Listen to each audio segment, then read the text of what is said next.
On a hot spring afternoon in Jiangnan University City, Song Shuhang is stuck alone in his dorm instead of class because last night's wild temperature swing gave him a nasty cold.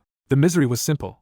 He kicked off his blanket in the heat, the night turned freezing, and by morning he had joined the great army of students catching seasonal colds. A roommate already asked for leave on his behalf, so after taking cold medicine he slept until mid-afternoon and woke up too weak to do anything but stare at a movie. As his eyelids droop again, a chat notification suddenly pops up in the corner of his screen and cuts through the fog. The request says Yellow's true monarch wants to add him as a friend, and the bizarre nickname makes Song Shuhang assume it must be some classmate being Chinibu again.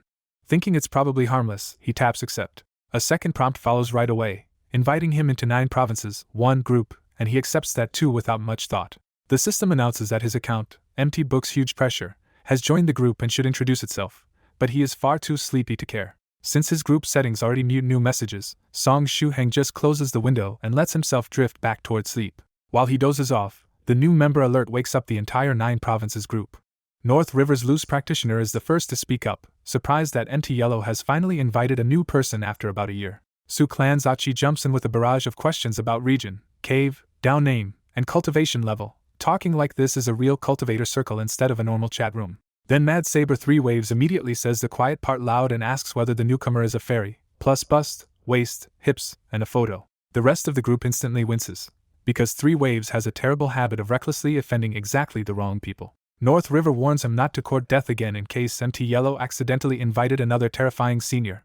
That one phrase hits a nerve, and 3 Waves practically begs them not to mention big-time seniors because the memory still haunts him. The reason is infamous. 4 years ago his filthy mouth offended a beautiful senior, and she tormented him for 1 year and 4 months straight. Naturally, the group answers his pain with a wall of smiling emojis and zero sympathy. 3 Waves puffs himself back up and threatens everyone with his 72 paths of rapid saber if they ever meet him one-on-one. Su Clan's Achi cheerfully takes that as a real invitation and asks when they should fight. That one line completely deflates 3 Waves, because despite all his saber pride and high cultivation, Achi is still someone he cannot beat. Seeing him fold so fast, the others flood the group with smug smiles all over again. 3 Waves can only answer with a bitter line of dots while the newcomer still says absolutely nothing. The group starts wondering why the new fellow Taoist is still mute, not knowing Song Shuhang has simply fallen half asleep again on the other side of the screen. Achi checks the new name, MT Books Huge Pressure, and gets excited that it might belong to some long-secluded scholarly cultivator he can finally fight. He even gushes that scholarly cultivators are fun opponents because they argue well, hit hard, and sometimes recite poetry mid-fight. 3 Waves sighs that Achi only ever cares whether a new person will make a good fight, and Achi has to awkwardly admit that is basically true. North River nastily jokes that maybe this is another ancient senior who simply does not know how to use modern chat software. That guess instantly reminds everyone of the exact same nightmare from 4 years ago, when a newly added senior could not type and 3 Waves talked himself into disaster. By the end of that memory, 3 Waves all but collapses on his knees again. Then Medicine Master finally appears with a clipped 2-word question asking about MT Yellow. Everyone understands his short style, since Medicine Master always types as little as possible, while doing absurdly difficult 2-finger push-ups in handwriting mode. Someone explains that MT Yellow went offline right after the invite because he had to chase down his family's runaway great devil dog again. With the newcomer still silent and MT Yellow gone, Achi says they can only wait for this new fellow Taoist to learn how to use the chat tool. The group gradually goes quiet and sinks back into lurking. About an hour later, Song Shuhang wakes up clearer than before and remembers that strange group invite. He opens the 9 provinces group chat to see what kind of place he just joined. The 1-hour chat log is packed with talk about fellow Taoists, cultivation caves, seniors, true monarchs, and a great devil dog, and Song Shuhang starts laughing at how awkwardly the whole group sounds like modern people forcing Xianxia speech into a chat. The awkward half-ancient way everyone talks is so earnest that Song Shuhang finally bursts out laughing. After skimming more of the chat, Song Shuhang decides this is less a normal Xianxia fan group and more a full gathering place for people acting out Xianxia Chunibu completely seriously. Once the joke wears off, Song Shuhang turns wary and wonders why MT Yellow's true monarch added a complete stranger like him to the group.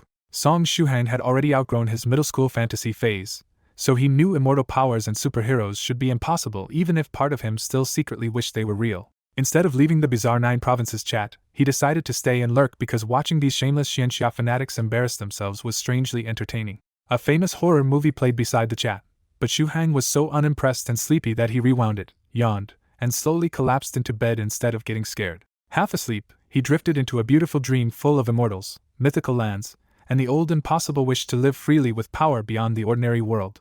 At 1 a.m. the next day, MT Yellow's true monarch finally came online, and North River immediately asked who the mysterious newcomer MT Book's huge pressure was supposed to be. MT Yellow confidently said the newcomer should be his old friend's daughter, a young genius already at the peak of the third stage, which only made the strange down name seem even less believable. Then MT Yellow suddenly realized the name was wrong, and the whole chat hit that awkward beat where everyone understood he had added the wrong person. After checking, MT Yellow admitted he had typed a 9 instead of an 8 and accidentally invited a complete stranger into the group. North River dryly mocked the absurd name, and MT Yellow hurried to fix his mistake by bringing the real guest into the group. The moment Soft Feather joined, Mad Saber 3 Waves jumped out with shameless flirting and demanded her photo and measurements. 3 Waves only dared act this bold because he thought she was a younger generation genius, not some dangerous old senior he might accidentally offend. Instead of Soft Feather, her father answered from her account and politely introduced himself as the one using her number for now, which turned 3 Waves flirting into instant humiliation. Soft Feather's father even praised 3 Waves in that terrifyingly polite way seniors use when they absolutely have not forgotten what you just said. After asking the group to look after his daughter, the senior went quiet, and 3 Waves foolishly relaxed the second he thought the danger had passed.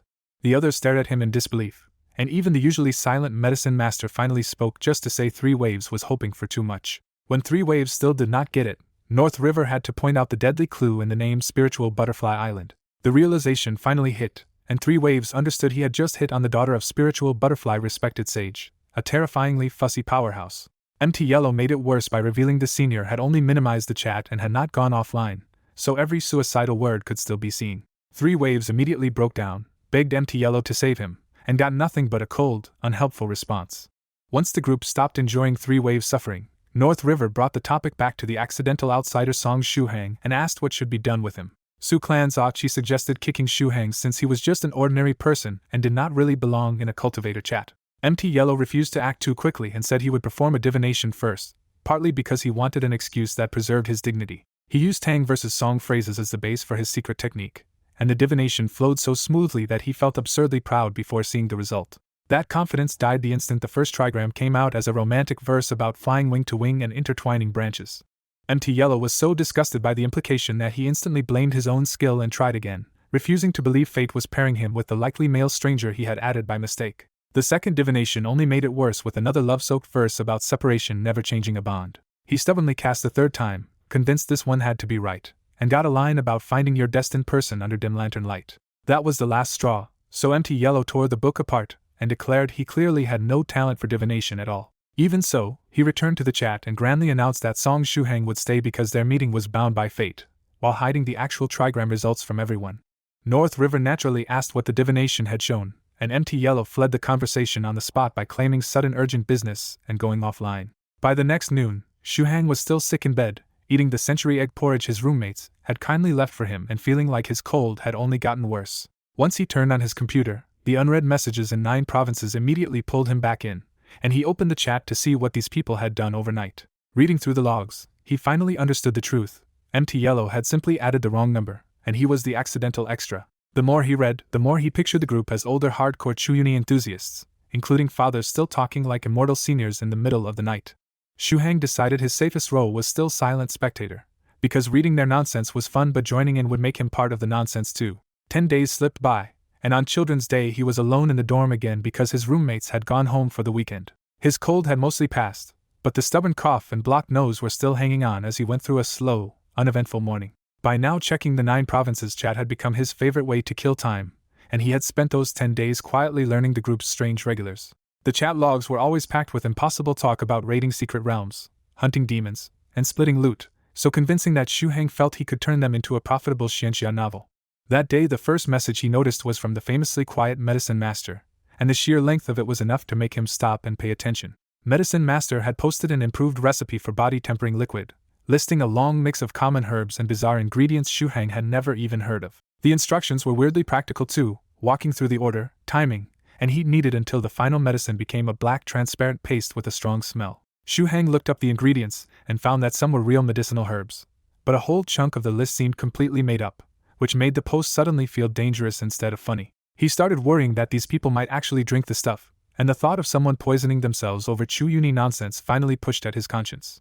Then he saw the worst part. Soft Feather had already tried making it in the middle of the night, and was seriously asking about fire temperature, and how much effectiveness had dropped. Medicine Master answered just as seriously, saying the new version kept about half the effect and that fire control had to be learned by feel or supported with a fire-controlling treasure. Soft Feather thanked him and went off to try again, which meant someone Shu Hang saw as one of the few normal members might already be cooking and swallowing mystery medicine right now. That finally made him type his first message to the group, a blunt warning that medicine cannot be taken randomly. Before he could hit enter, the chat jumped again as 7 Paths respected sage finally appeared and casually confirmed he had already brewed the formula in 7 furnaces at once with an excellent success rate. 7 Paths praised the recipe as a major breakthrough because it was cheaper, easier, and still effective in an era where spiritual energy and rare materials were running thin. Medicine Master was so encouraged by the praise from a real authority that he immediately replied with unusual excitement, and Shu Hang could only stare at the screen as the whole insane conversation stayed deadly sincere. At his computer, Shu Hang starts to warn the chat group about the body tempering fluid, then stops and deletes the whole message because he knows these people would never listen. Even so, he cannot shake the worry that the recipe could still be dangerous later, so he decides the medicine has to be checked properly. He opens his notebook and carefully copies down the 30+ normal herbal ingredients from Medicine Master's recipe so he can investigate them later. He plans to secretly ask his older cousin Zhao Yaya, a medical student with access to Chinese medicine faculty, whether boiling all those herbs together could harm someone. He deliberately leaves out the bizarre ingredient names like fresh tyrant branches and Nanyang scarlet bamboo, because asking about those would make him sound completely insane. He tells himself he will wait until he goes home in 2 weeks and ask quietly, hoping the strange chat group does not self-destruct before then. The group stays quiet for a while, and Shu Hang finds himself wondering if even these chunis are just ordinary people with jobs, families, and classes. After finishing the notes, he stretches and checks the weather forecast, which confidently says the next 2 days will be clear. He briefly thinks the nice weather means he should go exercise, but his hands betray him and open a game instead. One match becomes another until the whole weekend afternoon disappears on him. When he finally quits the game, he opens the 9 provinces chat out of habit, expecting one last look before logging off. He finds new messages waiting, starting with North River praising Medicine Master's modified body tempering liquid for succeeding 8 times out of 10 and being perfect for low-level disciples. Roaming Cloud Monk Tong Xian pops in only long enough to send a quiet thumbs up, and North River jokes that his little monks will benefit too. Tong Xian answers with another mild smiley and disappears again, which makes North River privately grumble that Buddhist silent meditation sounds like a miserable way to socialize. About 10 minutes later, Mad Saber 3 Waves bursts online in full panic, begging Soft Feather to answer him and spamming crying kneeling emoticons. North River needles him on purpose, and 3 Waves chokes out that spiritual butterfly respected sage stayed at his house for 3 whole days. Still desperate, 3 Waves begs Soft Feather to take her father back home, practically kneeling through the screen. Soft Feather finally logs in with a simple question mark, and for one brief second 3 Waves thinks he is saved. Then the account answers with a cold little line about an overly attached father, and everyone realizes spiritual butterfly respected sage is using his daughter's account again. North River tries to save the situation by reminding 3 Waves that the real Soft Feather is busy refining the new body tempering liquid and will not be online anyway. That finishes him off, and Mad Saber 3 Waves vanishes so hard that he disconnects instead of logging out normally. Shu Hang laughs, but the joke leaves a strange aftertaste because these people sound far too natural and specific to be ordinary role-playing weirdos. The thought scares him enough to break out in a cold sweat, and he hurriedly tells himself he absolutely cannot get assimilated into this Chuyuni madness. Just as he decides to go eat, North River suddenly asks Achi whether the junior in his family has finished his tribulation yet. Su Clan's Achi answers that the tribulation has not started yet and will begin in a few hours. When North River asks where it will happen, Achi casually says the lightning tribulation will be in the suburbs of H City. Achi boasts that his family's Ashurlu is too talented to fear a mere 3rd stage Hotian lightning calamity, and will come challenge everyone after reaching the 4th stage. North River agrees that Ashurlu's talent is real, and the group chat settles down again as if this wild talk were perfectly normal. Left alone with the idea, Shu Hang realizes H City is right by his own region and wonders if a so-called tribulation there would even be visible from Jiangnan. He immediately mocks himself for even entertaining it, because the forecast promise clear skies and science says there is no way a lightning tribulation is real. He decides to stop thinking about it, eat first, and use the good weather to visit the bookstore afterward. After lunch, he heads to the nearby rental bookstore for his favorite hobby, quietly reading in a corner without buying much. He is not trying to freeload completely, though, so he follows his own rule of eventually renting a book or two to stay on the owner's good side. The place matters to him because it is one of the few big stores left with every kind of book, and he loves reading almost anything. Lately he has been reading up on driving so he can get a license cheaply through the school, while first-year classes are still easy. As always, time flies while he reads, and before he notices it the clock has already reached 3 in the afternoon. He decides to head back, grab some supermarket snacks for a late-night all-nighter, and checks out a random book on the way out.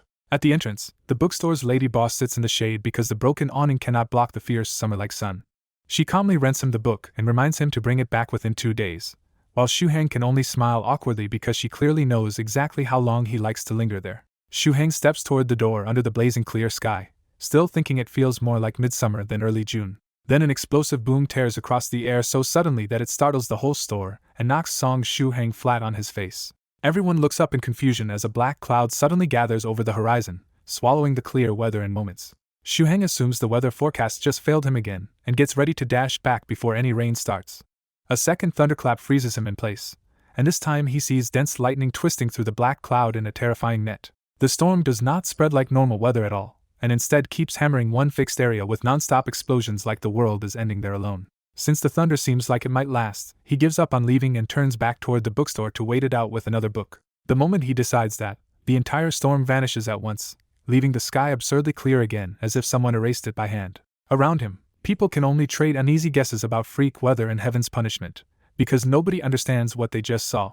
Then a nearby kid strikes a dramatic hero pose at the sky, and Shuhang instantly cringes from the second-hand embarrassment. But the kid's Chuyuni outburst drags Shuhang's mind straight back to the 9 Provinces chat and that exact line about H City's third stage Hotian tribulation. He checks the direction again and realizes the impossible storm seemed to erupt exactly where H City should be. His heart stumbles at the idea that the group's nonsense might have been real after all. He fights back immediately, laughing at himself and insisting it had to be a weird natural phenomenon because no one can move heaven and earth like that. Yet the more he tries to deny it, the harder it gets to explain away those unnatural lightning snakes and that perfectly timed storm. In the end he clings to the only answer his 18 years of common sense can accept: believe in science, and do not believe this was a tribulation. On the way back, Song Shuhang admits the chat group is getting under his skin, and he decides he should verify that bizarre pill recipe and leave before he turns into one of them. Even though these people are just strangers online, Shuhang still feels he has to warn them if the so-called medicine is actually poisonous, if only to keep his conscience clear. Back in the dorm, he sends the full ingredient list to his cousin Zhao Jiaya and carefully asks whether boiling it all into a paste would kill someone. After sending it, Shuhang leans back and remembers Zhao Jiaya rarely replies quickly, which means this answer may not come for days. He immediately regrets asking online at all, because if his cousin misunderstands and thinks he wants to eat that stuff, his family could panic. Shuhang tells himself this is exactly why he should quit the group while he is still just a silent lurker nobody knows. But habit wins again, and his hand opens the 9 Provinces group almost on its own. The moment the group opens, Shuhang finds North River already asking whether Ashurlu survived the tribulation, because Achi still has not answered after more than 10 minutes. Soft Feather joins the concern and reminds everyone that even a weaker tribulation can go badly if someone makes one mistake. North River tries to stay calm by saying Achi should be able to suppress a mere third-stage tribulation, but the silence from Achi keeps bothering him. Then a new name appears, Copper Trigram's Immortal Master, confidently offering to divine the answer for them. A few minutes later, Copper Trigram happily declares the result very auspicious and says Achi and Ashurlu should both be fine. Shuhang expects the auspicious reading to calm the group, but instead North River falls ominously quiet, which makes the good news feel wrong. North River grimly says that if Copper Trigram predicted a great outcome, then Ashurlu is probably in real trouble, and he starts asking for anyone near H City to check on them. Mad Saber 3 Waves explains the rule everyone else already knows. Copper Trigram's divinations are famous for being wrong in exactly the opposite direction. North River piles on by saying Copper Trigram is still amazingly accurate if you just reverse every result, leaving the diviner too choked to defend himself. 3 Waves seizes the moment to ask Soft Feather when her father will finally leave his place and go home, trying very hard not to offend the wrong senior again. Soft Feather politely gives him a vague answer that promises nothing, and 3 Waves instantly realizes he has been brushed off. North River asks again for anyone in H City, and other lurkers pop up one after another just to say they are nowhere near it. Shuhang knows Jiangnan is right next to H City, but he refuses to get dragged into hunting for a missing cultivator based on a lightning tribulation and a backwards fortune-telling result. Then Soft Feather says she is already flying through Jiangnan on other business and offers to help if Achi really needs it. North River gratefully says he will contact Soft Feather if Achi asks for help, making it clear this is not idle gossip to him because Achi is a real friend. MT Yellow's true monarch finally appears and tries to reassure North River that with Achi there, even a higher tribulation should not have been able to touch him.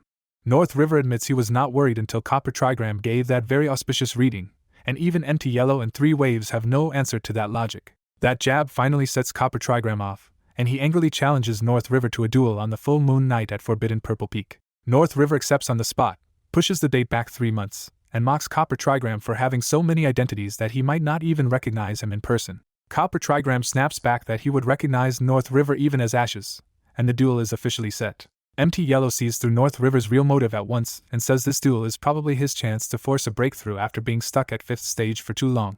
MT Yellow even offers to referee the match and bring a small gift, which instantly excites North River because a senior's small gift is still a treasure. Copper Trigram immediately changes his tune after MT Yellow steps in, admitting he had planned to leave North River freezing on the mountain first but now will not go that far. That settles it for now, and North River silently vows to beat Copper Trigram so badly that even true monarch will not recognize him.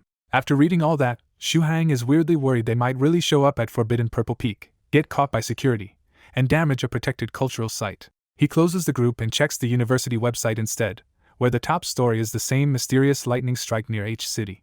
The report says the clear sky storm caused blackouts in H City and nearby Jiangnan, but luckily nobody was killed. He schemes past the lead story and moves on to practical business, checking the student price for driving lessons and deciding to study the theory first. Then a new campus update pops up. In an alley near University City, a whole crowd of delinquents has just been beaten unconscious by a mysterious expert. The article explains these so-called delinquents are mostly rebellious students who smoke, extort weaker classmates, and run in groups around the area. What makes this shocking is not that they got beaten, but that nearly 100 of them were dropped in just a few minutes.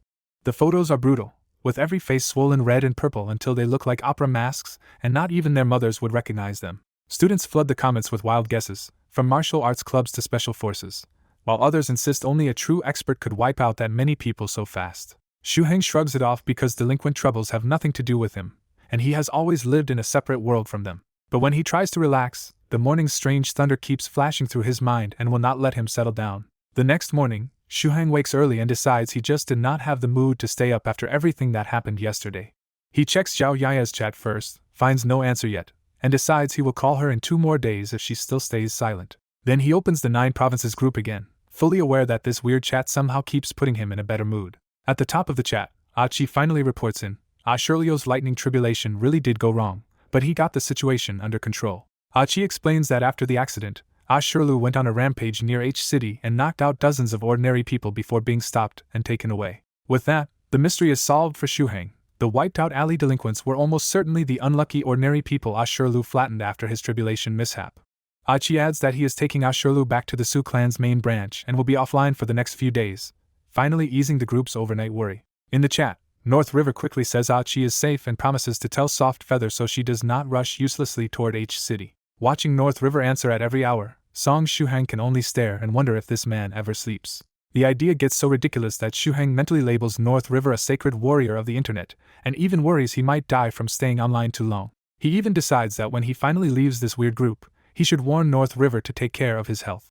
After Achi signs off, the chat jumps to dawn, when Medicine Master posts a photo of a bizarre herb and a blunt question mark. North River recognizes it as poison dragon grass, and Medicine Master gloomily admits his last experimental batch all died. When Medicine Master adds that he wants living samples, Shu Heng gets another reminder that these people keep dealing in things that sound dangerously poisonous. Then one earlier line from Achi suddenly snags in his head. Dozens of ordinary people had been knocked out by Shirlu, and nobody died. That wording hits too close to the gang of delinquents who were mysteriously wiped out, and Shu Heng starts wondering if the impossible coincidence is not a coincidence at all.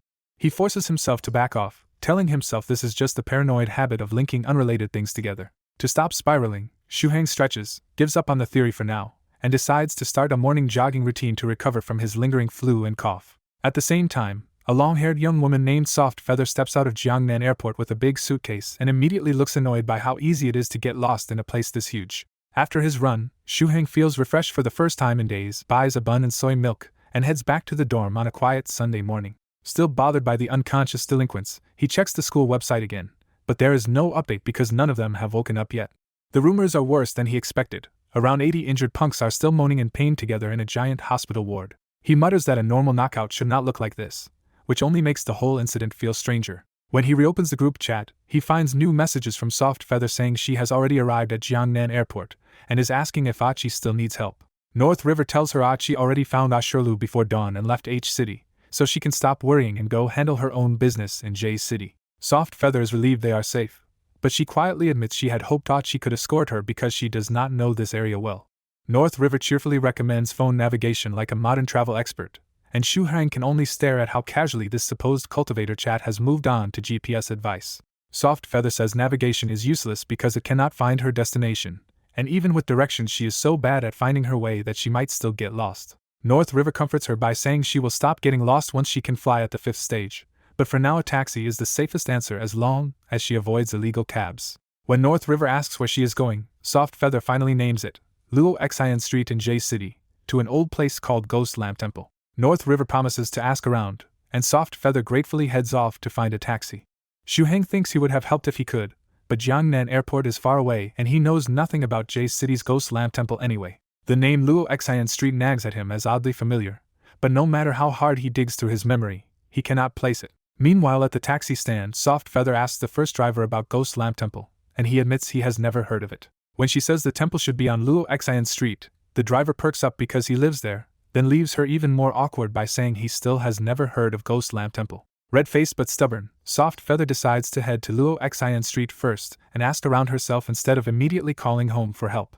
The driver warns her the ride will take 2 hours and cost a lot, but she bashfully waves it off because money is not the problem. Then the driver gets a shock when Soft Feather casually lifts the huge suitcase into the trunk with one hand like it weighs nothing. When the back of the car visibly sinks, the driver realizes the case is brutally heavy and decides he is very lucky he is not the kind of man who would ever try anything shady. Soft Feather climbs into the back seat, and the red taxi finally heads out toward Luo Xian Street. On the road, she updates the group that the driver knows Luo Xian Street but not Ghost Lamp Temple, so she plans to ask local residents once she arrives.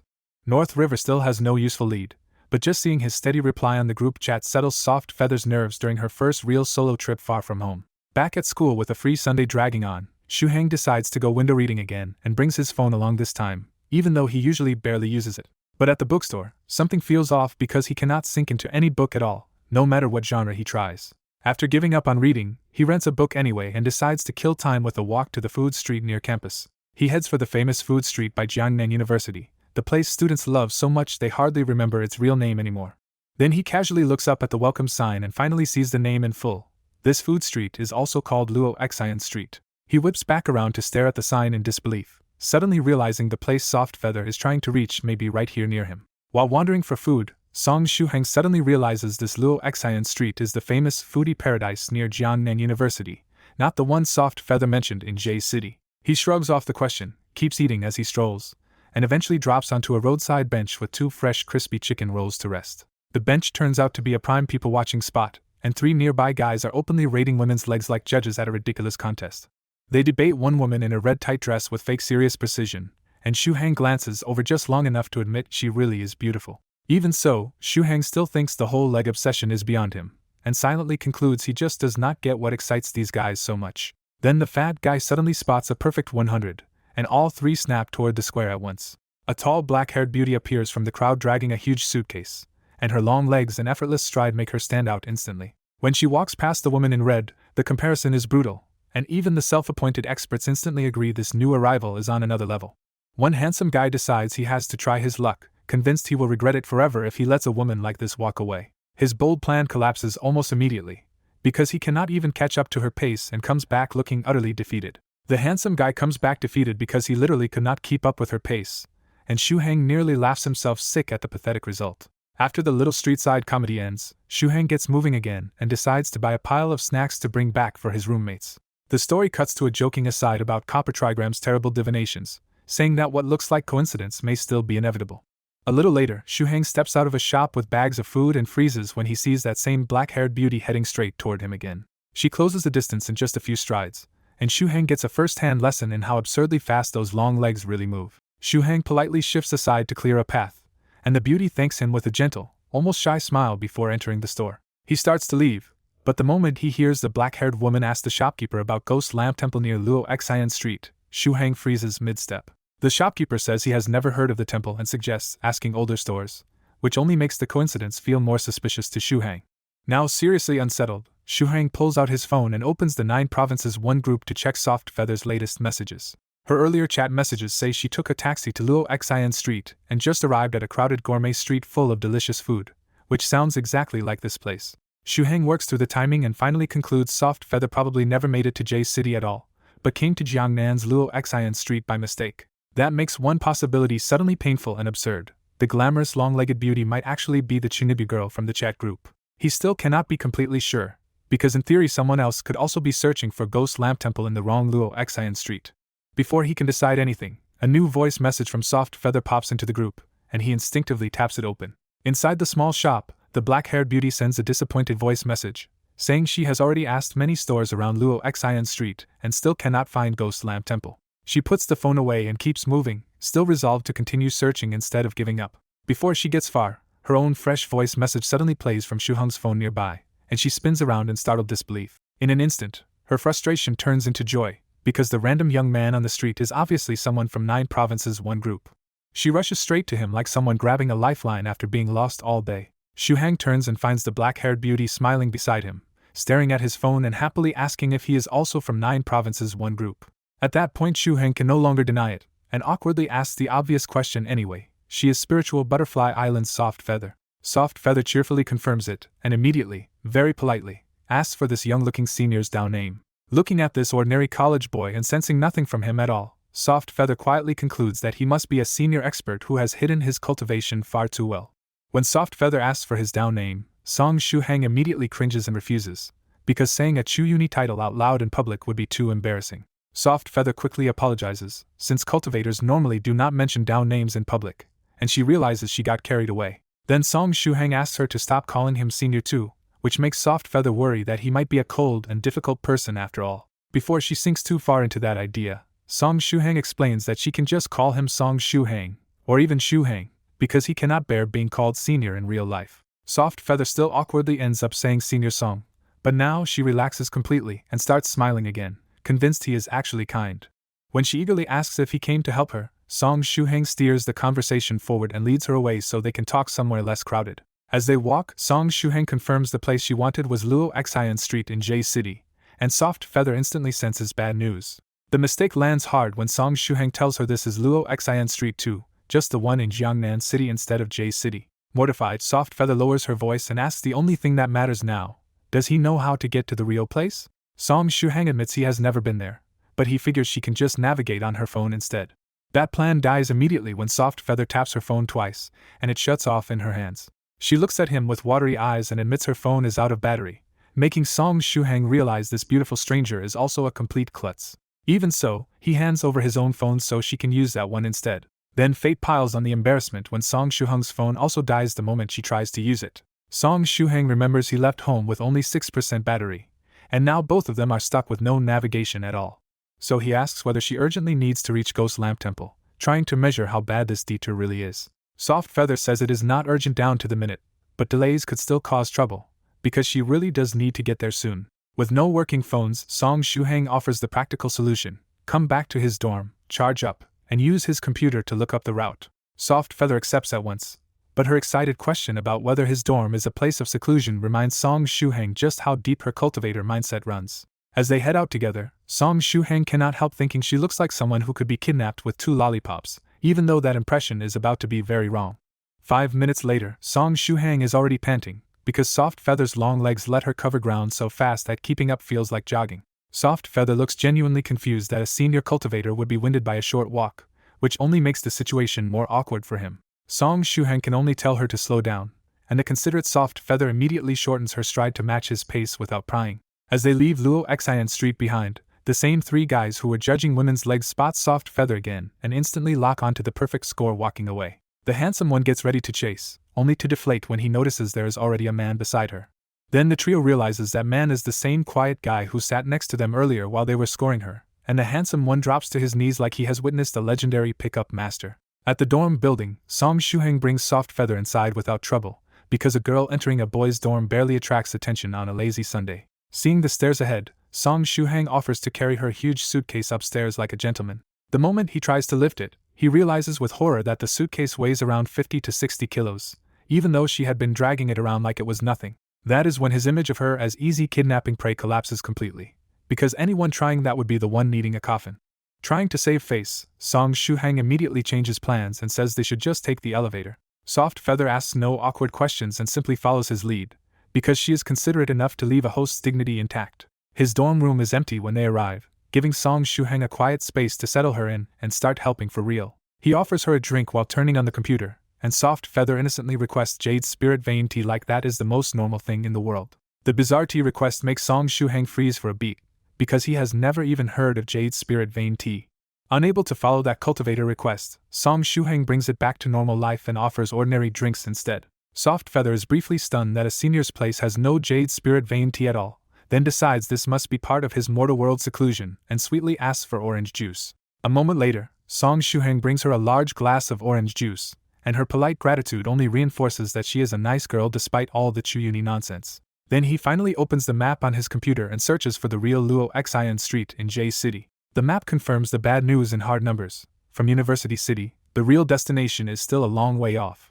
When Soft Feather asks if a taxi can still make that trip, Song Shuhang explains that a 5-hour ride each way is so bad a deal that most drivers would refuse it. So he gives her the better option instead. Take the train from University City to Black Elephant Station near Luo Xian Street, which should only take about 2 hours. He checks the schedule and tells her there is a 4 p.m. train, as long as she gets her ticket and enters the station by 3:30. Excited by the solution, Soft Feather casually says they should book 2 tickets, and only then does Song Shuhang realize she assumed he was going with her. He coughs and carefully asks if she really means him too, because he is still just a student with class tomorrow and cannot simply disappear overnight. The moment Soft Feather understands, she blushes in embarrassment and immediately apologizes for deciding on his behalf. Still, she gathers herself and directly asks whether he can accompany her to J City, admitting she is so bad with directions that she may not even find Ghost Lamp Temple alone. Song Shuhang hates disappointing her, but he still refuses, because if he goes now there is no way he can make it back in time for tomorrow's classes. Her disappointment is immediate and impossible to hide, so Song Shuhang softens and offers a compromise. If she can wait, he could go with her next Friday when the weekend starts. But next Friday is still too long for Soft Feather, and after thinking hard, she suddenly spots a loophole and asks one last sharp question. If he did not have class tomorrow afternoon, would he go with her then?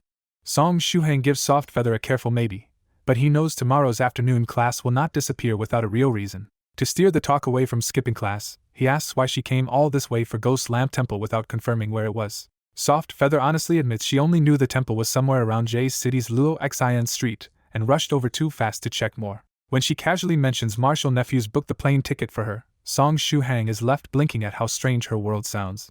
Shuhang searches J City, Luo Xian Street, and Ghost Lamp Temple on the computer, but nothing about the temple appears at all. With the search turning up empty, Shuhang figures the place is either tiny or already gone. Soft Feather asks to borrow the computer so she can dig deeper herself and maybe check with North River from the group. Shuhang logs out of his own account and gives up the seat without fuss.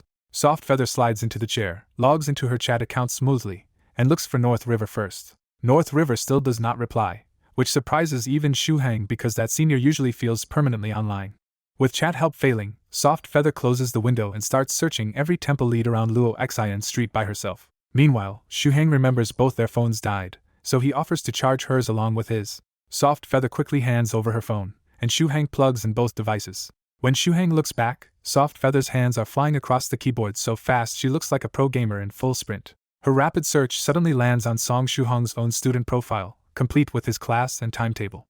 The key thing she finds is tomorrow afternoon's class with Professor Rinshui, the very class blocking Shuhang from going with her. Soft Feather quietly decides that if Professor Rinshui happens to hurt a leg in this class, tomorrow's problem solves itself. Across town, Professor Rinshui suddenly sneezes while with his baby daughter and smugly assumes some schoolgirl must be thinking about him again. Back in the room, Soft Feather checks that Shuhang is still distracted and exhales in relief after hiding her little stunt. The more she investigates him, the more Soft Feather wonders if Song Shuhang is truly a hidden expert or just an ordinary person she misunderstood.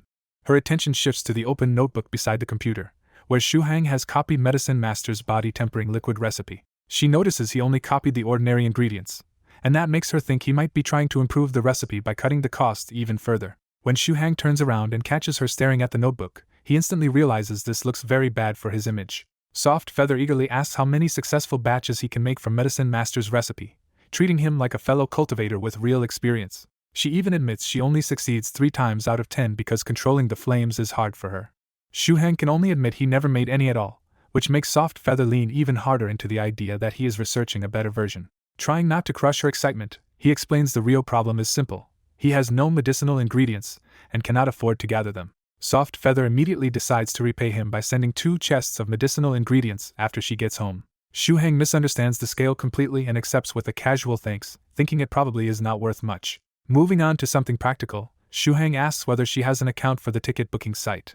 Soft Feather shakes her head because she has never needed to book travel herself, so Shuhang asks for her identification card and offers to book the ticket for her himself. After handing it over, Soft Feather politely asks if she can step onto the balcony and look around. Shuhang tells her not to be so formal, and she heads out with a shy grin. On the balcony, Soft Feather studies the open view over the campus and secretly prepares to act without Shuhang noticing. She quietly suppresses her own energy fluctuations and slips on a special pair of contact lenses refined by her father. With the magical lenses active, the world opens into a high bird's-eye view built for a daughter who gets lost too easily. She quickly locks onto the teacher's apartments and identifies the handsome Professor Rinxue inside. Professor Rinxue is innocently napping beside his 6-month-old daughter, completely unaware he has just been chosen as the obstacle to remove. Soft Feather clasps her hands, apologizes under her breath, and activates a reusable golden talisman to make sure his leg ends up injured enough for the hospital. Far away, the spell shoves Professor Rinxue off the bed, and he lands badly enough to sprain one leg. He wakes in a cold sweat from the pain but forces himself silent so he will not wake his daughter. Thinking it is only a manageable sprain, he rubs the ankle and tries to hop toward the refrigerator on one good leg. But Soft Feather's spell is not finished, and his next bad hop snaps the other leg instead. Now sprawled on the floor with one sprain and one fracture, he can only stare at his ruined legs and accept his terrible luck. Because the baby is still there, he calls his wife for help instead of summoning an ambulance right away. His wife hears the absurd story of both legs getting injured, worries about him, and still cannot help finding the situation a little ridiculous. After hanging up, Professor Rinxue calls school management too and asks leave for all 3 of tomorrow afternoon's classes. Back on the balcony, Soft Feather puts away the golden talisman, satisfied that Song Shuhang should now be free tomorrow. She returns inside and finds Shuhang already booking her train ticket, so she gently nudges him to buy one for himself too just in case. Shuhang laughs and says if tomorrow really opens up, then he will book his own ticket too. At that exact moment, the dorm computer pops up a school notice that Professor Rinxue is hospitalized and tomorrow's statistics class is being swapped for Professor Smith's English lesson instead. Shuhang only grumbles that he still has to attend Smith's stale old English class, while Soft Feather goes moist-eyed as her perfect plan fails by one infuriating step. Even after all that effort, Soft Feather refuses to give up and steels herself to keep trying. After one professor is already down, Soft Feather calmly decides the substitute English teacher should end up in the hospital too. She casually asks what Professor Smith looks like, and Song Shuhang, still unsuspecting, pulls up the teacher's profile for her. When she confirms Smith also lives in the teacher's apartments, Soft Feather quietly slips back to the balcony to act. On the balcony, she puts on Desiring Thousand Miles eyes and quickly locks onto Professor Smith walking his dog by the river. Professor Smith suddenly feels an eerie chill, with no idea someone has just fixed him as a target. Soft Feather apologizes under her breath and rubs the gold talisman, setting whatever strange effect she wants into motion. At the river, Smith decides he feels too off today and turns back toward the hostel with his dog. Then the usually obedient dog snaps, its eyes turning red as it fights the leash. Smith tries to drag it back under control, but the dog lunges and bites hard into his calf instead. His panic screams echo along the river as the attack sends him straight to the hospital too. 15 minutes later, the joke turns absurd when Professor Smith is rolled into the same hospital room as the already injured Rinxue. When Rinxue asks what happened, the furious Smith says his own dog bit so deep it hurt the bone, and now he wants to stew the traitor. Looking at this impossible chain of accidents, Rinxue can only feel that something about today is seriously off. Back in the dorm, Song Shuhang finishes booking Soft Feather's ticket when the school email blasts out fresh news that Smith's class is cancelled too. Song Shuhang reads the message in stunned silence, then turns to Soft Feather and starts feeling the same creeping suspicion. With both professors unexpectedly gone, Shuhang loses his last excuse and books his own seat beside Soft Feather for the trip to Jay's city.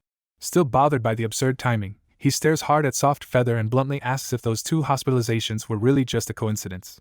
Soft Feather keeps her face innocent and denies everything, but her guilty nerves are obvious enough to make the moment awkward. He drops the subject for now, tells her to keep searching Ghost Lamp Temple online, and goes out to buy lunch for both of them. Once he is gone, Soft Feather slumps guiltily in front of the computer and keeps checking every temple on Luo Xian Street one by one. By 3 in the afternoon, she still has nothing, and even North River's loose practitioner has stayed offline the whole time. Shuhang returns, packs for the trip, and calls Soft Feather to leave with him. He notices her dejected face, and she admits the temple has no trace online, so their only real option is to go ask around in person. Shuhang tries to steady her by saying they should get there first and figure it out on site. As they head out through the dorm area, returning students spot the pair, and Soft Feather's height and beauty instantly steal the room. To kill gossip before it spreads, Shuhang loudly claims he is just seeing his elder sister off and makes sure everyone hears the word sister. The guys instantly start eyeing the situation like hopeful idiots, and Shuhang cuts them off before anyone can get familiar. Once the pair are gone, the classmates joke shamelessly about becoming Shuhang's in-laws instead. At the station, Shuhang and Soft Feather board the train and settle into side-by-side seats by the window. Shu Hang half expects some arrogant creep from a novel to hit on Soft Feather and start trouble, but reality refuses to cooperate. The whole ride stays peaceful, and his ridiculous hopes for a dramatic confrontation just die quietly. Halfway through the trip, Soft Feather dozes off and slowly tips over until her head lands on his shoulder. Shu Hang quietly relaxes his shoulder so she can sleep more comfortably for the rest of the ride. When the train finally reaches Black Elephant Station, he wakes her up to get moving. Still half asleep, she blurts out if it is morning, complete with a very unglamorous line of drool. He drags her and the heavy suitcase off the train before it leaves, forcing her to wake up properly on the platform. Now fully awake, Soft Feather lets him take the lead, happily content to follow whatever arrangements he makes next. Outside the station, a taxi driver asks their destination, and Soft Feather awkwardly blurts out J City's Luo Xian Street as if she still expects the wrong city. The driver laughs it off, and a short ride later they reach Luo Xian Street without trouble. Using the phone's GPS, they find a hotel and check into separate rooms before starting their search. After dinner, they decide to use the remaining daylight to look for Ghost Lamp Temple around Luo Xian Street. While Soft Feather goes upstairs to drop off her suitcase, Shu Hang stays at the front desk and starts asking the receptionist about the temple. The receptionist says there are many temples nearby, but she has never heard of any place called Ghost Lamp Temple. Shu Hang tries several similar temple names in case Ghost Lamp Temple was recorded differently, but the receptionist still has no idea. Her only useful lead is that if the temple existed long ago, the elderly locals on Luo Xian Street might remember it. Soft Feather comes back down, and Shu Hang tells her their new plan is simple: walk the street and question chatting old-timers. The moment they leave the hotel, a hidden watcher in the lounge quietly reports that a young man and woman are asking about Ghost Lamp Temple. On the phone, the cold voice of an altar master asks the only thing that matters to him first: how strong are they? She says the woman feels extremely strong while the man seems ordinary, but even that is uncertain because Soft Feather treats him with real respect and calls him senior. The altar master stays cold, orders her to keep watching without being noticed, and tells the other lookout points to stay alert because more people may be searching for Ghost Lamp Temple. She ends the call and immediately slips out after Song Shu Hang and Soft Feather, turning their temple search into a surveillance trail. Somewhere else, a cold-faced man grips his phone with a shaking hand as the name Ghost Lamp Temple drags up a 60-year-old fear. He had gambled that the temple's original owner was gone for good, so he secretly started trying to break the seal around the temple and steal what was hidden inside. Now that someone has finally come looking for it, he can only grit his teeth and curse his bad luck. Meanwhile, Song Shu Hang and Soft Feather leave the hotel and wander Luo Xian Street, still hunting for clues about Ghost Lamp Temple. Instead of helpful elders, they end up blocked in a quiet alley by 5 drunk men staring at Soft Feather with ugly intent. The drunks get bolder because they're in a group and too stupid to understand how badly this kind of crime can end for them. Shu Hang loosens his joints and gets ready to fight, confident he can beat down men like these even while outnumbered. Before he can throw a single punch, a blur of long legs flashes past him. Soft Feather's kicks are so fast and clean they look almost graceful, but the force behind them is brutal. All 5 drunks are sent flying, collapse in spasms, and pass out in a mess almost instantly. Shu Hang turns back and sees Soft Feather calmly retracting her leg, and his own fighting skills suddenly feel like a joke. That display makes Shu Hang rethink the thugs who collapsed outside his school, because now Soft Feather really does look capable of dropping a whole group by herself. He even starts wondering if the people in that strange chat group all have this kind of outrageous battle strength. Shu Hang nervously asks if the drunks are dead, and Soft Feather casually says she controlled the blows so they'd only stay unconscious for about 2 days.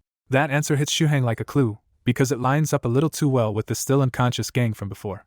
Soft Feather cheerfully tells him to keep moving, and Shu Hang follows her out with his thoughts still in a mess. After they are gone, Altar Master steps out from hiding and walks up to the 5 ruined drunks he used as a test. He dismisses the result at once, because ordinary drunks were too weak to force Song Shu Hang and Soft Feather to reveal anything real. When his subordinate offers to send trained men instead, Altar Master refuses because this pair clearly held back only because their targets were normal people. From one look at Soft Feather's kicks, he judges that she has already formed true chi, and that alone is enough to scare him off using his underlings. What unsettles him even more is Song Shu Hang, because he cannot read this so-called senior at all. So instead of throwing away expensive trained subordinates, he decides to stay patient and wait for a better chance. By now he has almost given up on the treasure inside Ghost Lamp Temple, but he still cannot quite make himself let it go. Shu Hang and Soft Feather spend another half-day asking around Luo Xian Street, but even older locals still do not know where Ghost Lamp Temple is. Shu Hang finally asks the obvious question and presses Soft Feather on whether she is even sure the temple is in this part of Jay's city. Soft Feather insists the name and place are right, explaining that before she was born she observed the outside world through her father's art, and remembers the wooden Ghost Lamp Temple signboard. Shu Hang cannot follow the cultivation part of that explanation, so he falls back on practical questions about mountains, streams, or anything else she might remember. All she can add is that it should have been on flat ground, which leaves them almost nowhere to start. Their next hope is North River, so Soft Feather checks the 9 Provinces chat group and brightens when she sees he is online. North River asks if they found the temple yet, and Soft Feather quickly tells him they are still stuck. North River apologizes and says the cultivators he knows are all on the eastern side of the country, so nobody can help with Jay's city. He adds that some troublesome person has just latched onto him, which means he will be even less useful from here on. Soft Feather politely lets him go, but Shu Hang privately decides this man is useless exactly when it matters. Even so, Soft Feather clenches a little fist and declares that the two of them will handle it alone, which somehow makes her look more cute than intimidating to Shu Hang. Then a row of modified motorcycles floods the street with engine noise and headlights, cutting through their conversation. Shu Hang mutters at the sight of bikers like they wandered out of another era, and pulls Soft Feather aside to avoid them. Soft Feather, on the other hand, lights up and seriously asks if they should beat the bikers down and hand them to the police. Before she can do anything, one rider brakes hard, swings around in a clean U-turn, and stops right next to Shu Hang. The rider flips up his visor and turns out to be Shu Hang's classmate Bo Zai, instantly changing the whole mood. Shu Hang happily asks what Bo Zai is doing in Jay City, because he never expected to run into a classmate here.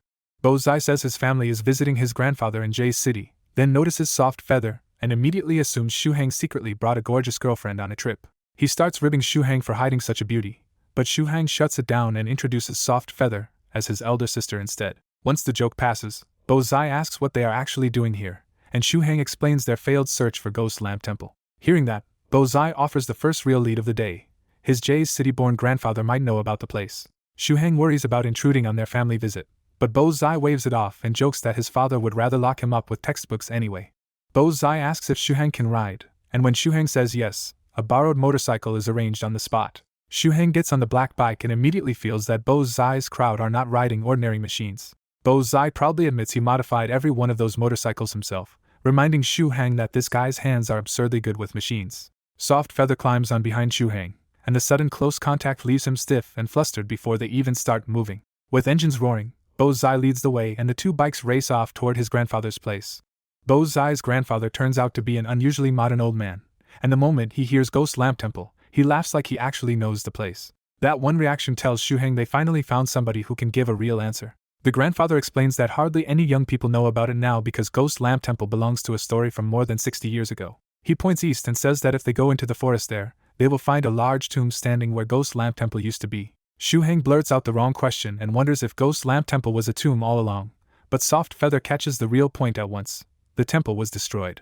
The old man confirms it and says that more than 60 years ago, someone bulldozed the temple and built a giant tomb there for himself. That is why neither the internet nor ordinary locals could help them, because this whole matter happened too far back for modern records and only a few old residents still remember it. Soft Feather then raises a sharper question, because as far as she knows, Ghost Lamp Temple was private property that someone had already bought long ago. The grandfather is surprised by how much she knows, then starts naming the man behind it all, Trickster Huang Dagan. He explains that the land belonged to Huang Dagan, who sold Ghost Lamp Temple to a foreigner but had already planned to turn it into his own tomb first.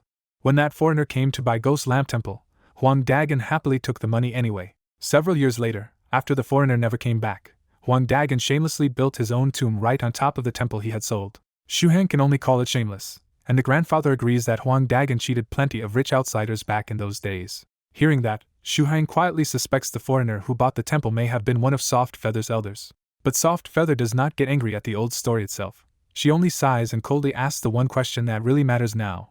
Huang Dagan should already be dead, right? When Tubo's grandpa hears Soft Feather mention the tomb, he admits the local legend is grim. 7 days after Trickster Huang raised the tombstone, he died, and within a year his whole family was gone. Soft Feather bluntly explains the cause. The land once held Ghost Lamp Temple, which had been sealed to contain nearly mature ghosts, and Trickster Huang's family paid for tearing that seal open to build a tomb.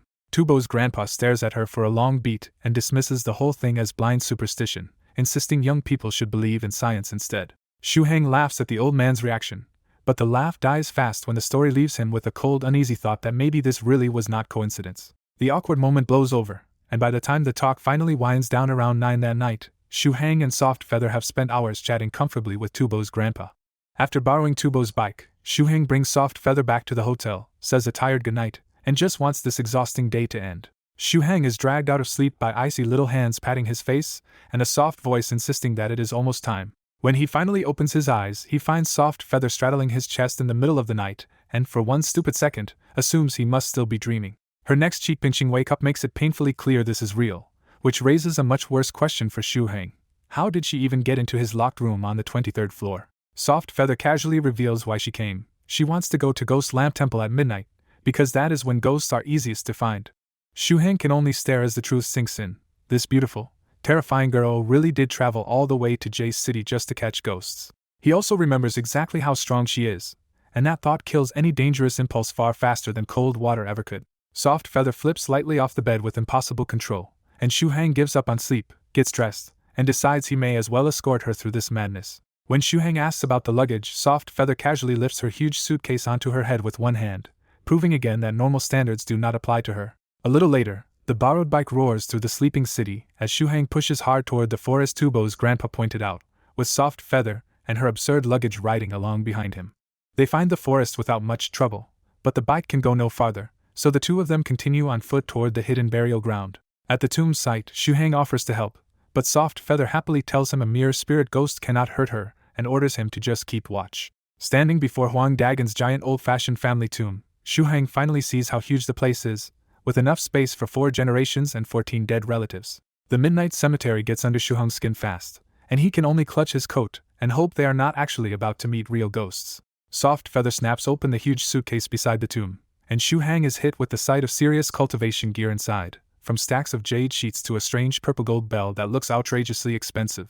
With her long hair stirring and her mood turning fierce, Soft Feather starts laying silver rods and linked talisman papers in a full circle around the tomb. She keeps going, placing powders and glowing liquor beside the grave until the whole setup looks less like a prank and more like a real exorcist's trap. Shu Hang sits on a stone to watch, but the night, the cold, and the long day slowly drag him into a hazy half-sleep. When he blinks awake again, Soft Feather seems to be dancing gracefully at the tomb, with 2 flickering green lights moving beside her in the dark. Half awake and absurdly brave, Shu Hang decides the strange scene is beautiful enough to record and reaches for his phone instead of panicking. His numb fingers fumble the phone onto the ground, and the screen's glow suddenly reveals something strange right by his feet. At the same time, the fight itself is not a dance at all, and Soft Feather is secretly furious that a mere spirit ghost dared show off in front of Senior Song. The reason she came here runs deeper than curiosity. She found an old note from her father saying a nearly mature spirit ghost had once been sealed at Ghost Lamp Temple as a future gift for her. Spirit ghosts are so rare and useful that even an inferior one is a huge boost, while a mid-grade or better ghost can grow strong, grant innate abilities, and become an irreplaceable partner. That is why Spiritual Butterfly respected Sage sealed the place years ago, but later forgot about it, letting Soft Feather secretly sneak off alone while he was away tormenting Mad Saber 3 waves. Her real surprise tonight is that there are 2 spirit ghosts here now, not one, and the second one has been forcing the fight into an annoying stalemate. Since spirit ghosts can be won either by slowly earning their trust or by beating them into submission, Soft Feather naturally chose the fast, violent method. Backed by 3rd stage strength and a ridiculous pile of top-tier equipment from her father, Soft Feather is more than capable of crushing ghosts that should be far below her. Fed up, she finally throws 2 shining gold talismans, and the moment they hit, the spirit ghosts start smoking green and screaming in pain. She closes the distance in one smooth rush and hammers both ghosts with relentless palm strikes, carefully injuring them without shattering them outright. Cornered and desperate, the 2 ghosts reveal innate magic. One summons a golden shield, while the other swells larger under a blazing red light. That reveal tells Soft Feather something important at once. These are not trash spirits at all, but mid-grade ghosts or better. She answers with Spiritual Butterfly Island's dancing butterfly palms, a technique meant to pierce defenses, and blows straight through the golden shield. The shield ghost collapses cracked and barely conscious, and for a heartbeat Soft Feather is one step away from sealing the contract. Instead, the red aura ghost lunges in, scoops up its injured partner, and bolts for the edge of the formation before Soft Feather can stop it. Soft Feather's weak point shows here. She has the power, but not the battle experience, and the empowered ghost actually smashes through her spirit-sealing formation. The 2 injured ghosts do not flee into the night, because they still cannot leave this place, so they make a vicious, smarter choice and charge straight at Song Shu Hang for fresh blood. Seeing them turn on him, Soft Feather panics for the first time all night and launches after them like a butterfly-shaped streak of light. The stronger ghost pushes itself even harder and ignores Soft Feather completely, deciding that if it dies, it will drag Shu Hang down with it. Shu Hang, somehow still not panicking, crouches to grab his dropped phone and shines its light on the odd plant by his feet. Under the light, he recognizes the curved purplish-black stalk at once as poison dragon grass, the same deadly herb Medicine Master had posted about before. His mind jumps to Medicine Master's terrifying brew, and Shu Hang instantly decides Soft Feather absolutely cannot find this herb and turn it into somebody's death sentence. So in the middle of the attack, he yanks the poison dragon grass out of the ground with all his strength. The instant the herb comes free, Shuhang hears something slam like it hit an invisible wall, and when he looks up, the ghosts are nowhere in sight while Soft Feather stares at him in stunned delight. From Soft Feather's stunned view, Song Shuhang stays absurdly calm, bends to pick up his phone, and pulls a stalk of poison dragon grass from the ground while two spirit ghosts rush him.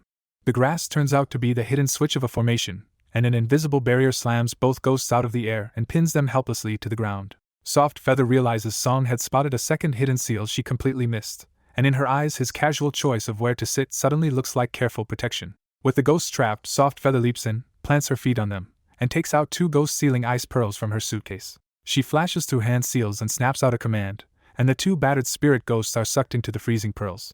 Watching the green lights vanish into the pearls, Song Shuheng can only stare as his 18 years of common sense start breaking apart.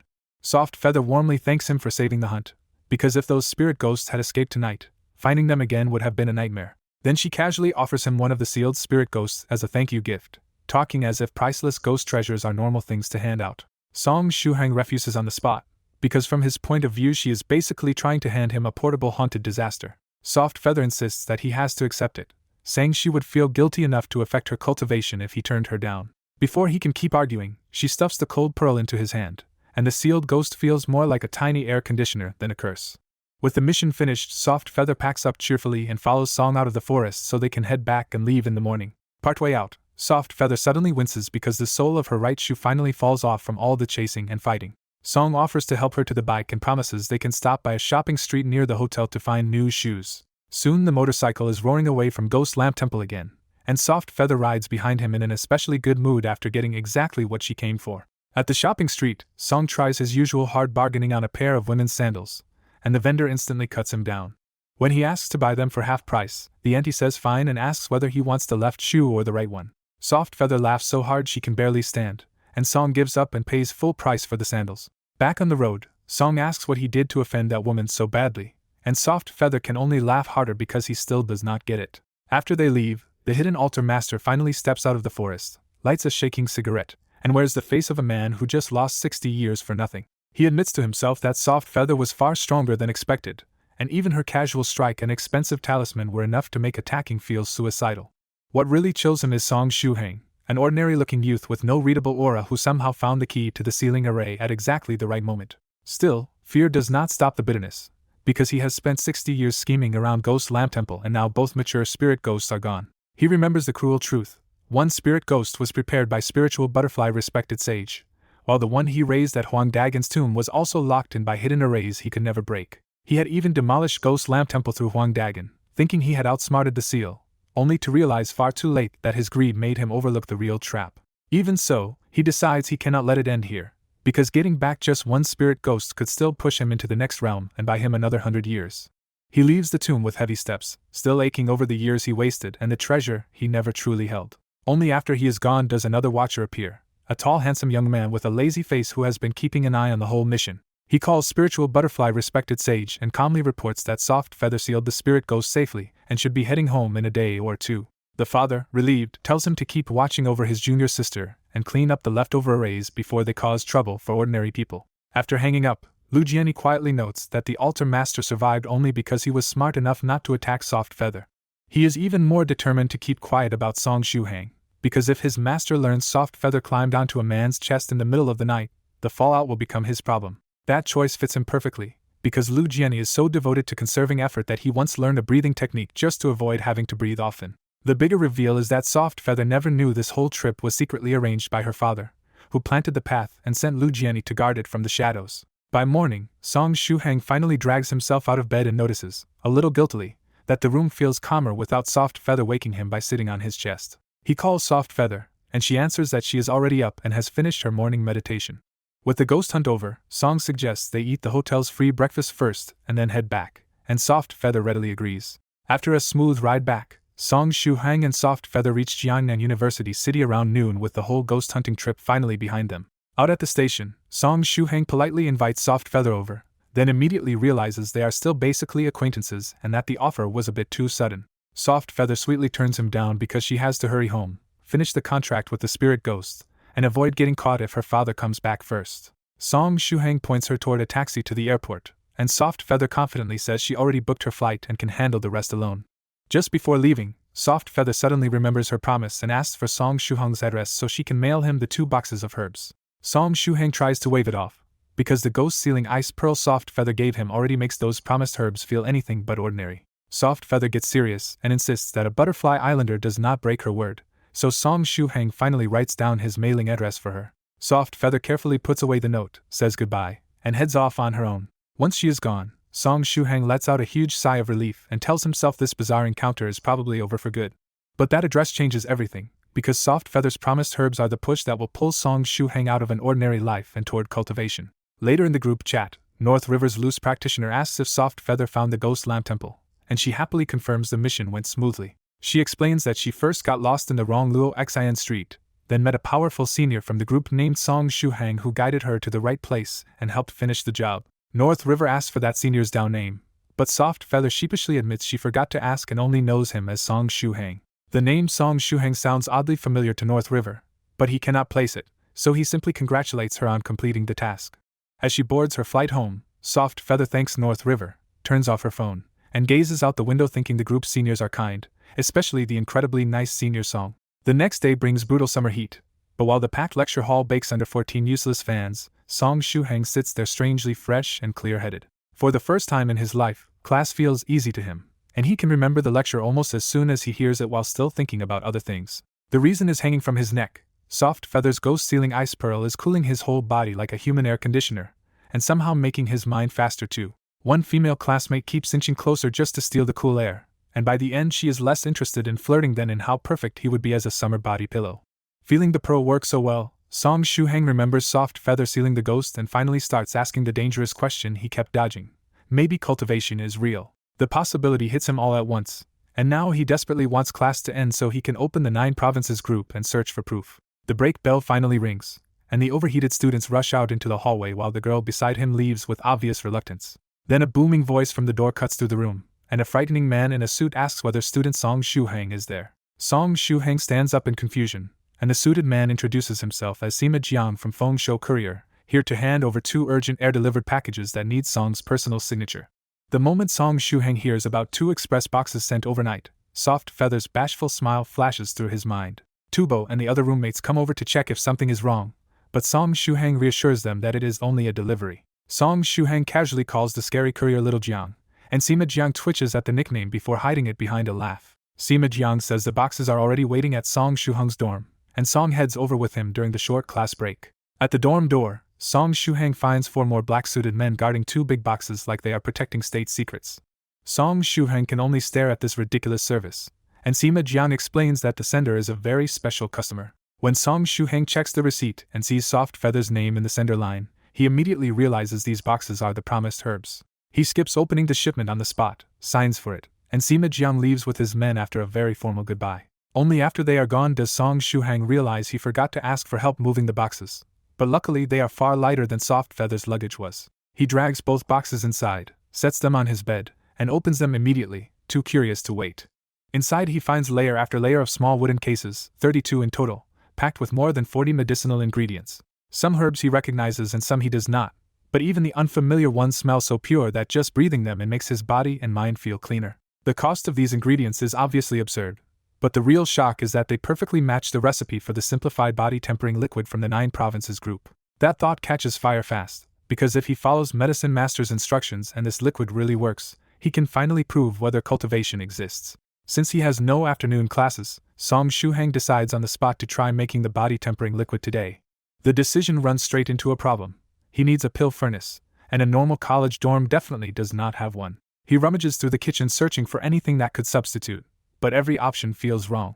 The hot pot looks ridiculous, the pressure cooker cannot be opened to add herbs every 5 minutes, and in the end the absurd hot pot is somehow still his best choice. He finally tells himself that with 32 sets of ingredients, failing once is acceptable, so he resolves to at least test it and treat failure as experience. With the final morning class still left, he postpones the attempt for a few hours and starts hiding all the herb cases away first.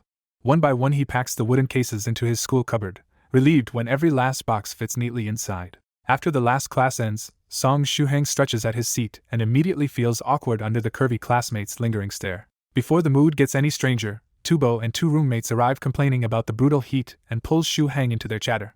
Tubo explains that Yangda sold a computer program and wants to rent a 3-room flat near school, so the group is going apartment hunting and hoping for a new hangout spot too. Shuhang praises Yangda for actually making money with his skills and roasts Tubo for only knowing how to spend it. Shuhang turns them down because he needs to deal with the 2 boxes he received, secretly pleased that an empty dorm will give him room to experiment alone. Tubo instantly tries to bargain, demanding an introduction to Shuhang's beautiful sister if Shuhang wants to freeload later. Shuhang shoots that down, but when he offers supper in exchange, Tubo accepts the deal on the spot. Yangda privately wonders whether Tubo means Zhao Yaya, then remembers her terrifying kick and decides that path looks suicidal. After lunch, the roommates head out, and Song Shuhang finally gets the empty dorm room he wanted. With the room quiet, Shuhang steadies himself, opens the herb case, and starts checking Medicine Master's recipe for the body-tempering liquid. He recognizes many ordinary herbs, but several ingredients are clearly beyond anything he could find online. Then he realizes Soft Feather already sorted every herb in recipe order and even measured the doses, saving him from a disaster before he starts. Reading the instructions makes the process sound simple, but Shuhang quickly sees the real problem: 45 herbs, tricky heat control, flexible timing, and nearly 4 hours without a single mistake. He puts the first ginseng slices into the pot, and immediately hits a basic problem the recipe never bothered to explain. Do you add water or not? He almost asks the 9 Provinces chat group for help, then stops himself and decides this first batch is better used as a full practice run where he records every mistake. Accepting that failure is likely, Shuhang adds 1 ladle of water, sets the hot pot on the dorm induction cooker, and starts stewing his first pill with the most unglamorous setup imaginable. Once the pot begins to boil, Shuhang watches the ginseng through the glass lid with a weird mix of excitement and embarrassment because pill refining looks a lot like cooking noodles. At exactly 5 minutes, he opens the lid and drops in the second herb, goji berries, sticking rigidly to the recipe because experience is the one thing he does not have. As the heat fills the room, the ice pearl on his chest releases a cool wave that clears his mind and helps him focus. Holding that pearl, Shuhang quietly makes a simple wish. Even if this batch fails, he wants proof that cultivation is real. The third herb is the strange morning dew mysterious grass, and Shuhang stares at its dew-like shimmer as the next timing window approaches. He drops the mysterious grass into the pot and watches closely, expecting some kind of real change from his first truly supernatural ingredient. With the ice pearl sharpening his focus even further, the herbs seem to enlarge before his eyes until he can almost feel every change happening inside the soup. In that strange state, he suddenly senses the heat is too weak, especially for the morning dew mysterious grass, and trusts his instinct enough to turn the induction cooker up. The gamble pays off at once when the mysterious grass dissolves into a jade-green medicinal liquid that starts wrapping around the other herbs. Then the ginseng and goji berries begin dissolving into that green liquid too, and Shuhang's pulse jumps as the impossible transformation finally becomes undeniable. He suspects the recipe may never have needed ordinary water at all, but since this run was always practice, he keeps going and mentally notes the mistake instead of panicking. When the next interval ends, he calmly adds the 4th herb and sees it dissolve the same way, which tells him the recipe's rough timing depends on each ingredient's actual state. That insight changes everything, and Shuhang stops obeying the timer like a machine so he can add each herb when the pot itself says it is ready.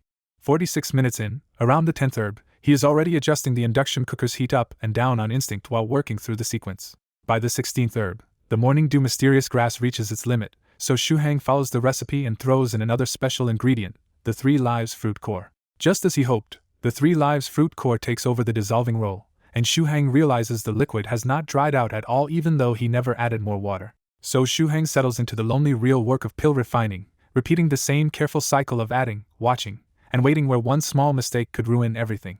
3.5 hours into his first refinement, Song Shuhang is still conscious but completely drained as he reaches the 41st ingredient.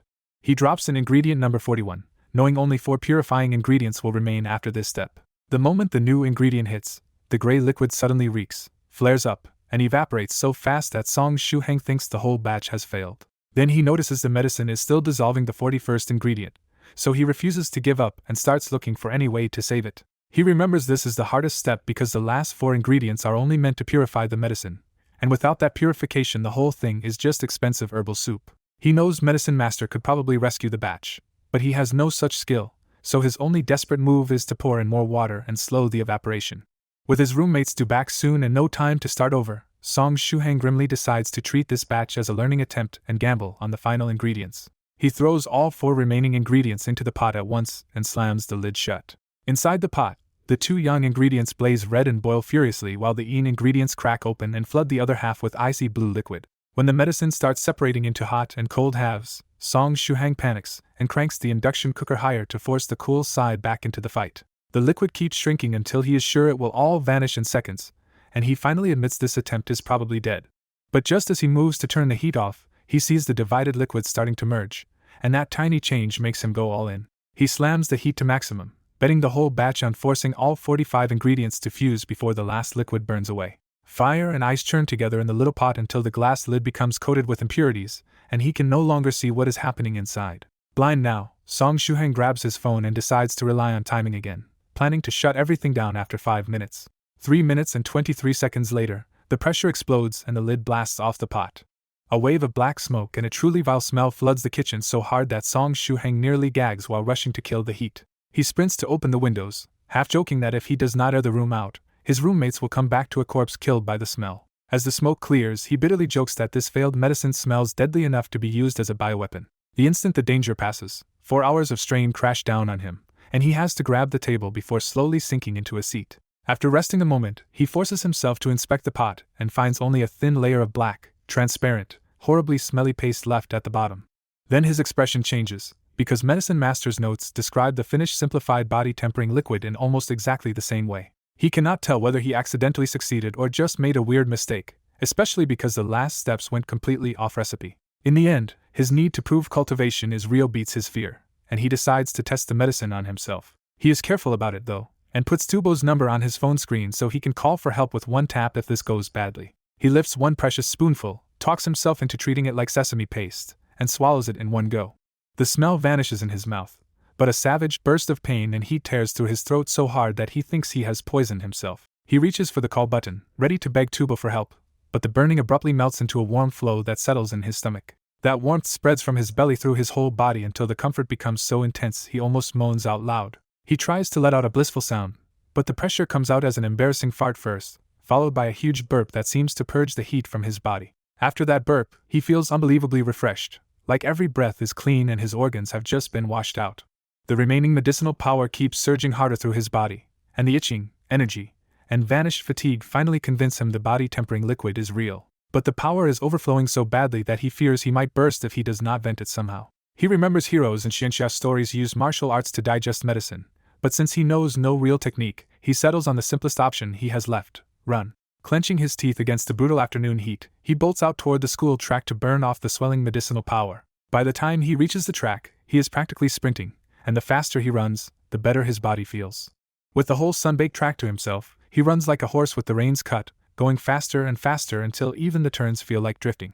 After several hard laps, he still is not tired at all, and instead feels lighter with every step as the medicine keeps working through him. The ice bead on his chest can no longer hold back the heat, and sweat pours from every pore while the effort helps purge more and more of the medicine through his body. He realizes this is how body-tempering liquid is supposed to be used, with movement to digest it, so he keeps sprinting round after round without even bothering to count anymore. Only after countless laps does he finally stop, still breathing evenly, while the raging medicinal power settles down into a gentler warmth in his lower abdomen.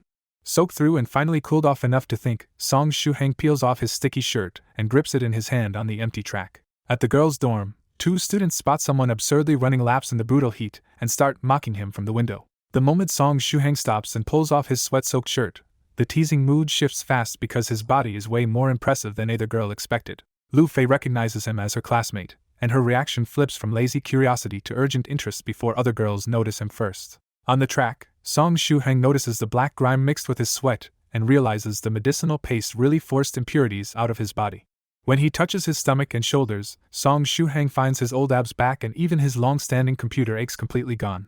His body keeps proving the change is real when he focuses his eyes and can see tiny details from impossibly far away. Trying to stay rational, he heads to the shot put area to test his strength next, even though he's buzzing with excitement. The heavy school shot put feels absurdly light in his hand, and that is when Song Shuheng finally understands how much stronger he has become. He fights down the urge to hurl it across the field, because even in his excitement he knows losing control now could cause real trouble.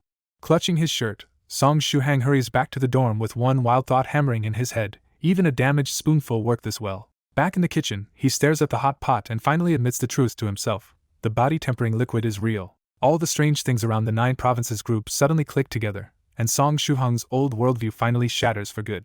Instead of panicking over that collapse, he tells himself a broken worldview is the price of seeing the world as it really is. He carefully saves every remaining drop of the body-tempering liquid, because after what it just did, he does not dare drink more blindly. Then the mirror hits him with another change. His skin now looks pale, healthy, and so smooth he can barely believe it. He worries for a second about how to explain this ridiculous glow-up to his roommates, but that thought gets crushed by a much bigger one. What really matters is now impossible to deny. Everyone in 9 provinces, 1 group is a real cultivator, and the realization leaves him almost shaking. He sits at his computer and hesitates over the group icon, because opening that chat now means choosing whether to stay ordinary or step into cultivation for real. He remembers Su Clan's Ashurlu nearly dying under lightning tribulation even with Achi protecting him, so Song Shuhang knows this path is not romantic nonsense but deadly danger.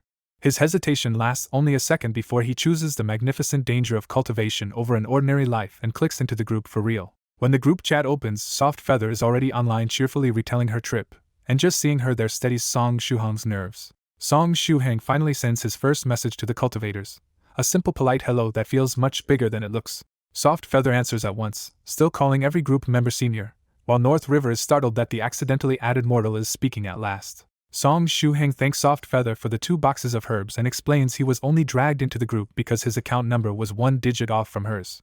Soft Feather is delighted by the 1-digit coincidence, and keeps calling him Senior Song anyway, taking it as a sign of fate instead of an accident. North River connects the dots and realizes this ordinary newcomer is the very Senior Song Soft Feather met in Jiangnan. Asked what tipped him off, Song Shuhang admits Soft Feather already seemed unusual in person, but the real proof was the simplified body-tempering liquid he cooked from her ingredients and actually drank. That confession shocks North River, because an unguided mortal should not be able to refine body-tempering liquid so easily at all. Soft Feather is just as stunned when she realizes the herbs only arrived that afternoon, which means Song Shuhang may have succeeded on his very first try. Song Shuhang explains there was a mishap at the 41st ingredient, yet the 5 spoonfuls he kept still boosted his vision, durability, endurance, and strength. North River confirms that outcome still counts as a real success and explains that low-quality body-tempering liquid can work fine because beginners have almost no resistance to it yet. Then North River asks the question that really matters to him. How many furnaces did Song Shuhang burn through before he got 1 batch to work? Song Shuhang answers with brutal innocence that he only used 1 batch, because he only owns 1 induction stove, and Soft Feather backs him up immediately. That answer hits North River like a personal attack, because as a loose cultivator he failed again and again before ever grasping this recipe. Desperate for another explanation, North River latches onto the phrase induction stove and wonders if it might secretly be some new kind of pill furnace. Even Soft Feather sounds baffled by that guess, leaving North River bracing for the worst before Song Shuhang answers plainly. Song Shuhang kills the mystery by explaining it is just an ordinary household number 12 induction stove, which is exactly the kind of answer that makes North River's liver hurt. When Song Shuhang admits he used an induction stove instead of a proper pill furnace, North River's loose practitioner is so stunned he can barely process it. The damage gets worse when Shuhang confesses his pill cauldron was just a hot pot, and even Soft Feather sounds impressed by how absurdly off-script he is. North River falls into speechless despair, because Shuhang succeeded on his first try with kitchen gear, while real pill refiners still fail regularly. Once North River asks if he is allowed to swear, the whole group instantly erupts into a chorus of stunned profanity. Unable to outswear the others, North River calls a medicine master, the one person everyone trusts to judge this weird refinement properly. Medicine Master finally appears and goes straight to the key problem, asking Shuhang to describe the whole process, especially the accident at the 41st ingredient. Soft Feather eagerly jumps in too, because she has failed at that exact step before and badly wants to know how Shuhang got through it. With Soft Feather helping keep the mood light, Shuhang finally settles in as a real member of the group and starts explaining his method. His first detail makes Medicine Master stop him at once, because Shuhang says he added water right at the start. Shuhang honestly explains that without water the ginseng would just burn in the hot pot, and that is when he realizes normal cultivators never do it this way. North River mourns his liver again, but Medicine Master accepts the logic and tells Shuhang to keep going because the early water should not ruin the final result. As Shuhang describes the process, the seniors can only picture a serious young man concocting medicine beside an induction cooker and hot pot, and the whole thing feels wrong in the funniest possible way. Shuhang keeps explaining his timing, heat control, and the changes he made to the recipe, while also asking about the problems he ran into. The more Medicine Master reads, the more pleased he becomes, because Shuhang is not just copying steps blindly but actually thinking through the recipe. Then Shuhang reaches the critical accident.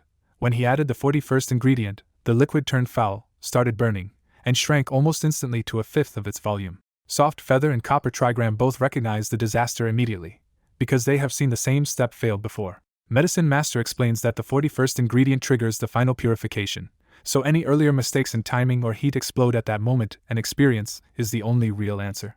Curious now, Medicine Master asks the obvious next question: if that step normally ruins the batch, How did Shu Hang survive it? Shu Hang says his first reaction was simple and desperate. He added another ladle of water to slow the liquid from vanishing. Medicine Master admits that adding water might actually buy time, even if it does not fix the root problem, and he starts seriously thinking about the idea. Shu Hang follows that up with an even crazier move. He throws in the last 4 ingredients together, turns the heat up hard, and blasts the pot until the lid flies off. What survives is only about 5 spoonfuls of body-tempering liquid, but North River is shocked again because that is still better than a normal yield. Medicine Master cannot compare the effect yet since this was Shu Hang's first batch, so he logs off on the spot to test the method himself. North River laughs that if Medicine Master confirms the method, Shu Hang may have just created a new simplified recipe and earned every future user's gratitude. At that point the group stops treating Shu Hang like a random lurker, because refining and drinking body-tempering liquid means he has already stepped into cultivation. North River formally welcomes him to 9 provinces, 1 group and explains that MT Yellow's true monarch should have done it, but the man is busy handling the great devil dog at home. Then North River turns serious and warns Shu Hang that cultivation is dangerous, with calamities that can strike at any time. Shu Hang answers that he already knows it is real, because he saw the lightning tribulation over H City with his own eyes. Soft Feather backs him up by explaining he lives close to H City and J City, making his claim perfectly believable. North River jokes that this means Shu Hang has been watching the group closely from the start, and Shu Hang can only laugh awkwardly without admitting why. With the jokes out of the way, North River lays out the real choice in front of him: become a loose cultivator or join a senior's sect. Soft Feather immediately tries to recruit him to Spiritual Butterfly Island, promising rich resources, strong techniques, and her personal care. North River cuts off Soft Feather's eager invitation, and Shu Hang asks the practical question first: what really separates the sect path from loose cultivation? North River starts with sect life and makes it sound attractive, because a sect gives teachers experience, resources, techniques, and proper cultivation grounds. But he follows with the price. Sect disciples must obey rules, serve the sect, and often leave their families behind for years or even life. North River especially complains about Buddhist sects, where shaving your head and strict monastic rules can swallow your whole old life. Roaming Cloud Monk Tong Xian quietly answers with a smiling emoticon, and North River instantly softens his wording before that smile turns into a real problem. Shu Hang agrees that a sect's demands are fair, but inside he already knows he cannot leave his family and ordinary life behind right now. Soft Feather makes one more push, saying Spiritual Butterfly Island is freer than most sects, and that she could even help him get extra freedom once he reaches the 3rd stage. Shu Hang thanks her sincerely, but hearing that the condition is 3rd stage strength only convinces him more that sect life is too far from the family he wants to stay close to. North River turns to loose cultivation next and admits the truth plainly: no teacher, no stockpile of resources, no cultivation cave, and almost everything depends on yourself. He does not hide how harsh that path can be, because most loose cultivators hit their limit early and simply burn through their lives. That makes Shu Hang ask the obvious survival question: if loose cultivators get so little, where do their techniques and resources even come from? North River explains that 9 provinces, 1 group changes the equation, because powerful seniors like MT Yellow help younger members and members can trade favors for support. He points to Soft Feather as the perfect example, since helping her once already earned Shu Hang 2 whole boxes of medicinal ingredients. Soft Feather immediately protests being called a failure again, and even in text Shu Hang can almost picture her pouting. North River says that if Shu Hang stays active in the group, he can slowly gather techniques, pills, and resources, and that 9 provinces, 1 group is almost becoming a sect of its own. By then Shu Hang has already decided in his heart that loose cultivation fits him best for now. When North River asks for his answer, Copper Trigram still advises him not to rush a choice that could shape his whole future. Shu Hang does not waver and clearly chooses to become a loose cultivator. Copper Trigram warns him one last time that once he takes this path, most sects will never accept him later unless he proves exceptionally valuable. Shu Hang answers with full seriousness that he has thought it through, and whatever comes of it, he will not regret his own choice. Seeing his resolve, Copper Trigram finally lets the matter rest. North River moves straight to the practical next step and says Shu Hang now needs a basic body training technique and a meditation method to start building his foundation. He explains the usual group rule too: juniors are supposed to earn techniques by helping seniors or fellow members first. But Shu Hang is a special case, because he is still an ordinary mortal and too weak to complete most cultivation-related requests without some starting help. So North River offers to advance him the most basic fist technique and meditation technique first, enough to pair with the body-tempering liquid and begin his 100 days of foundation building. North River adds that once Shu Hang has a proper foundation, he can take on group tasks and repay that favor fairly later. He even mentions that a chi and blood pill could shorten the 100-day process by a lot, giving Shu Hang his first glimpse of a faster road ahead. The offer hits Shu Hang hard, because even a basic advance like this is exactly what he needs to truly open the door to cultivation. His fingers rest on the keyboard, and he realizes that with one reply, cultivation is finally within reach. In the group chat, Soft Feather eagerly volunteers to teach Song Shuheng foundation building herself and even offers to travel to Jiangnan. Soft Feather's real motive is obvious. She wants to see his strange induction stove alchemy in person and sneak out to enjoy the mortal world again. That plan dies instantly when a harsh reply appears, ordering Soft Feather to stay put because he will reach Spiritual Butterfly Island by evening. Everyone immediately understands the person behind that message is Soft Feather's father, still happily using 3 waves to keep tormenting him. Soft Feather sticks out her tongue, goes quiet, and North River sends a teasing smile, while Song Shuheng finally relaxes enough to start accepting the earlier offer. Before Song Shuheng can finish, Medicine Master suddenly cuts in with a blunt message that simply says, "Let me." After an awkward pause, Medicine Master explains that Song Shuheng's odd refining method gave him new ideas, so he wants to watch it in person and guide him in return. Medicine Master sweetens the deal by promising a good reward either way, including a body training sword technique and a meditation technique. Then Medicine Master blatantly advertises himself by adding that his techniques are even a little better than North River's. North River laughs it off and urges Song Shuheng to accept, pointing out that a free teacher for foundation building is a rare chance he should not miss. From North River's view, Song Shuheng has just skipped the 2 hardest problems loose cultivators face: getting body tempering liquid and finding proper guidance for foundation building. Song Shuheng sincerely thanks the seniors, feeling like the 9 provinces group keeps helping him far more kindly than he ever expected. Medicine Master moves straight to logistics and asks for Song Shuheng's address. As he replies with his university dorm location, Song Shuheng's eyes drift to the poison dragon grass bonsai sitting beside the computer. He remembers that Medicine Master once asked about that exact herb and wonders if the senior still needs it. Medicine Master asks for contact details next, and Song Shuheng quickly sends his phone number. Medicine Master says he will arrive the next morning, then logs off before Song Shuheng can bring up the poison dragon grass. Song Shuheng decides he will just mention the herb in person, then realizes tomorrow morning means he may need to skip class again. Soft Feather quietly slips back into the chat and asks if he has really decided to walk the much harder path of a loose cultivator. Song Shuheng says the loose cultivator path fits him for now, then calmly asks whether the 2 professors' matching leg injuries were really just a coincidence. Soft Feather denies everything so fast that she practically confesses, swearing it was all a coincidence before fleeing offline again. That is enough for Song Shuheng, who concludes the professors' matching leg injuries were definitely arranged and not fate being weird. Instead of getting angry, he feels oddly grateful, because their injuries led him to Luo Xian Street, Soft Feather's gift, and his first real step into cultivation. The whole evening still feels unreal to him, because he expected hard tests from mysterious seniors, not this much open help. North River sends a serious reminder that as a loose cultivator, Song Shuheng must ask the group whenever he is confused instead of risking a wrong path alone. North River spells out the danger clearly. A small mistake only wastes time, but a big one can end in cultivation deviation and disaster. That warning makes Song Shuheng bring up his own question right away. Can he let his family drink body-tempering liquid too, or is that forbidden? North River says medicinal liquid is not like cultivation techniques, so there is no rule against sharing it with relatives. But North River immediately pours cold water on the idea, warning that ingredients are scarce and Soft Feather's generosity is not normal. Even in the best case, his 32 ingredient sets only make 32 servings, which is nowhere near enough for his own 100-day foundation building. Even while warning him off, North River quietly appreciates that Song Shuheng's first instinct was to help his family, which makes him seem like someone worth trusting.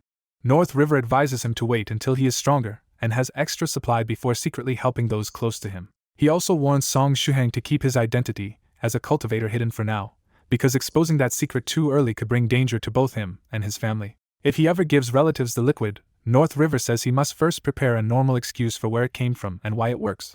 Then comes the harder truth.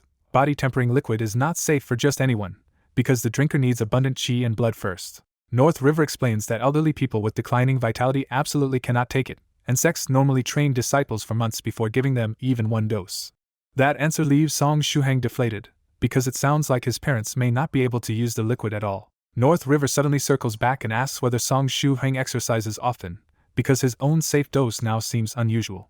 Song Shuheng admits he used to keep up regular training but has not exercised properly for over a year, answering with obvious embarrassment. When Song Shuheng describes the liquid as only burning his throat at first before turning comfortable and energizing, the conversation takes on a strange new edge. Then North River swerves into a deeply awkward question and asks if Song Shuheng has ever had a girlfriend. Song Shuheng answers that he only just entered university and has never had a girlfriend, but North River immediately twists that into an even more awkward follow-up. North River stops pretending to be tactful, flatly asks if Song Shuheng is still a virgin, then throws in a crude joke that makes the whole thing worse. Pressed harder, Song Shuheng grits his teeth and denies ever doing any of that, dragged into public embarrassment in front of the whole group. North River still is not finished and tosses out one last coded question about dreaming of grasslands, leaving Song Shuhang staring at the screen in total confusion. After North River spells it out, Song Shuhang awkwardly insists his body is healthy even if that kind of thing has not happened to him yet.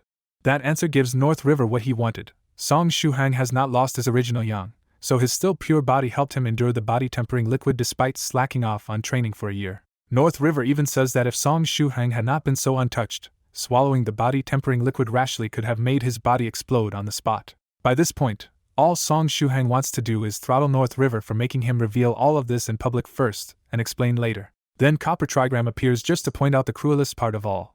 This whole conversation could have happened in a private message. After chatting a bit longer, Song Shuhang finally says goodbye to the seniors and logs off, ending the painfully educational evening.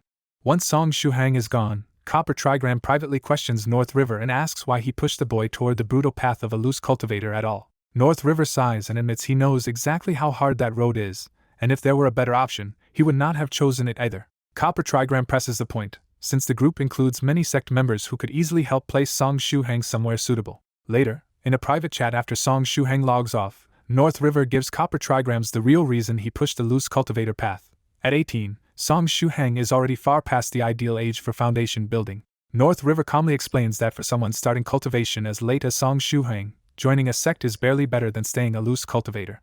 He spells it out bluntly. Sects would rather pour time and resources into gifted children than into a high-maintenance late starter with limited future. So North River says the only fair choice is to let Song Shuhang decide for himself, because at least his own path will be his own responsibility. Back at the men's dorm, Song Shuhang stares at the last jar of body-tempering liquid and knows he still has to finish it with Medicine Master's training methods.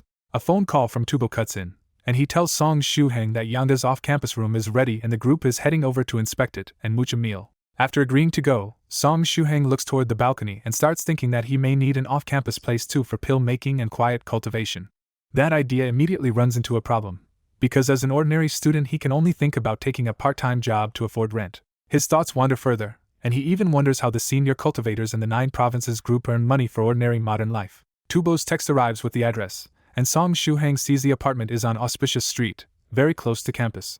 On the way there, he studies the map and decides to cut through the old alley maze to save time. As he enters the alleys, Song Shuhang remembers this used to be hoodlum territory, but the earlier gang's mysterious wipeout made the area much quieter. He is sure that incident was no coincidence, because too many thugs lost the same chunk of memory for it to be anything but deliberate tampering. Then the irony hits immediately, because the moment hoodlums are on his mind, Song Shuhang turns a corner and finds 7 thugs surrounding a petite young woman in the alley. The thugs crowd in with filthy teasing, clearly trying to intimidate the girl into going with them. Up close, the petite girl looks tiny and delicate, but her face holds open disgust instead of fear. When one blonde thug reaches for the girl's face, Song Shuhang decides he has seen enough and steps in. Because his body is still supercharged from the liquid, he accidentally bursts forward so fast that he practically blurs across the alley. In the next instant, Song Shuhang grabs the blonde thug by the back of the head and bluntly tells the group the girl does not want any of this. Then he lifts the thug one-handed by the head as if he weighs nothing, and even Song Shuhang is stunned by how absurdly strong he has become. For a split second he even wants to spin the thug around like a weapon, then forcibly reins himself in before doing something horrifying. The blonde thug screams and flails in midair, and the rest finally snap out of their shock and rush Song Shuhang together. Their curses instantly sour Song Shuhang's mood, because insulting his family is one thing he cannot stand. So he uses the thug in his hand like a weapon and hurls him straight into the one carrying the baton. The crash is brutal enough to drop both men at once, leaving them groaning on the ground with broken bone pain. Before the punch from the other side can land, Song Shuhang snaps out a brutal kick to the thug's crotch and drops him with one hit too. Seeing 3 men go down in seconds, the last 4 thugs lose their nerve completely. Song Shuhang takes one look at their cowardly faces and simply orders them to get lost. They grab their injured friends and run, still trying to save face by shouting threats from a safer distance. One sharp clap from Song Shuhang sends them fleeing even faster, and he can only think these idiots still have not learned their lesson. With the alley quiet again, Song Shuhang turns to the young woman and politely asks if she is alright. Instead of relief or gratitude, she meets him with an icy stare that makes it obvious she was never frightened to begin with. When Song Shuhang starts to leave, she coldly dismisses him as a busybody and walks off like he was the one being annoying. Song Shuhang can only stare after her, baffled that a girl he just rescued could have that much attitude. Then he remembers the real emergency. If he gets there any later, his roommates might start freeloading dinner without him. He hurries to Younga's new apartment, where Tubo instantly jokes that he was so late he must have stopped to save a beauty. Song Shuhang laughs because that is exactly what happened, then admits the girl was beautiful but unbelievably rude. Looking around the place, Song Shuhang asks about the rent because he is seriously considering getting a room of his own. Yonda tells him he got lucky with a student deal at 5,000 a year, and Song Shuhang has to admit that is a very good price. Tubo cuts off the housing talk by announcing he already booked a table, and tonight Yonda is treating everyone at Ashun's stall. Song Shuhang realizes his appetite is bizarrely huge after all the body strengthening, and once the meal starts he eats hard enough to leave his roommates staring. On the night before meeting Medicine Master, Song Shuhang is too excited and restless to sleep at all. He checks the time hoping the night has passed, only to find that just 5 miserable minutes are gone. By the next hot morning, Song Shuhang feels mentally drained from staying up all night, but his body still is not sleepy. He brings his charged phone to class and spends the morning waiting for Medicine Master's call, but nothing comes. By English class, Professor Smith shows up on his crutch right on time, still as strict and intimidating as ever after his hospital stay. Tubo panics at the sight of Professor Smith and immediately wants to retreat to the back of the room. Li Yonda decides to move too, and Gao Muma says he is going to the back with his petite girlfriend Ye. Song Shuhang starts to pack up too, but Tubo stops him and the others insist he should stay right where he is. Li Yonda teasingly tells him to seize the chance. Tubo grins along, and the roommates head for the back like smug wingmen. When Song Shuhang finally looks beside him, he sees Lu Fei sitting nearby and smiling sweetly, which explains the whole misunderstanding. At the back of the classroom, Tubo suddenly realizes it feels much hotter now that they have left Song Shuhang's side. The roommates seriously float the weird idea that Song Shuhang seems to give off cool air like a human air conditioner. Li Yonda adds that Song Shuhang also looks much fairer than yesterday, as if something really changed after the apartment trip. Tubo mocks him for paying that much attention to another guy, but he instantly folds when Li Yonda threatens the secret files on his computer. The roommates smugly decide their matchmaking was the right call, convince Song Shuhang and Lu Fei need space together. But Song Shuhang is thinking about cultivation, not dating, and keeps checking his phone instead of paying attention to Lu Fei. Professor Smith starts teaching in the dead silent room, where even bored students know better than to make noise in his class. That silence shatters when a harsh crack comes from the classroom door. In front of everyone's eyes, the door lock screws rip loose and the lock blows clean off, as if the door has been rammed from outside. A tall lean man with sky-high mohawk hair and heavy dark circles steps into the doorway, casually apologizing for interrupting class. Professor Smith explodes in anger, but the intruder just waves him aside and says he only came to find one person. With one effortless gesture, Medicine Master freezes Professor Smith completely, body, voice, eyes, and even thought. The whole class goes silent in shock, while Song Shuhang stares at the wrecked lock and realizes this man has to be a cultivator. He desperately tells himself this flashy guy cannot be Medicine Master, right up until the man loudly calls out that he is here for Song Shuhang. Every student turns to stare at Song Shuhang, and he can already feel how embarrassing this is going to be. Song Shuhang walks up anyway and awkwardly asks Professor Smith for leave, even though the professor is too frozen to respond. Medicine Master cuts off the awkwardness, grabs Song Shuhang, and hauls him out of class while Shuhang yells for Tubo to pack his books. Watching him get taken away, Tubo and Li Yonda wonder if this bizarre visitor is another fake courier like the last one. On the way out, Song Shuhang asks how Medicine Master found him without even calling first. Medicine Master proudly explains that he tracked Song Shuhang through cell phone location and identified him by the obvious changes left by body tempering liquid. Trying to salvage some dignity from the situation, Song Shuhang comments on Medicine Master's unbelievably fashionable look. Medicine Master says the mohawk is just hair blasted upward from riding a flying sword across provinces. And the smoky eye effect is not makeup at all, just permanent dark circles from staying awake for days to refine pills. That is when Song Shuhang fully realizes the quiet, mysterious online senior is actually a cheerful chatterbox in person. They arrive at Song Shuhang's male dorm, and Medicine Master immediately asks where the pill refining room is. Song Shuhang points him to the kitchen instead, and Medicine Master has a small crisis realizing this is where the body tempering liquid was cooked. After recovering, Medicine Master asks Song Shuhang to refine body tempering liquid again so he can watch the process in person. Song Shuhang points out that the morning classes are nearly over, so there is not enough time before lunch. Medicine Master grumbles that ordinary people needing meals is troublesome, then proposes doing the refining together in the afternoon instead. Song Shuhang admits he still has classes in the afternoon too, and Medicine Master immediately starts asking who teaches them, which makes the whole mood turn dangerous. When Medicine Master casually asks who teaches those classes, Song Shuhang gets nervous enough to stop him and ask one very specific question. Song Shuhang asks if Medicine Master is planning to put his afternoon teacher in the hospital, and Medicine Master cheerfully says yes, because a broken leg should be enough. Song Shuhang hurriedly shuts down Medicine Master's wild idea by reminding him that Soft Feather already sent 2 teachers to the hospital, and one of them is the cane-using English professor they just saw. Medicine Master actually looks disappointed that the trick was already used, because now hurting another teacher would make him look too violent. Shuhang presses the real problem too. Refining pills in the dorm is a terrible idea, because if his roommates walk in and catch this scene, they will think both of them belong in a mental hospital. Medicine Master sighs that ordinary people are troublesome and casually invites Shuhang to leave the mortal world and join one of the famous cultivation sects from their chat group. Shuhang does not reject the idea, but he knows he is not ready yet, so he only says he will think about it. Medicine Master jumps right back to the afternoon plan and calmly suggests causing a school-wide incident so classes get cancelled and no one gets suspicious. Shuhang firmly refuses that terrifying idea and says he already prepared a leave slip, so there is no need to unleash disaster on the campus.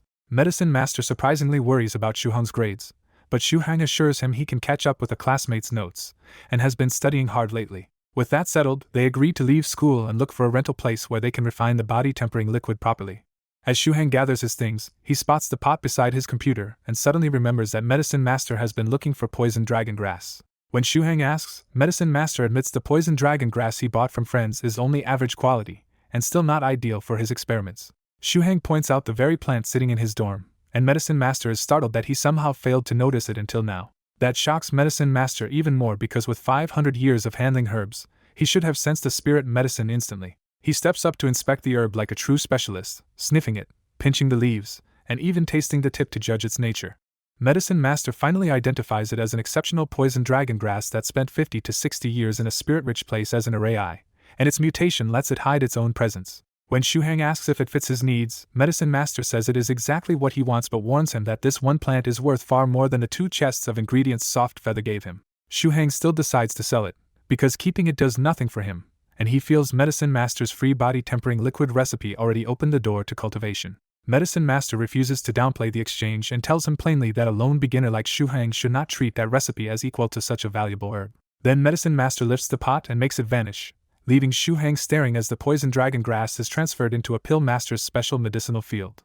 Shuhang guesses it might be a storage ring or bag, but Medicine Master explains that true spatial gear is absurdly expensive, while his medicinal field only stores herbs and is much easier to learn later. Because Shuhang just gave him such a rare gift, Medicine Master decides the basic techniques he meant to teach are no longer enough. He opens the 9 provinces group and painstakingly types a request to roaming cloud monk Tong Xian to borrow the Vajra Foundation fist technique and the true self-meditation scripture. Watching him struggle over one long message, Shuhang finally understands why Medicine Master's chat posts are always so painfully short. The group instantly wakes up, and North River jokes that Medicine Master must be preparing these techniques for Shuhang just like Soft Feather once got carried away helping him.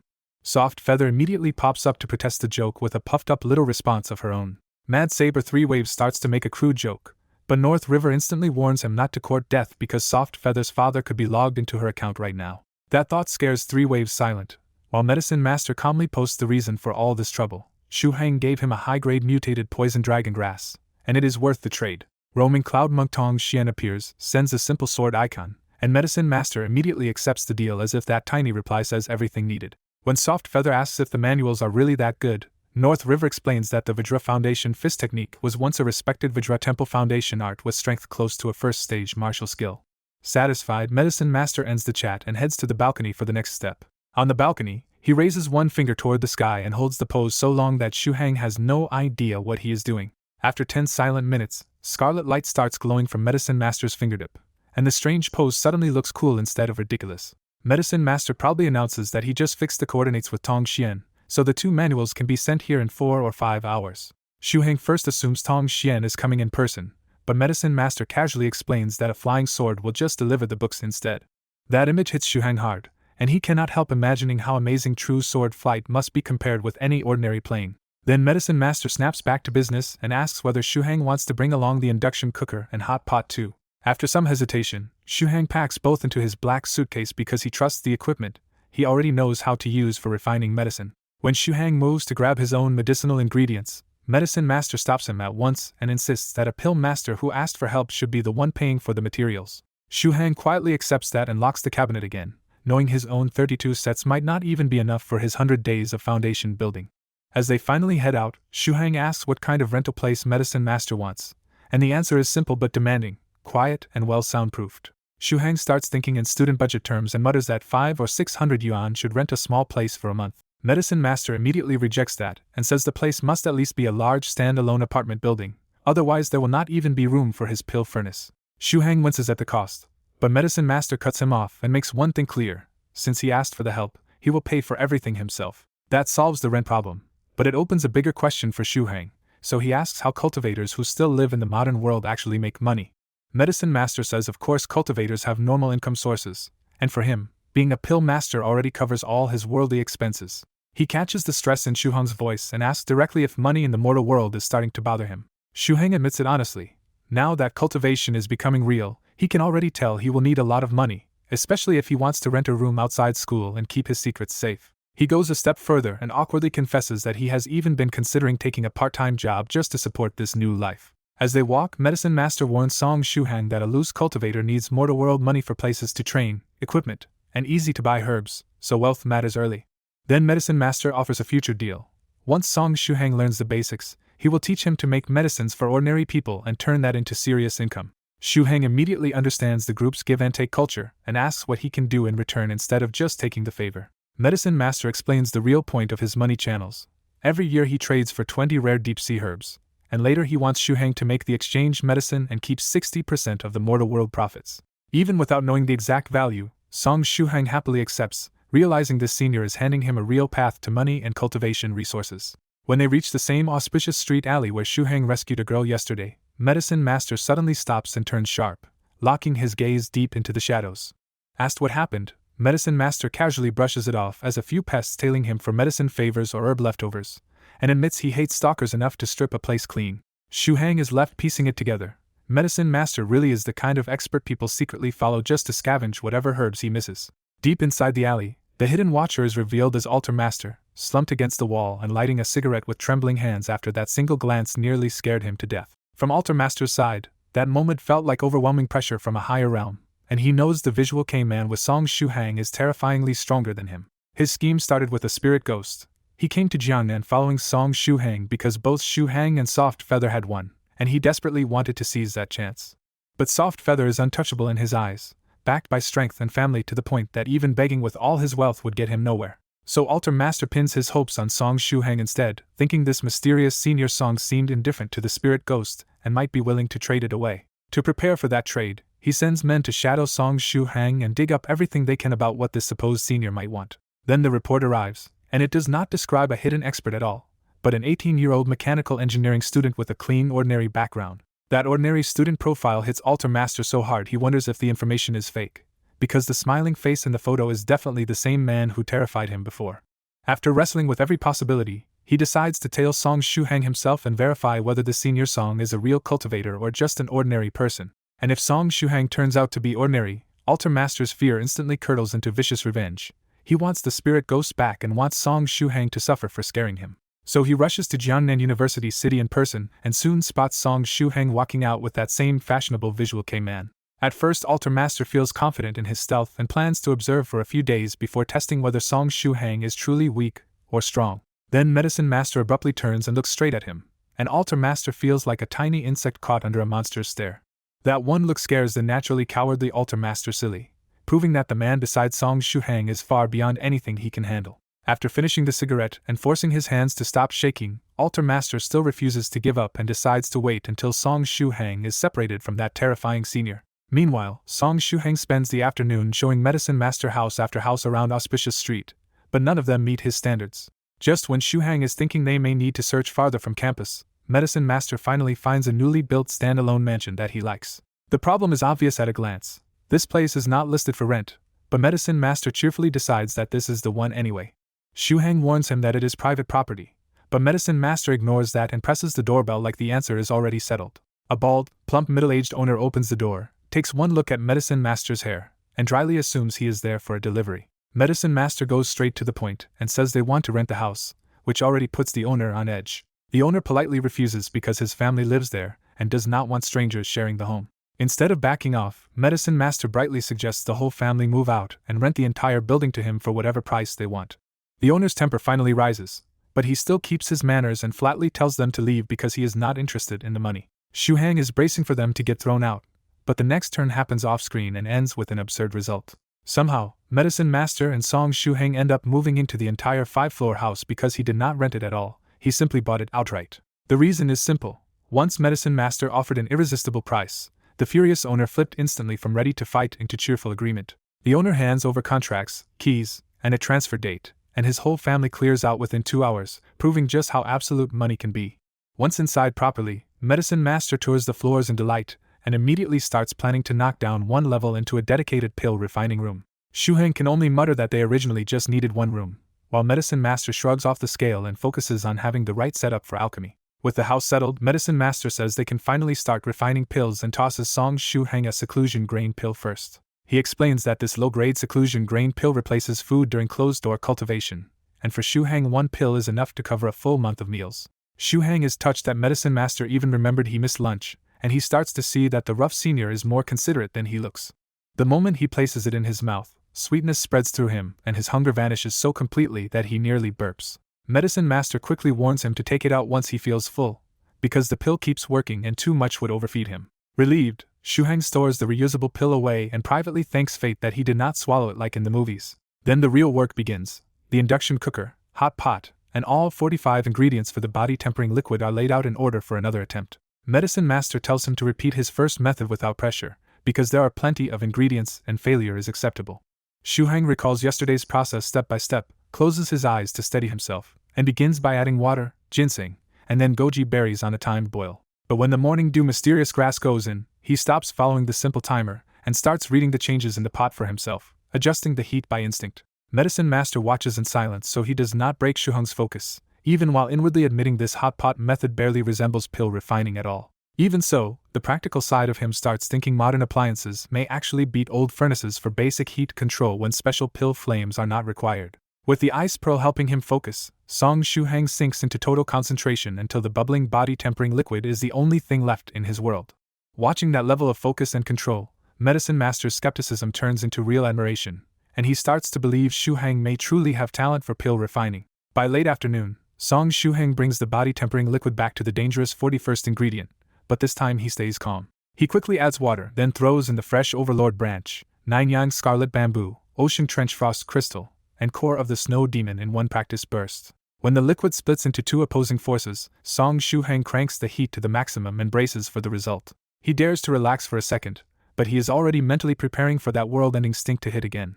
4 minutes later, the pot explodes open anyway, blasting out black smoke and a stench so vile it feels almost supernatural. Song Shuheng jumps back and holds his breath, but the smell still forces its way in and nearly makes him gag. Even Medicine Master, with senses far sharper than a normal person's, turns sick from the stench and instantly judges it like a biological weapon.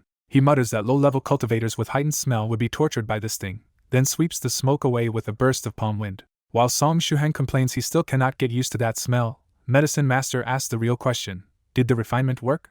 Song Shuheng lifts the lid and guesses it probably succeeded if the stink came out on schedule. At the bottom sits a thin layer of black translucent paste, and Medicine Master flicks a drop into his mouth to judge it for himself. The medicine is weaker than even his simplified version, and that is exactly why Medicine Master smiles. He explains that ordinary body-tempering liquid is too violent for beginners, but this much weaker version could let sect disciples start tempering their bodies far earlier. That means young disciples could build toughness first, move up to stronger medicine sooner, and save precious time during foundation building.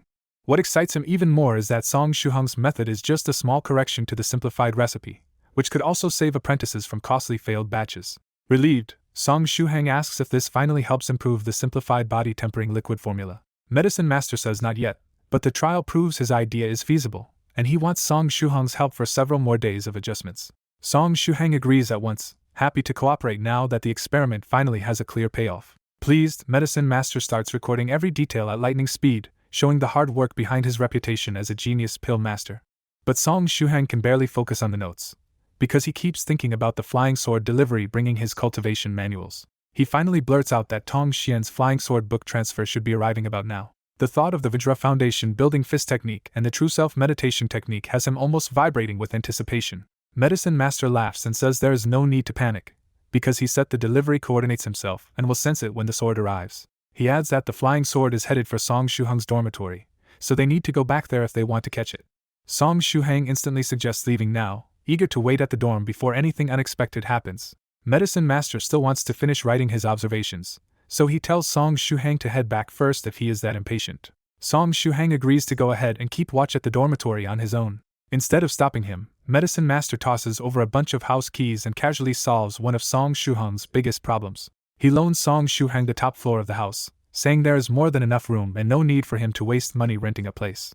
Since he badly needs a private place to stay, Song Shu-hang accepts the favor with genuine gratitude instead of politely refusing. Medicine Master only waves him off, reminds him to lock the door, and goes right back to writing. Song Shu-hang leaves briskly, making sure to carry his induction stove and hot pot so his roommates will not get suspicious later. 5 minutes later in the alleys of Auspicious Street, he stops short at a scene that feels absurdly familiar. Ahead of him, 11 flashy hoodlums have trapped a short-haired girl against the wall, and are using the same sleazy lines he heard before. Song Shu-hang sighs, already guessing he is about to play the meddling good guy again even if the girl will not appreciate it. He clenches his fists and walks toward them, ready to help because from his point of view this should be easy. The short-haired girl notices him first, and the sight of this obvious busybody makes the corner of her mouth twitch. She mutters that he is annoying, but the thug misreads the moment, and reaches to touch her face anyway. She moves first, grabbing the thug's head with both hands so suddenly that he stupidly thinks she is pulling him in for a kiss. Instead, she smashes her forehead into his, dropping him cold in one brutal headbutt. Still expressionless, she tosses the unconscious thug aside like trash, and the whole alley mood changes at once. The rest finally realize this is no helpless victim, but they still curse her and close in with ugly threats. She answers by dropping into a textbook horse stance so smooth and confident that even Song Shu-hang can tell she looks terrifyingly cool. Then her small fists explode forward, and the first thug she hits is sent flying hard enough to leave everyone else frozen. She does not stop there, chaining punches, a spinning kick, and a vicious throw with ruthless efficiency. In barely more than 10 seconds, all 11 hoodlums are down, and the alley belongs to her. She brushes off imaginary dust, throws Song Shu-hang a proud little look, and walks away like a victorious peacock. Song Shu-hang can only admit that yes, this time he really was being a busybody. Then he remembers she has been pinned against a wall by hoodlums 2 days in a row, and wonders if she has some bizarre talent for attracting that exact setup. Farther ahead, the girl stiffens for a split second after hearing him, and then keeps walking even faster. Once she is gone, Song Shu-hang crouches beside the thug with the rubber duck tattoo just to make sure the idiot is still alive. Satisfied that nobody died, Song Shu-hang leaves the hoodlums where they fell and saves his sympathy for something more important. His mind snaps right back to the flying sword book transfer, and the thought of real cultivation manuals pulls him into excited speculation all over again. But as he heads for the dorm, one last worry hits him. If his roommates are already back when a flying sword delivers the books, explaining that will be a nightmare. Song Shu-hang returned to the dorm expecting his roommates, but the place was strangely quiet. He noticed the leave application he left on the shoe rack was gone, so his roommates had already handed it in for him. Thinking the others had probably gone off campus again, Shu-hang was glad he might receive the flying sword delivery without anyone seeing it. Then voices drifted out from the bedroom, and one of them was begging Galmuma for help with girlfriends. Inside, Galmuma was cornered by his childhood friend Jugayu, a short-haired blonde student so androgynous that Shu-hang could not tell if Jugayu was male or female. Jugayu happily explained that the date with Xiaomei had gone well and they had even held hands. But the mood flipped when Jugayu admitted that nervousness made that handhold too forceful, and tomorrow's planned kiss was even more terrifying. Galmuma guessed the real question, and Jugayu shamelessly confirmed it. Jugayu wanted him to teach kissing through hands-on practice. Galmuma flatly refused, but Jugayu doubled down and even asked for a wet French kiss. When Galmuma told Jugayu to practice on pillows instead, Jugayu revealed that fake practice had failed and only a real person's lips would do. Galmuma desperately suggested a shady kissing expert off campus, but Jugayu refused to cheat on Xiaomei and even pulled out cling film as a backup plan. Galmuma still refused, and moments later the bedroom erupted into struggling noises that made Shu-hang freeze outside in shock. As a horrified roommate, Shu-hang hovered outside the bedroom, torn between barging in now or waiting a minute in case Galmuma was secretly into it. Before he could decide, the door opened and Jugayu stepped out flushed and satisfied. Behind Jugayu in the open doorway, Galmuma looked completely broken on the bed, with the lifeless eyes of someone who had just been thoroughly bullied. Shu-hang tried to smooth over the unbearable awkwardness, and Jugayu instantly switched back into a polite, composed childhood friend. After introducing themselves, Jugayu politely asked Shu-hang to keep looking after Galmuma, which only made the previous scene feel more surreal. Then Jugayu suddenly remembered hearing Shu-hang's name before and asked a sharp question. Had he offended someone lately? Shu-hang was baffled, and Jugayu seriously warned him that someone had spent yesterday afternoon digging up his class, age, home address, and even information about the people close to him. Jugayu added with an easy smile that the school's news club is always sniffing out odd things, which was why this investigation had caught their attention in the first place. That warning hit hard because Shu-hang could handle an ambush against himself, but not strangers digging into his friends. Jugayu told him to stay careful for the next few days and then left the dorm, still casual despite dropping a serious warning. Left with that uneasy feeling, Shu-hang decided he would ask Medicine Master later if there was a way to trace whoever was investigating him. When he checked on Galmuma, his roommate weakly declared that he had been tainted. Shu-hang immediately asked the question still bothering him. Was Jugayu a man or a woman? Galmuma first denied Jugayu was male, which made Shuhang assume he had just been kissed by a girl and was acting absurdly dramatic. But Gao Muma's reaction only got worse, and he finally muttered that Jugayu was either, leaving the whole thing even more incomprehensible. Seeing that Gao Muma was beyond saving for now, Shuhang left him to mope and went to the balcony to wait for the flying sword delivery. After more than 10 minutes of brooding, Gao Muma finally got up and invited Shuhang to join the others for drinks at Yangda's place that evening. Shuhang agreed to come later after meeting a friend, while Gao Muma declared he wanted to get dead drunk and left first. Now alone, Shuhang waited on the balcony staring at the sky, excited for his first real flying sword delivery. At 4:07 in the afternoon, Medicine Master finally called to say the flying sword transfer was almost there and asked if anyone else was in the dorm. After Shuhang confirmed he was alone, Medicine Master promised to be there immediately. 2 minutes later, Medicine Master was already beside him, grinning that the delivery had arrived. When Shuhang asked what they needed to do, Medicine Master simply stepped onto the balcony and raised 2 scarlet glowing fingers toward the sky. A bright point appeared high above them and shot closer so fast that Shuhang could finally make out the shape of a sword. Watching a delivery sword descend in broad daylight, Shuhang suddenly wondered if years of UFO photos were just cultivators being careless in public skies. The flying sword stopped at Medicine Master's hand, revealing itself as a black metal short sword floating in total defiance of physics. Shuhang stayed surprisingly calm until he realized the sword was carrying no stack of secret manuals at all. Medicine Master caught the sword and pulled a thumb-sized jade device from its hilt, showing Shuhang that the manuals were stored in a tiny modern container instead. The jade tube looked so mystical that Shuhang blurted out the classic fantasy answer, a technique transferring jade slip. Medicine Master shut that down immediately, explaining that real inheritance jade slips were priceless treasures reserved for peerless techniques that words could not hold. Then came the final blow to Shuhang's imagination. The sacred-looking object was just an ordinary thumb drive, because modern storage was convenient even for cultivators. Song Shuhang is still stuck on one absurd detail. The priceless cultivation manual he just received is really stored on a thumb drive. Medicine Master pulls the drive free and casually tosses Tong Xian's flying sword to Shuhang, telling him to mail it back in the next few days.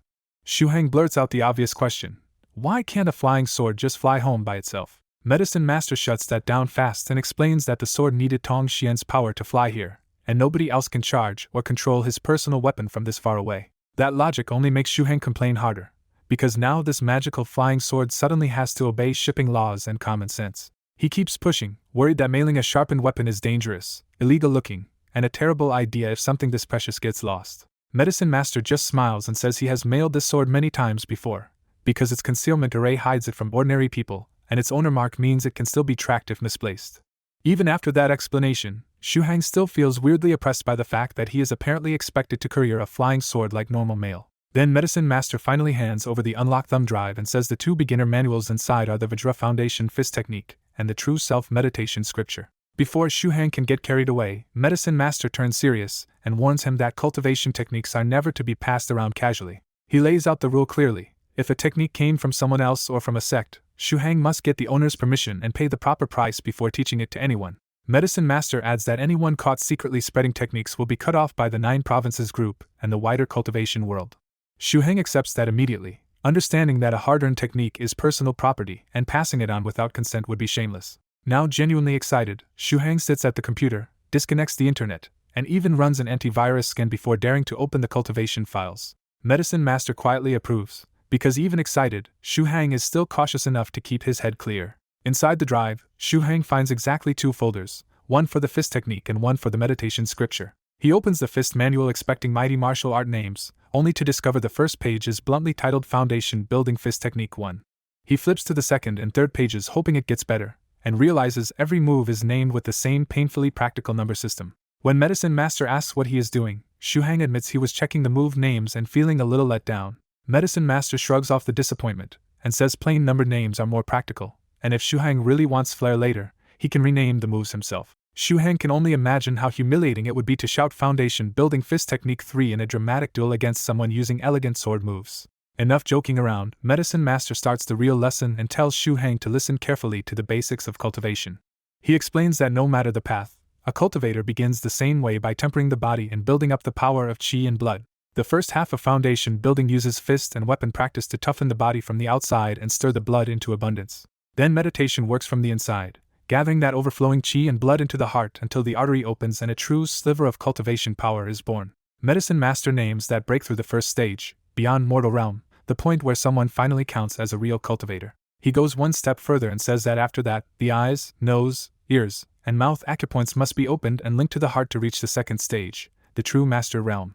For now, though, Medicine Master cuts the theory short and orders Shuhang to memorize all 18 fist moves one by one. At Medicine Master's prompt, Shuhang opens the first page in full screen and faces a page of diagrams and dense vertical classical Chinese text. The writing is hard enough to make his head ache, and he knows one misword in this kind of ancient manual could twist the whole meaning and ruin his practice. Just in time, the ghost-sealing ice pearl at his neck sends a cool wave through him, helping him stay sharp enough to force the page into memory. Once he thinks he has the first page memorized, Shuhang carefully checks it against the original instead of trusting himself too quickly.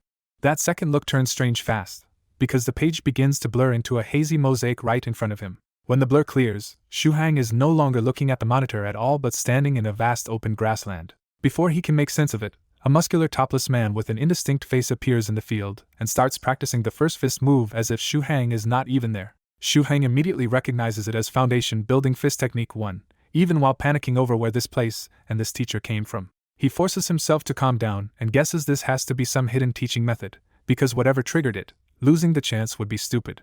So Shuhang locks in and studies every movement as the strange master repeats one move with endless variations, from curved defense to blunt cannon-like power. By the time the endless demonstration finally burns itself into his mind, Shuhang feels sure he can practice this first move for real once he gets back out. Then his vision blurs again, and the grassland vanishes as suddenly as it came. Shuhang snaps back to the computer in Medicine Master's room and sees that less than a minute has passed in the real world. Seeing Medicine Master's smug face, Shuhang realizes this bizarre lesson was not an accident and demands to know what just happened. Medicine Master says it was just a simple hypnotic trick, the sort of low-level illusion that only works this easily on a beginner like Shuhang. But it was not Medicine Master's own spell at all. The effect was built directly into the technique image itself. That answer genuinely rattles Shuhang, because to him this is still just computer data, yet it somehow dragged him into a full teaching illusion. Medicine Master explains that ancient cultivators designed every stroke, word, and diagram to form a trigger, and once an open-minded learner memorizes and verifies it a few times, the prepared illusion activates. Medicine Master calls it a small ancient trick, but he looks far too pleased with himself for Shuhang to believe it is anything ordinary. Shuhang is impressed enough to start imagining outrageous uses for a trick like this, though he wisely keeps those thoughts to himself. Since Shuhang has seen how it works now, Medicine Master tells him to use the same method on the remaining 17 fist moves and the meditation scripture. He gives Shuhang 2 hours to go through everything, and because he is in such a good mood, he even promises to watch Shuhang practice afterward and correct his mistakes. Shuhang seriously studies the second image of the Vajra Foundation Building Fist Technique and forces himself to memorize every detail. As soon as he reviews it again, Shuhang is dragged back into the technique's illusion world. On the dark green grassland, a powerfully built man keeps demonstrating the next fist move, and Shuhang watches with an almost physical urge to copy him. Back in reality, after a little over an hour, Shuhang has memorized all 18 moves and the true self-meditation scripture, but the crash course leaves him mentally wrecked. His head is pounding, but the moment he thinks about the fist technique, Shuhang is too excited to sit still and asks to test it right away. Medicine Master casually points to the lawn near the men's dorm and says that open space is enough for practice. Shuhang immediately worries that practicing in public would be embarrassing and might count as secretly teaching the technique to other students. Medicine Master laughs and explains that the real secret is not the poses but the chant, so just copying the movements would be useless. Still stubborn, Shuhang pushes for the dorm rooftop instead, and Medicine Master finally gives in with mild amusement. Shuhang quietly celebrates because he has managed to avoid doing his weird cultivation routine in full public view. They arrive at the men's dorm rooftop access, a once popular romantic spot now kept locked after too many dangerous accidents near the edge. The lock is no obstacle for Shuhang, because Tuba once bought it for the dorm and his roommates all kept spare keys.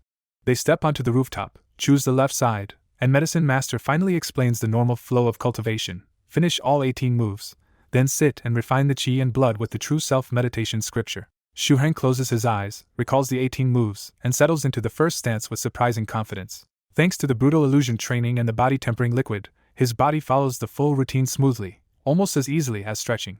But after finishing all 18 moves, Shuhang feels no chi and blood at all, and the whole thing seems absurdly ineffective. When Shuhang says the full routine had no effect, Medicine Master blinks in surprise because he thought Shuhang had only been posing to learn the moves. Then Medicine Master bursts out laughing and tells him the obvious missing piece. A cultivator's fist art needs the chant, breath, and real force, not empty posing. A little mortified, Shuhang realizes he really had been doing something closer to radio calisthenics than cultivation. He resets, recalls the mighty anonymous teacher from the illusion, and starts again with the chant and full intent behind the first move. This time the first punch lands like a cannon shot, and an invisible pressure from the world itself coils around his body and fist. The punch leaves him burning hot and suddenly exhausted, as if he had thrown hundreds of punches at once. At the same time, the leftover body-tempering liquid inside him is stirred awake and starts flowing through the muscles that just took the strain. Shu Hang quickly figures out that the chant's strange rhythm is what draws in spirit chi from heaven and earth and turns a normal punch into a cultivator's technique. Medicine Master confirms it with a grin and says this is exactly what separates cultivators from ordinary martial artists. Spirit chi answers the chant. He adds a bigger reveal too. Shu Hang can actually mobilize spirit chi, which proves he has the basic aptitude to cultivate. Shu Hang immediately catches the implication that not everyone who recites the chant can do this, and Medicine Master bluntly confirms that people without that connection cannot build a foundation at all.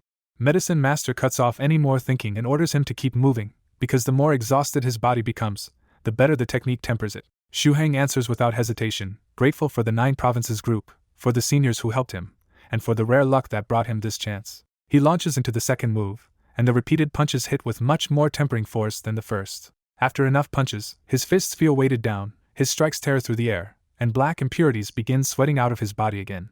Instead of slowing down, he pushes straight into the third move, mixing fists, palm strikes, and claw-like motions in one flowing sequence.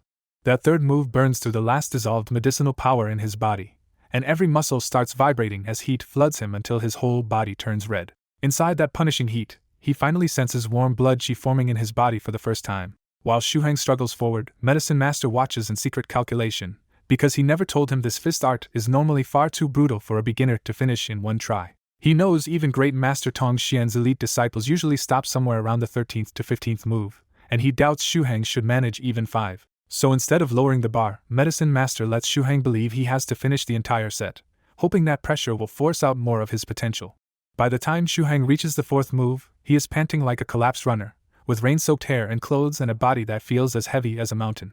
The thought of surviving all 18 moves suddenly feels impossible, and for a beat he can only stare ahead through sweat and fatigue. Then he hardens his resolve, telling himself this chance may never come again and that if he quits here, he has no right to talk about cultivation at all. With that stubborn burst of will, he grits his teeth and forces out the 5th move. The 5th move makes his bones creak and starts tempering deeper inside him, especially his organs, while he exhales a cloud of foul air. His blood chi grows denser and closer to filling up, but the last stored power of the body-tempering liquid is finally drained dry. Now the recovery support is gone, and Shu Hang is left facing the rest of the fist technique with exhaustion about to hit him 10 times harder. On the dorm rooftop, Song Shu Hang grits through the next brutal moves of the Vajra Foundation building fist technique until his body is almost completely spent. Medicine Master realizes the body-tempering liquid inside Shu Hang is nearly used up, and he decides to test how far this stubborn beginner can really go. The moment Song Shu Hang finishes the 6th move, Medicine Master suddenly tells him to open his mouth.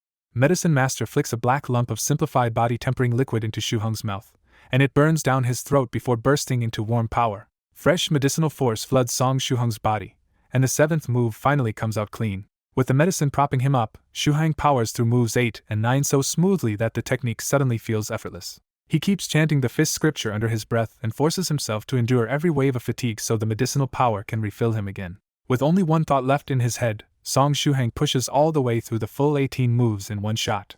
The instant he finishes, his chi and blood start overflowing so violently that his whole body turns faintly red from the heat. He clenches his fists and swallows the urge to roar, because making that kind of scene in the middle of the boys' dorm would be a disaster. Even Medicine Master looks genuinely pleased, because he did not expect Shu Hang to finish the entire fist technique on his first try. Medicine Master immediately tells him not to waste a moment, and to sit down before the overflowing chi and blood cool off. He explains that meditation is what turns focused consciousness into mental power, the thing cultivators need to guide chi, blood, and stronger energies without losing control. He adds that different meditation scriptures shape different kinds of mental power, but the true self meditation scripture is meant to form the most fitting self possible by clearing away distractions. Song Shu Hang calms himself, starts reciting the true self meditation scripture, and tries to imagine what kind of person his real inner self will become. He wonders if his true self will look like some heroic cultivator or something darker, and the suspense keeps building inside his cleared mind. Then a human figure starts forming in his sea of consciousness piece by piece, like a body being printed from nothing. When the true self finally appears, it is almost hilariously ordinary, just Song Shu Hang himself in plain clothes, sitting cross-legged with a gentle smile inside his mind. He barely has time to judge how plain it looks before the scripture helps him condense his first wisp of pure mental power. Following the method exactly, Song Shu Hang uses that newborn mental power to guide the overflowing chi and blood toward the heart's acupoint. As the chi and blood gather into the heart's acupoint, the blazing heat inside him finally starts to cool into a deep, clean comfort. When the process ends, He feels his heart beating strongly and can only conclude with relief that at least he definitely does not have heart disease. But the moment Song Shuhang fully opens his eyes, his body gives out and he topples straight backward onto the rooftop. He panics because he suddenly has no strength at all, and Medicine Master casually tells him he just got too greedy and shoved too much chi and blood into the heart's acupoint. Medicine Master warns him to leave a little chi and blood behind next time, so he does not turn his whole body weak again. Even lying there unable to move, Song Shuhang is thrilled because he finally took his first real step into foundation building. His thoughts race ahead to the powers cultivation might unlock, from spells to strange supernatural abilities, because the future suddenly feels wide open. Then he asks about his ordinary-looking true self, worried that it might mean he is still just a normal mortal at heart. Medicine Master says the key detail is that gentle smile, and once Shuhang confirms it, the senior gives him a surprisingly serious verdict: "You are genuinely a good person." Song Shuhang instantly protests like he has just been handed a romantic death sentence, but Medicine Master doubles down that he means it literally. After that, Medicine Master formally tells him he has already learned both the meditation scripture and the fist technique, and he even praises Shuhang's punches as unnaturally practiced. Song Shuhang thanks him, and Medicine Master reminds him to ask seniors for help when cultivation problems appear instead of trying to force his way through blindly. He also warns that the Vajra Foundation building fist technique is violent body tempering, so Shuhang must stop for the day whenever his body is truly empty. Song Shuhang jokes that even if his heart wanted to keep training, his body clearly refuses, and Medicine Master trusts that he has enough self-control. Medicine Master tells him to stay put and quietly reflect on the feeling of both techniques, because reflection is part of cultivation too. Then Medicine Master just waves goodbye and turns into a sword-like beam of light that shoots away, leaving Song Shuhang behind. Song Shuhang desperately reaches after him too late, realizing his senior forgot the tiny detail of carrying the immobile student back into the dorm. Now stuck alone on a scorching rooftop around sunset, he can only imagine himself getting slowly cooked by the June sun. As he suffers in the heat, he also remembers too late that he forgot to ask Medicine Master about the person secretly investigating him. He reluctantly settles for calling later if something goes wrong, since at least he has Medicine Master's phone number now. Just when he is hoping for some kind soul to come by, footsteps echo from the rooftop entrance. A young man and woman slip in talking in low voices, and within seconds Shuhang realizes this is not rescue at all but a secret couple looking for excitement. Song Shuhang immediately gives up on calling out, because interrupting an outdoor makeout session is not the kind of help he wanted.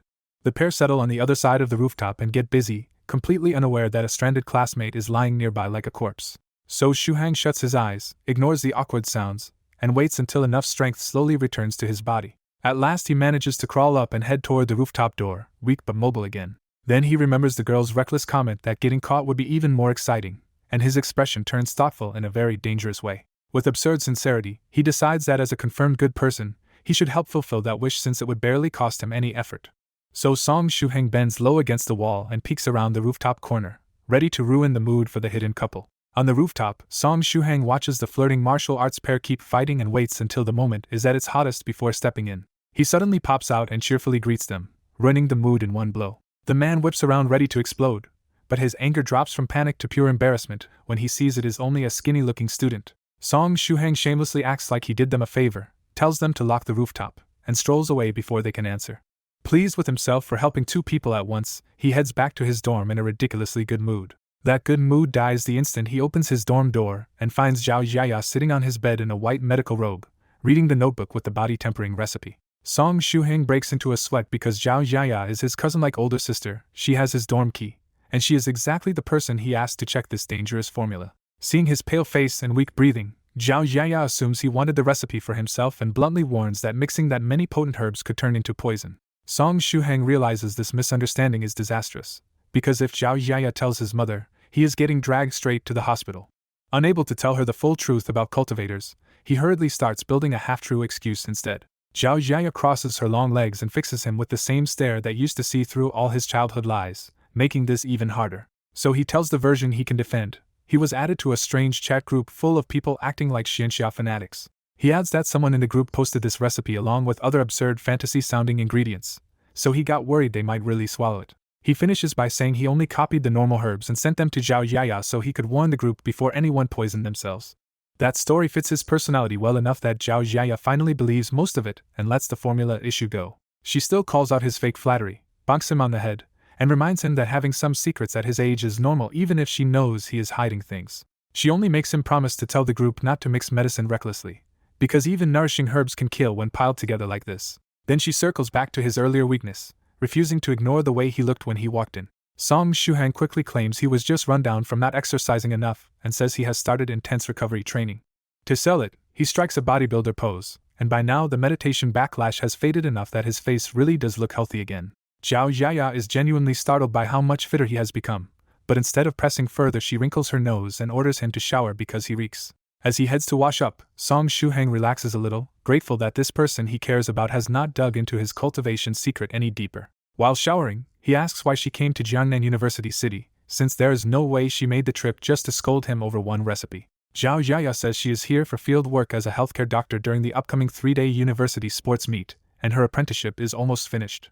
That catches Song Shuhang off guard, because he has been skipping around enough lately that he somehow never even heard about the sports event. Yao Yaya immediately turns it into family interrogation and asks what event he joined and whether he has managed to get a girlfriend yet. Song Shuhang says he has not picked his events yet but feels confident about running lately, then dodges the romance part by blaming freshman life. She laughs that maybe someone will confess to him at the sports meet, while Song Shuhang keeps his real answer to himself and stays focused on cultivation. After the shower, Song Shuhang comes out drying his hair and invites Zhao Yaya to dinner with his roommates. She refuses, saying she came with classmates and does not want to make his friends uncomfortable, so they head out together instead. At the dorm entrance, Song Shuhang runs into the same 2 male students who once saw him walking with Soft Feather. Not noticing Zhao Yaya yet, one of them starts loudly teasing Song Shuhang about that gorgeous long-legged older sister from before and even begs for her number. Song Shuhang instantly realizes this is about Soft Feather, but with his real older sister standing right there, the timing could not be worse. The teasing student finally sees Zhao Yaya in her white robe, and she answers with one perfectly controlled kick straight to the groin.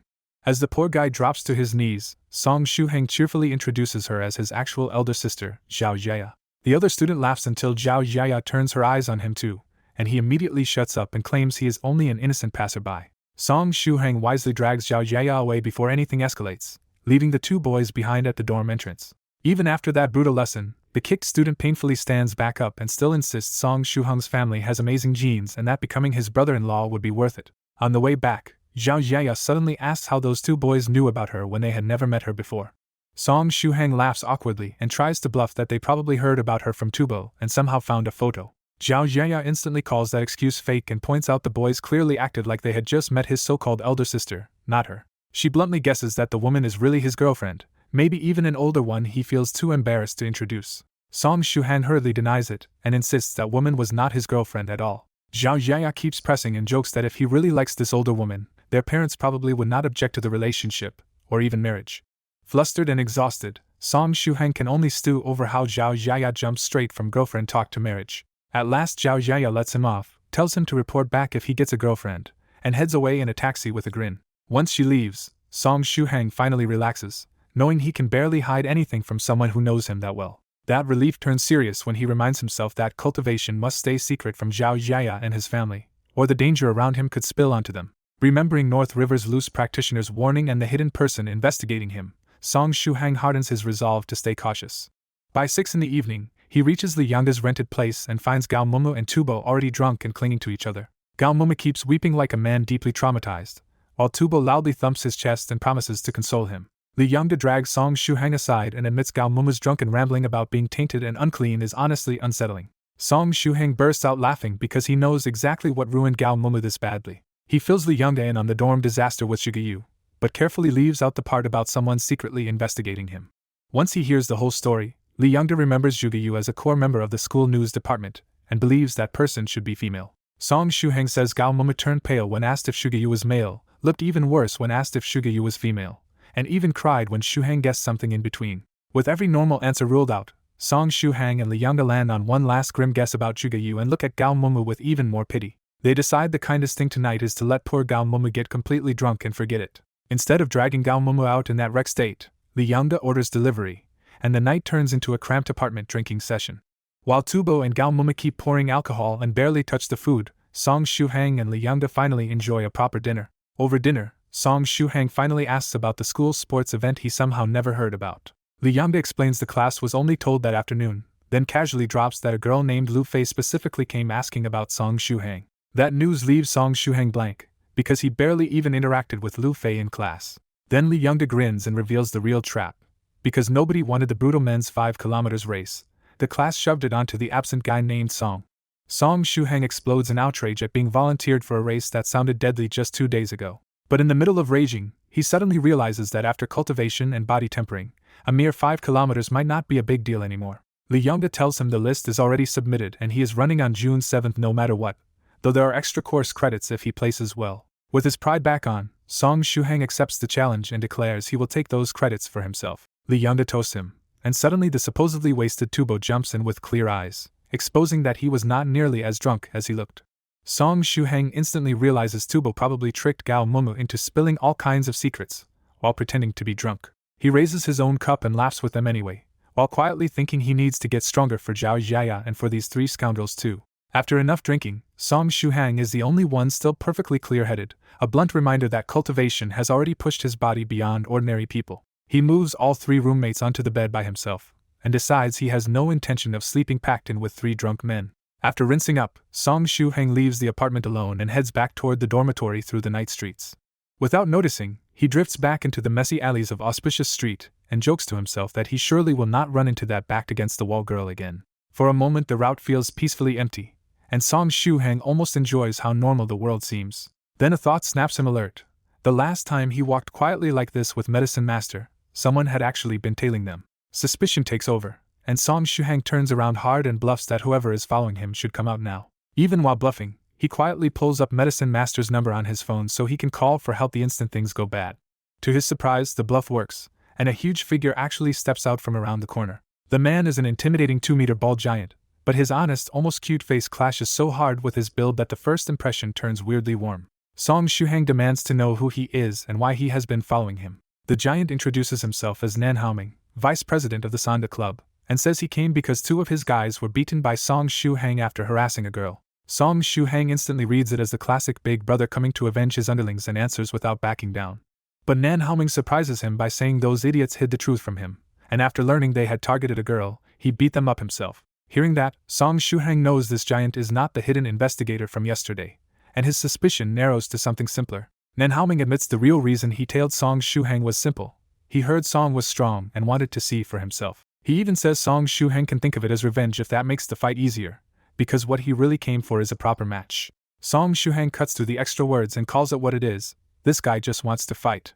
Nan Haoming grins and confirms it, saying he is not much for talking and would rather speak with his fists. The shift excites Song Shuhang instead of scaring him, because after body tempering and foundation building, he no longer feels like an ordinary weak student. Nan Haoming launches first, stepping in fast and driving a heavy straight punch right at Song Shuhang. Song Shuhang does not dare underestimate a trained fighter, so he answers with a move from the Vajra foundation building fist technique almost on instinct. His fingers lock around Nan Haoming's wrist with frightening accuracy, stopping the huge man's punch dead in front of him. Nan Haoming feels like his arm has been caught by steel pliers, and for the first time his massive strength gets completely stonewalled. And while the giant struggles, Song Shuhang frowns because the punch that looks so fierce feels absurdly weak in his hands. Song Shuhang suddenly realizes the gap was never Nan Haoming being weak. After the body tempering liquid and 1 round of foundation building practice, his own body has become terrifyingly strong. Nan Haoming laughs off the blocked punch and instantly switches to a dirty but practical knee strike, showing he is not playing by competition rules. Song Shuhang answers with the second move of the foundation building fist. His claw twists upward and flings the 110-kilogram Nan Haoming clean off the ground with 1 arm. Even airborne, Nan Haoming refuses to fold. He drops his weight and cocks back a fist, ready to smash back the moment he lands. Before Nan Haoming can recover, Song Shuhang unleashes meteor-fast punches and turns him into a helpless sandbag in midair. He deliberately holds back. Song Shuhang dares not add spirit chi or use full power, because at this point he could genuinely kill a normal opponent. When the punches stop, Nan Haoming drops in a daze. Song Shuhang exhales and for a second, really does look like an expert. Nan Haoming rubs his injuries and asks what martial art that was. Song Shuhang answers in a deep voice, foundation building fist technique, 2. The cool pose dies instantly when Nan Haoming blurts out that the name sounds ridiculous, and Song Shuhang can only feel the pain of having an uncool technique title. Seeing Song Shuhang's expression turn dangerous, Nan Haoming wisely gives up on the spot and admits they are not in the same league. Song Shuhang reminds him that losers pay a price, and Nan Haoming immediately assumes this is extortion and stubbornly claims he has no money. But Song Shuhang is after information, not cash. He wants Nan Haoming's people to trace whoever investigated him the day before. Nan Haoming admits the search is possible, but he still pushes back on one point. Losing a fight never meant he agreed to help. Song Shuhang squats beside him with narrowed eyes and presses hard for an answer. If Nan says no, another beating is clearly coming. Nan Haoman caves fast. He agrees to send his underlings and their friends to investigate, though he refuses to promise results. Walking away from the fight, Song Shuheng feels unusually good. Real combat gave him a much deeper grasp of the Vajra Foundation building fist than practice ever could. He starts thinking like a cultivator now. If real fights sharpen the technique this much, maybe he should seek more practical battles and ask Medicine Master about it tomorrow. Back in the dorm, Song Shuheng opens the 9 Provinces group chat out of habit and starts scrolling through the latest messages. The chat has moved on from Medicine Master's help and is now focused on one big topic. White True Monarch is about to end his closed-door cultivation. North River adds that White True Monarch is obsessed with closed-door cultivation and might be nearing the 7th stage, which makes Song Shuheng even more odd. Then Drunk Moon resident scholar asks the real nightmare question. Once White True Monarch comes out, who is going to pick him up? The whole group goes dead silent after that, which tells Song Shuheng this simple pickup duty must be far more terrifying than it sounds. North River finally breaks the silence just to declare one thing. He already did it once, and this time he absolutely refuses. Mad Saber 3 Waves immediately tries to run away from the problem by claiming he is about to enter closed-door cultivation for several years. North River instantly calls that bluff. 3 Waves only recently advanced, so this sudden need for seclusion sounds completely fake. 3 Waves doubles down anyway, insisting a lucky encounter changed everything and he is definitely disappearing into seclusion soon. Copper Trigram stays annoyingly calm and says there is still time. He already has a plan, but pointedly refuses to tell North River what it is. That one word gives Song Shuheng a nasty chill. Whatever Copper Trigram is planning, he suddenly feels that speaking up would only drag him into trouble. So Song Shuheng does the smart thing for once. He says nothing, shuts the computer, and goes straight to sleep. Deep in the summer night, a man in black slips through the darkness toward the men's dormitory with Song Shuheng as his target. He reaches the building, judges the balcony, and jumps 4 meters up to Song Shuheng's second-floor room without any help. After checking that no one noticed him, the intruder quietly picks the floor-to-ceiling balcony door and slips inside like a cat. Inside, Song Shuheng is sleeping so deeply he looks completely defenseless. The intruder almost cannot believe the infiltration was this easy. Even so, he remembers Altar Master's warning and keeps his breathing and presence tightly controlled in case this ordinary-looking student is actually dangerous. Then he spots what he came for. The ghost-sealing ice pearl is just hanging from Song Shuheng's neck in plain view. Greed gets the better of him.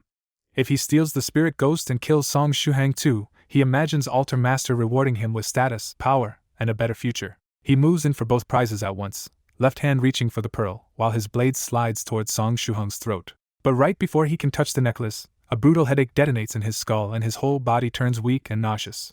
He instantly realizes it is acute poison, and a vicious one. Even the chi and blood in his heart acupoint can no longer answer him. When he looks back at the bed, Song Shuheng is still asleep, but the faint curve of his mouth makes the whole thing feel like a trap he never saw coming. The intruder abandons the mission on the spot and escapes over the balcony before his body fully gives out. He lands badly, spits blood, and swallows several antidote pills at once, but the poison keeps chewing through him anyway. With his head spinning and judgment collapsing, he makes the worst possible choice. He runs straight to Altar Master for help, even though that could expose the hideout. At the same time, Altar Master waits in a hotel outside Jiangnan University City, unable to forget Medicine Master's terrifying eyes and too wary to approach personally. Because he could not judge whether Song Shuheng was a mortal or an expert, Altar Master only dared send a freshly trained subordinate to probe him after nightfall. Now he watches the clock and calculates the outcome. If the mission worked, his man should be back already. If not, the boy may have died horribly. Then a knock comes at the hotel door. Late at night, Altar Master hears a knock, but the silence outside instantly puts him on edge. He draws a dagger, peeks through the peephole, and sees only his own subordinate slumped against the door. Still expecting a trap, Altar Master yanks the door open ready to fight, and the subordinate suddenly collapses straight into him. He drags the body inside, checks the corridor, and finds no attacker waiting nearby. When he grabs the man's wrist, Altar Master realizes the subordinate is already dead without even managing to leave a message. There are no wounds, but once Altar Master pulls down the face cloth, he finds a green face, bloodshot eyes, and foul blood leaking from the corpse's mouth. Just breathing the stench makes him dizzy, and Altar Master realizes this poison is vicious enough to spread secondhand through the blood itself. He swallows an antidote and forces out poison with true chi, but even then he can tell the attacker's poison is terrifyingly strong. Now convinced Song Shuheng is hiding his true identity, Altar Master curses the fake background information and decides he has run into a dangerous cultivator in mortal disguise. When he realizes the poison has rooted inside him and Song Shuheng may already be tracing this dead subordinate back here, Altar Master decides to flee at once. Before leaving, he melts the corpse with corpse disintegrating liquid to erase evidence. He jumps out the hotel window into the night, planning to hide, purge the poison, and find another way to bargain for Song Shuheng's spirit ghost later. By dawn, Song Shuheng wakes up feeling unusually refreshed, until he catches the faint smell of blood in his dorm. He notices the balcony door is standing open, which makes no sense in mosquito season, and realizes his roommates are nowhere in the room. His first fear is theft, because his cupboard still holds 21 precious sets of body-tempering liquid ingredients. Then he spots a razor-thin handleless blade on the floor and immediately understands this was no ordinary thief. With blood in the air and an assassin's weapon by his bed, Song Shuheng realizes the intruder came for his life, not his money. The thought that someone tried to kill him while he slept finally lands, and for a few breaths he can only stand there shaken. He forcibly calms himself with the true self-meditation scripture and reminds himself that once he chose cultivation, he accepted the risk of death. That resolve sharpens his true self again, and when Song Shuheng opens his eyes, fear gives way to a strange thrill. To his own surprise, what rises underneath the fear is excitement, because this brush with death makes his ordinary student life feel violently, dangerously real. He links the attack to the person who was investigating him the day before and starts sorting through who could want him dead. He rules out ordinary campus thugs and even doubts this came from people stalking Medicine Master, because hiring an assassin still feels too extreme. That leaves Soft Feather's spirit ghost incident, and the more he thinks about it, the more dangerous that loose end feels. He remembers Soft Feather saying only one spirit ghost should have been sealed at Ghost Lamp Temple, yet they found two, which means one may have been planted there on purpose. If someone really nurtured that extra spirit ghost, then attacking Song Shuheng to take it back and silence him would make perfect sense. For the first time, Song Shuheng really sees how cruel the cultivation world can be, where a broken moral line can turn power into casual murder. He also considers a simpler answer. Someone may have seen the ghost sealing Ice Pearl and decided to kill him for the treasure alone. But one question still bothers him most. If the assassin reached his bedside, why did he leave without finishing the job? The blood smell makes him suspect someone protected him, and Medicine Master is the first senior who comes to mind. He puts away the assassin's blade and decides to visit Medicine Master before class for answers and advice on protecting himself. After a quick wash and a rushed change of clothes, Song Shuheng skips breakfast and heads out immediately. Outside the dorm, Nan Haoming is already waiting for him and waves him over. Nan Haoming quietly says he already found the person who was digging into Song Shuheng's background, which catches Song off guard with how fast it happened. Trying to sound profound, Nan Haoming says fast society demands fast efficiency, even if the line lands a little awkwardly coming from a giant bruiser. Then Nan Haoming gives the name, Lin Tao, a second-year finance student living in a nearby dorm. Song Shuheng immediately understands Lin Tao is probably just a student who took money to collect information for someone else, but he still wants to see him right now. Inside the finance dorm, Lin Tao wakes in a good mood, still pleased with the easy money he earned from a suspicious man in sunglasses. He never believed the story about a worried father asking about his daughter's classmate, but the payment was so good that he took the job anyway. A knock interrupts his morning, and a friendly voice from outside asks if student Lin Tao is inside. He opens the door and almost freezes, because Nan Haoming is standing there like a human wall. Then Lin Tao notices the commerce student beside him, and his nerves loosen just a little. That calm vanishes the moment Song Shuheng introduces himself, and Lin Tao instantly realizes the student he sold out has come in person. Lin Tao tries to slam the door shut, but Song Shuheng casually plants one hand on it and stops it cold. No matter how hard Lin Tao throws his weight into it, the door does not move, and he finally understands Song Shuheng is not someone he can physically resist. Song Shuheng says it plainly. If Lin Tao knows who he is, they can either talk properly now or let Song's fist do the talking later. When Lin Tao warns that this is still school grounds, Song Shuheng coolly reminds him that he will not stay on campus forever. Cornered by fear and regret, Lin Tao agrees to cooperate and says he will tell Song Shuheng everything he knows. Song Shuheng turns and leads the way toward the rooftop, while Lin Tao swallows the thought of calling for help the second he glances at Nan Haoming again. Terrified of both Song Shuheng and the giant Nan Haoming, Lin Tao can only follow them up toward his dorm rooftop with a bitter, doomed expression. At the locked rooftop door, Song Shuheng simply rips the lock and screws off by hand, and Lin Tao realizes he is dealing with a monster in human form. Once they step onto the roof, Song Shuheng gets straight to it and demands to know who sent Lin Tao to investigate him. Lin Tao swears he never learned the man's name, then desperately describes him as a tall, skinny stranger with abnormally long arms, sunglasses, and thick lips. When Song Shuheng still looks ready to explode, Lin Tao adds one useful clue. The man was hiding an accent from the area near Jay's City and Jiannan. That accent points Song Shuheng back to Luo Xian Street, and he quietly suspects this mess is tied to the missing spirit ghost again. Lin Tao hurriedly claims he only sold ordinary school information about Song Shuheng's friends and family, then offers up the cash he was paid and begs for mercy.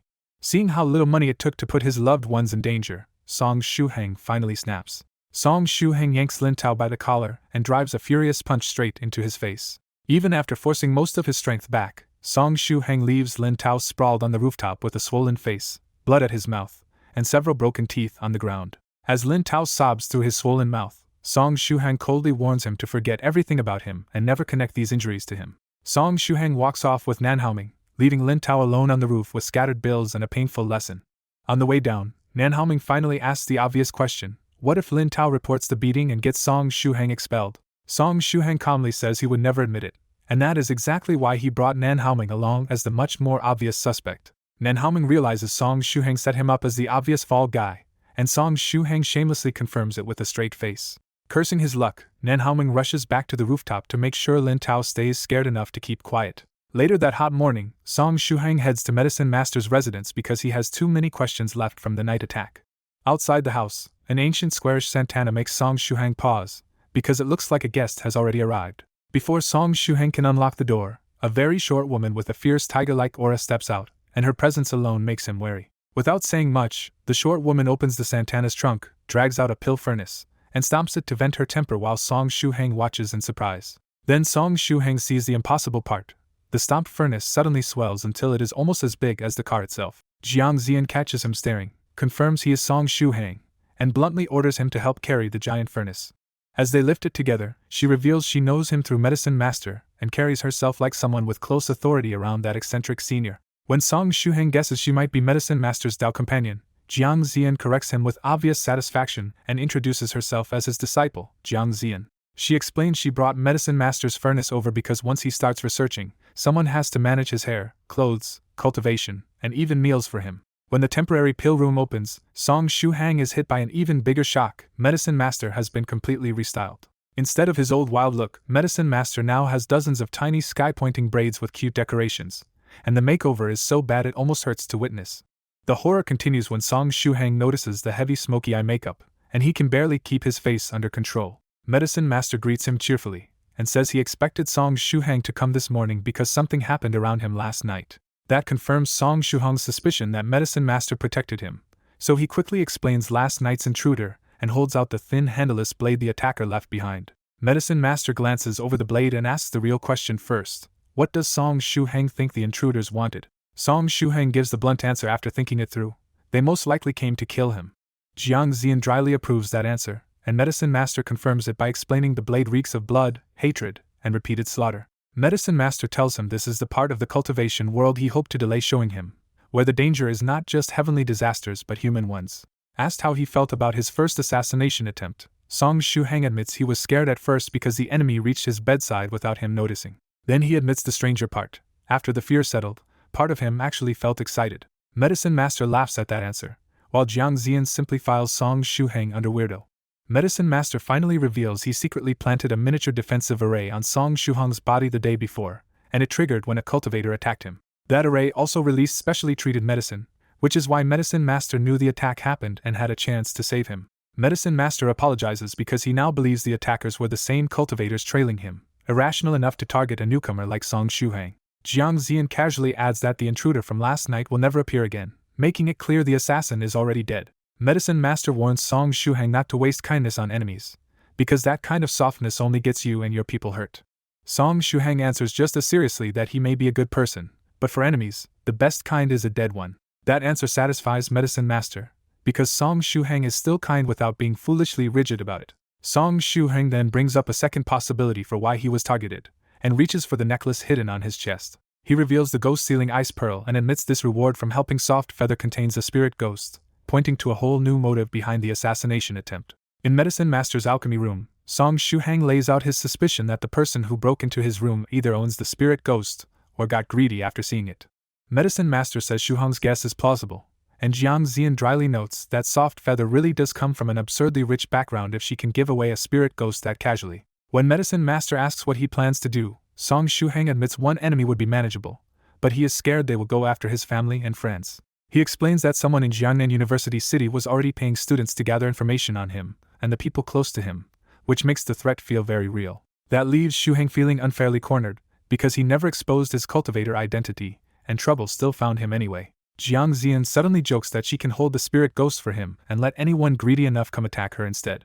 Medicine Master instantly flicks Jiang Zian on the forehead and shuts that idea down, because the spirit ghost is too important to Shu-hang's future. He explains that once Shuhang reaches foundation building and forms a contract with the spirit ghost, it can help him make up for missing the best age to build his path. Hearing that, Song Shuhang realizes the spirit ghost is not just valuable loot, but a major chance to keep up with real cultivators. Even so, Shuhang says flatly that once he finds the mastermind, he is ready to remove them by any means necessary. Medicine Master immediately pours cold water on that resolve, warning that the enemy is almost certainly stronger than Shuhang right now.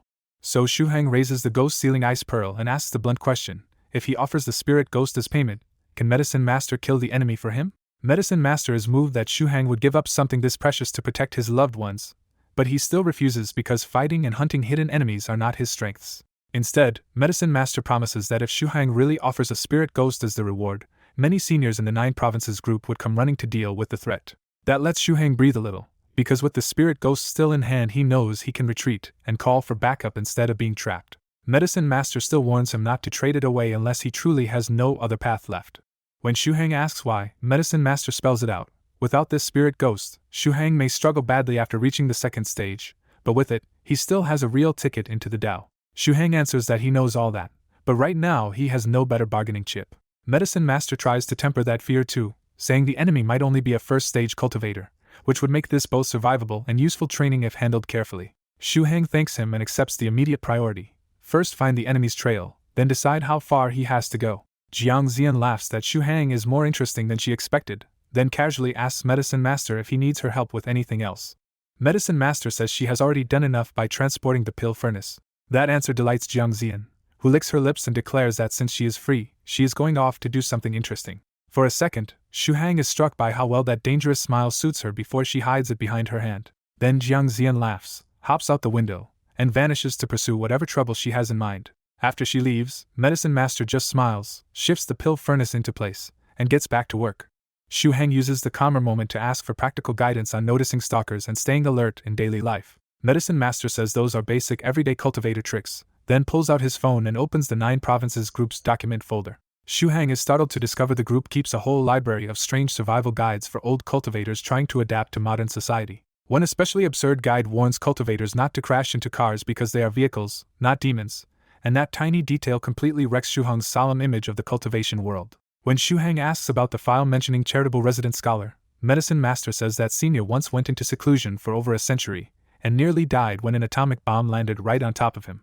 The only reason Charitable survived was sheer power and a wall of defensive formations, but the disaster still left him recovering for 10 years and permanently touchy about atomic bombs. Medicine Master admits modern humanity now scares many cultivators, because someone can go into blissful seclusion for decades and wake up straight into weapons strong enough to erase them. Shuhang can only stand there speechless as his fantasy of elegant immortal cultivators keeps shattering in front of him. At last Medicine Master finds the document he wanted, a study by Drunk Moon resident scholar on the first practical uses of mental energy. He tells Shuhang this guide covers how to detect stalkers with mental energy, and how a foundation-building cultivator can sharpen their senses, and he offers to answer questions later.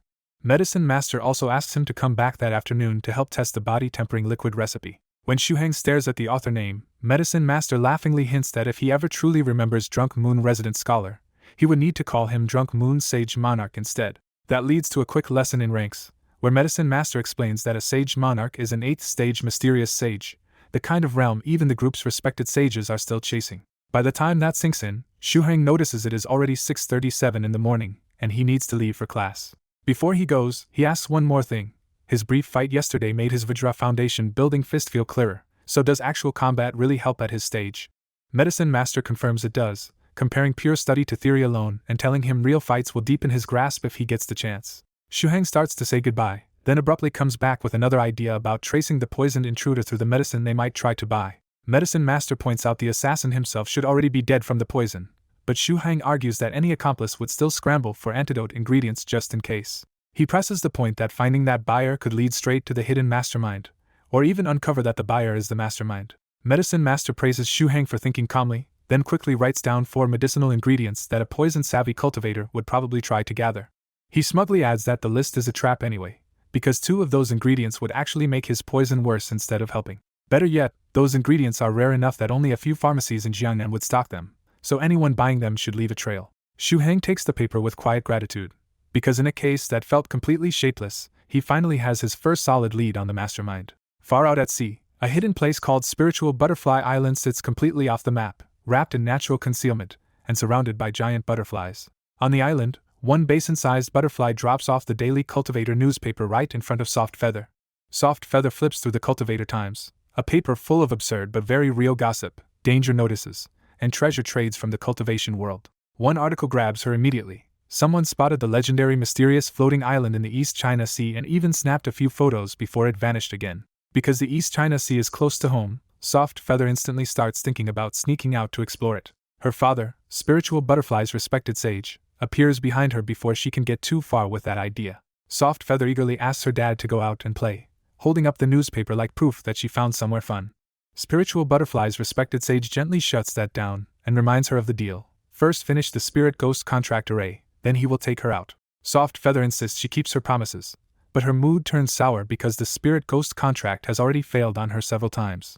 As a good father trying to encourage her, the respected sage notices her plain sandals and decides to praise her taste. He awkwardly tells her the sandals look great, even though they are obviously just ordinary street shoes.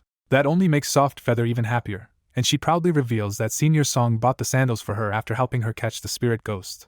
She keeps praising Song Shuhang as strong, interesting, and surprisingly tasteful, which hits her father like a brick. The moment he realizes the Senior Song is a man his daughter cares about, Spiritual Butterfly's respected sage goes stiff with instant fatherly alarm. He immediately decides his disciple's report was incomplete and mentally starts blaming that lazy successor for not warning him properly. Thinking about that useless disciple only makes him more irritated, to the point he half feels like he might need emergency heart medicine. Back on land, Song Shuhang walks towards school while obsessing over the same problem as always now: how to get stronger fast enough to stay alive. He even considers fighting hoodlums for battle experience, because he needs every chance to improve before the assassin catches up to him. He also calculates his training schedule and realizes that, at his current level, his chi and blood recover slowly enough that he can only use the Vajra Foundation building fist once per day. If he wants to finish foundation building within 100 days, he knows he cannot waste a single training window. Then he thinks of a shortcut. Grade 1 chi and blood pills could refill his chi and blood in half an hour and let him train much more often. He knows wanting those pills is greedy, but with an assassin hanging over him, strength feels more urgent than pride. Lost in thought, he drifts into the messy alleys on Auspicious Street again and notices how unusually quiet they are today. The short-haired girl he saw here before is nowhere in sight, and the empty alley only feels stranger because of it. Ahead of him, an office worker hurries along the alley, pulling out his phone without noticing a thick roll of cash slip from his pocket. Song Shuhang immediately picks up the money and calls after the man, because helping people is still second nature to him. When he holds out the cash and says the man dropped it, the office worker first looks grateful.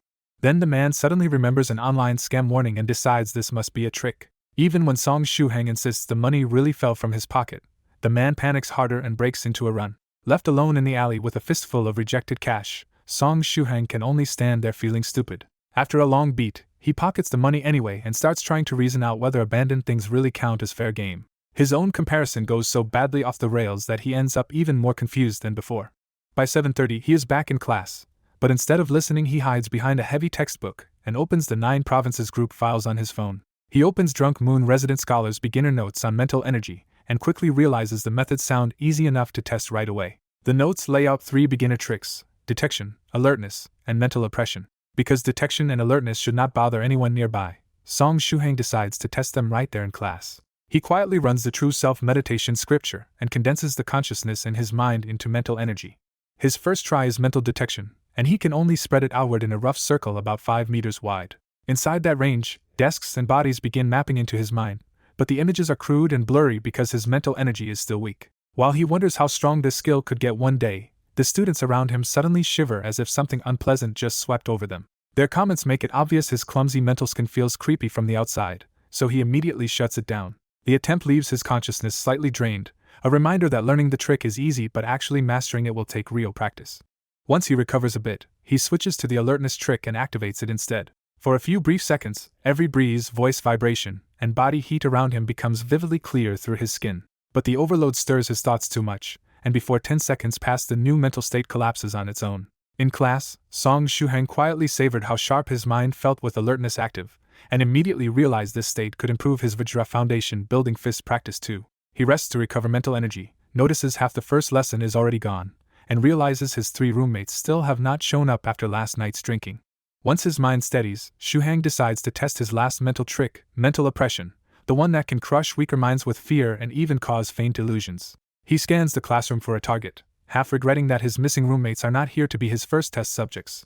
At the front, the new substitute lecturer, Teacher Miaoxiao, singles him out because she has been watching him hide behind his upright textbook and suspiciously look around all class. The moment Shu Hang stands and looks at her, the mental oppression he had already prepared fires by accident straight into Teacher Miaoxiao.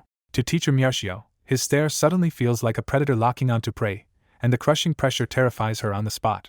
She breaks completely, tears pouring out as her legs shake, and blurts out apologies like Shu Hang is about to beat her. Then she bolts from the lecture room in full sobbing retreat, leaving the entire class stunned and staring at the one person she had just called on. Shu Hang can only facepalm in despair, already imagining campus gossip painting him as the monster who bullied a new lecturer into tears. Soon after, the Hidden Dragon class coach, Coach Song, calls Shu Hang to the office because nobody can explain why the lecturer suddenly ran away crying. Teacher Miaoxiao is there too, still sobbing, and she visibly shrinks the moment Shu Hang walks in, which only makes the whole situation look worse.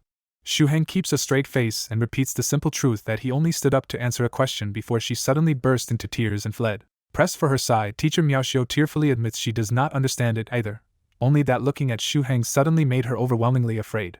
Even while crying, she straightforwardly takes responsibility and says she will explain everything to the students herself, which only makes Shu Hang feel guiltier. Coach Song gently sends Teacher Miaoxiao to wash her face and calm down first, praising her teaching so she will not spiral even further. Once she leaves, Shu Hang quickly smooths things over, blaming his own fierce gaze and making it clear he wants the incident buried before it hurts her job.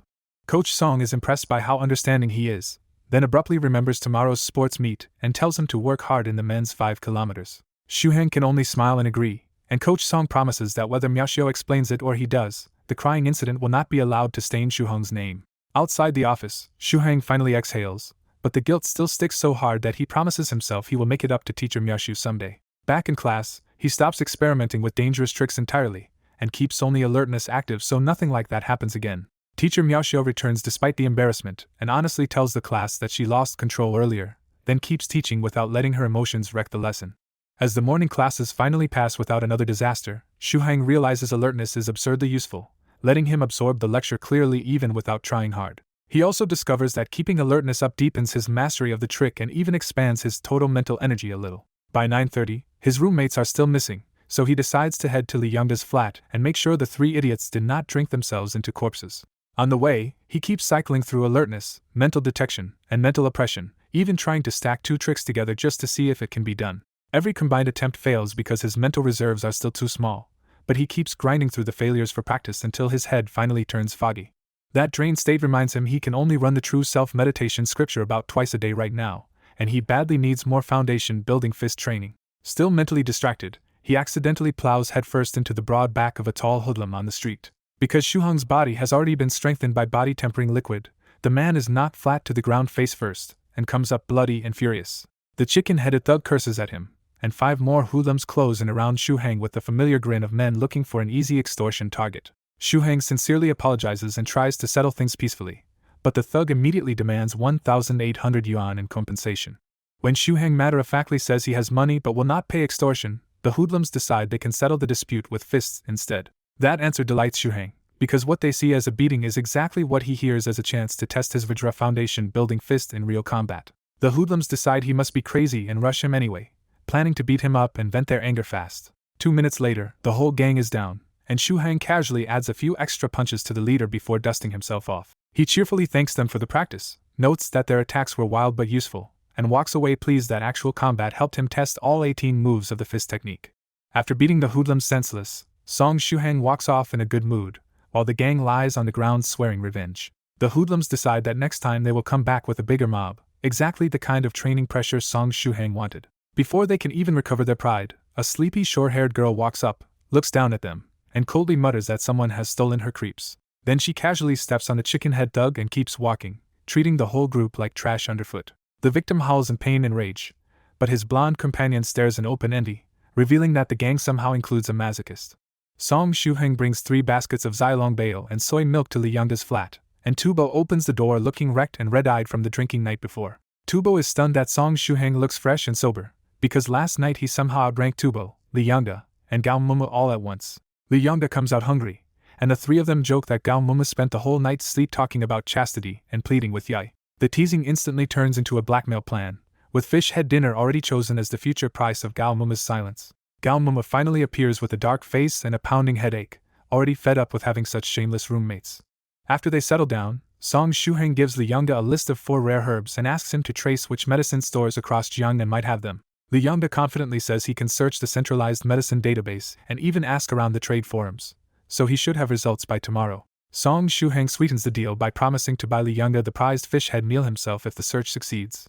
Once the deal is set, Song Shuheng quietly realizes this search can narrow down the person secretly plotting around his spirit ghost. Soon after, Song Shuheng heads to Medicine Master's place, deciding to help refine more medicine while his roommates stay behind to nurse their hangovers.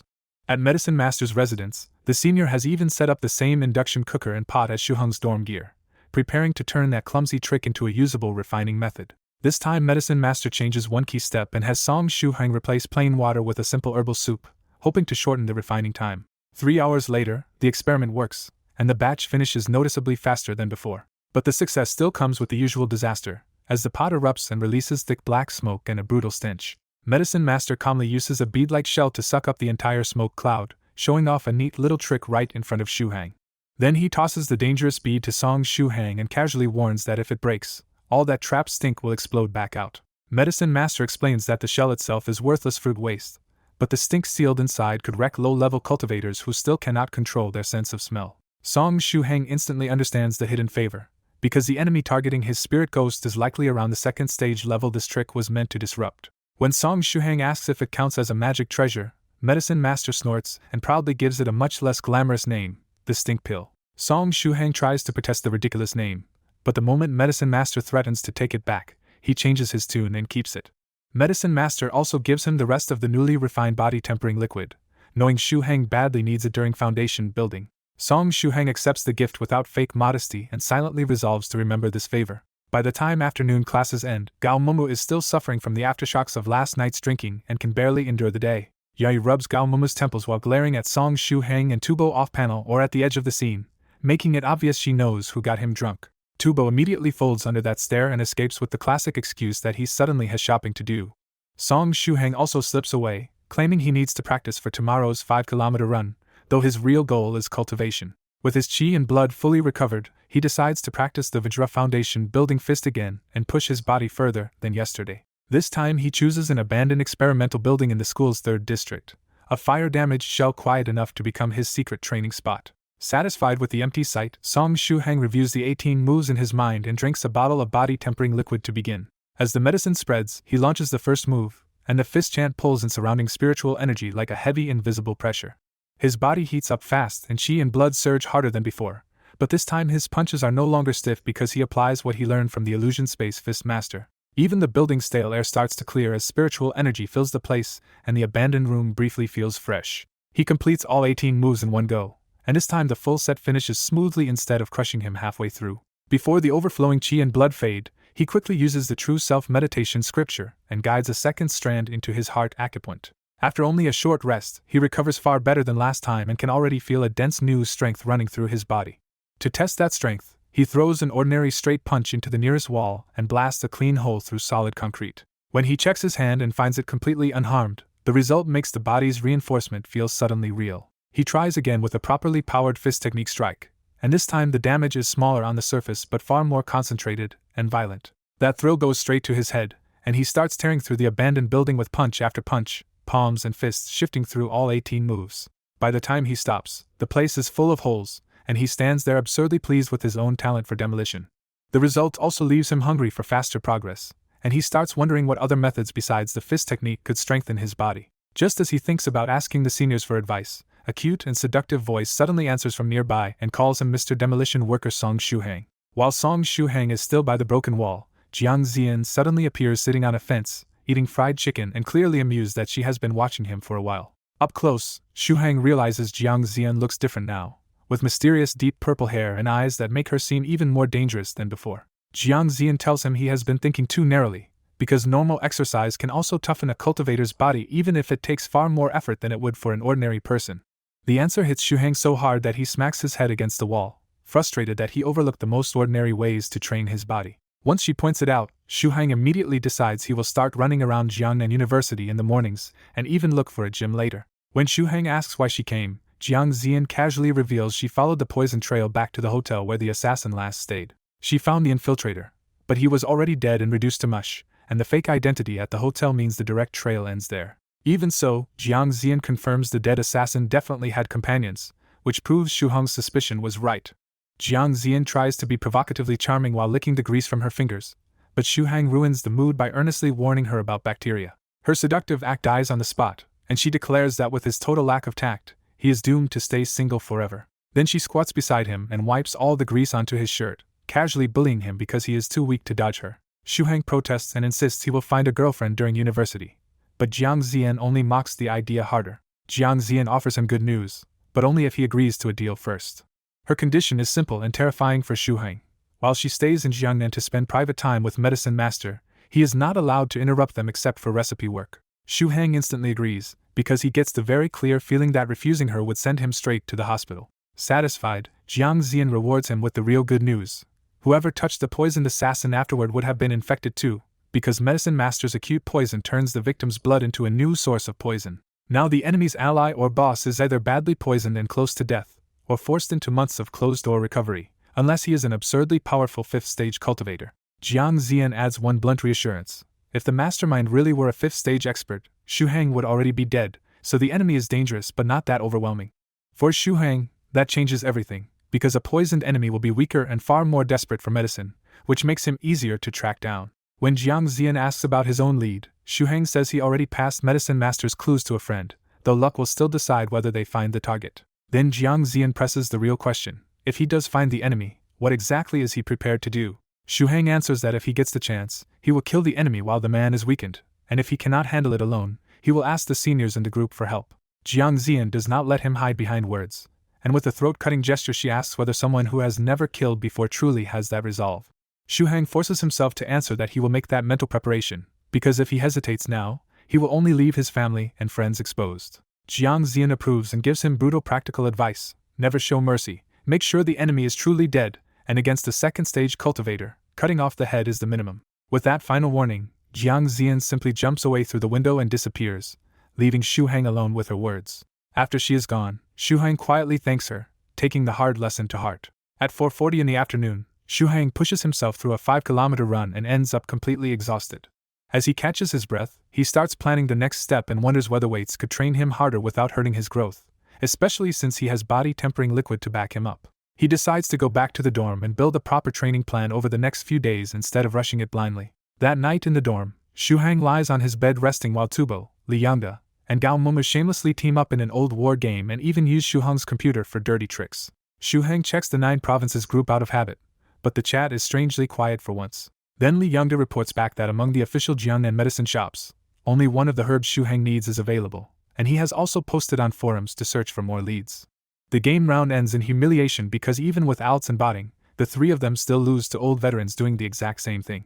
With the mood light again, Xu Hang asks Tubo whether that modified stun baton is still around and whether its output can be pushed even higher. Tubo gets excited talking modifications, and when he asks who Xu Hang wants to fry with 10,000 volts, Xu Hang jokes darkly that the guy deserves to be dumped in the East China Sea. To cover himself, Xu Hang casually lies that he needs the baton for a deep forest trip with his sister. Tubo instantly realizes that sister cannot be Zhao Yaya and jumps to the conclusion that it must be the long-legged beauty from Jay's city, which sends him into shameless matchmaking mode. When Xu Hang confirms it is that girl, Tubo immediately begs to join the trip and even volunteers to be called brother-in-law. That ridiculous line gets Tubo killed in-game, and Gao Moma plus Li Yangda immediately sees the chance to blackmail him with a recording they threaten to send to Zhao Yaya. Before the teasing can go any further, Xu Hang's phone rings, and the caller name on the screen is Zhao Yaya. Xu Hang even uses the call to needle Tubo one last time, asking if he dares answer to brother-in-law now that Zhao Yaya is supposedly on the line. On the call, the speaker who sounds like Zhao Yaya says she is waiting near Old 6th Street by the back door of Sha Sha Wedding Photography and needs Xu Hang to come help carry someone. Xu Hang agrees and quickly gets dressed to go, acting normal enough that his roommates do not notice anything strange. He leaves after taking the usual food requests from the others, keeping up the act until he is safely out the door. The moment he is outside, Xu Hang's expression turns cold, because he already knows the caller was not really Zhao Yaya. The phone number was hers and the voice was close, but Xu Hang knows Zhao Yaya too well to miss the roughness, stiffness, and tiny differences in speech that gave the imposter away. That means the enemy has probably shifted from targeting him directly to using the people around him, and Xu Hang realizes the trouble he feared has finally arrived. When he reaches Old 6th Street, Shuhang does not walk into the trap and instead slips into Gwaxian building 200 meters away to scout from above first. From the 7th floor corridor, he hides his aura, sharpens his senses with alertness, and uses his strengthened vision to watch the wedding shop area like a human telescope. Old 6th Street is mostly dead at night now, and that leaves the lit-up Shasha wedding photography shop sitting in a particularly empty patch of road. Then Shuhang finds Zhao Yaya, unconscious beneath a leafy tree between the shop and the roadside stone seating. Standing beside her is an unidentified tall, skinny man with abnormally long arms, oversized sunglasses, and swollen lips, calmly toying with Zhao Yaya's girly phone as he waits. Inside Gwaxian building, Song Shuhang spots the long-armed man from Lin Tao's description and realizes this is the one who had him investigated. Shuhang forces himself steady and remembers he already promised Jiang Zian he would face this with real resolve. The long-armed man suddenly turns, looks straight at Shuhang, and makes it clear he has already noticed the tale. Using Zhao Yaya's phone, the man calls Shuhang on purpose to show he has the hostage and knows exactly who he is.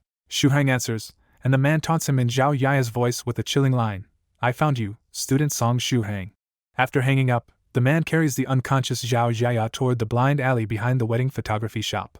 Shuhang turns off his phone, shuts his eyes, and calms himself before following into the trap anyway. In the blind alley, Zhao Yaya is slumped against the wall unharmed, while Shuhang stops 5 meters from the long-armed man for the standoff. The man mocks him again in Zhao Yaya's voice, acting pleased that Shuhang came running for her. When Shuhang still shows no surprise, the man realizes he was exposed early and starts probing what Shuhang already knows.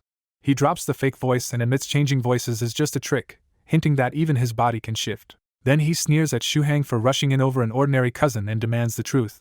Is he really a hidden senior in mortal world tempering, or just a normal mortal? The man's rant spills out the real problem. Every record says Shuhang is a normal kid, but Alter Master treated him like a dangerous hidden expert, and pulled out of Jiangnan University City because of him. He reveals the damage too. Alter Master rejected his report, took away his reward of body tempering liquid, and even cut his yearly share. Now half crazed, he says he kidnapped Zhao Yaya to kill Shuhang here, prove he is only mortal, and win his place back.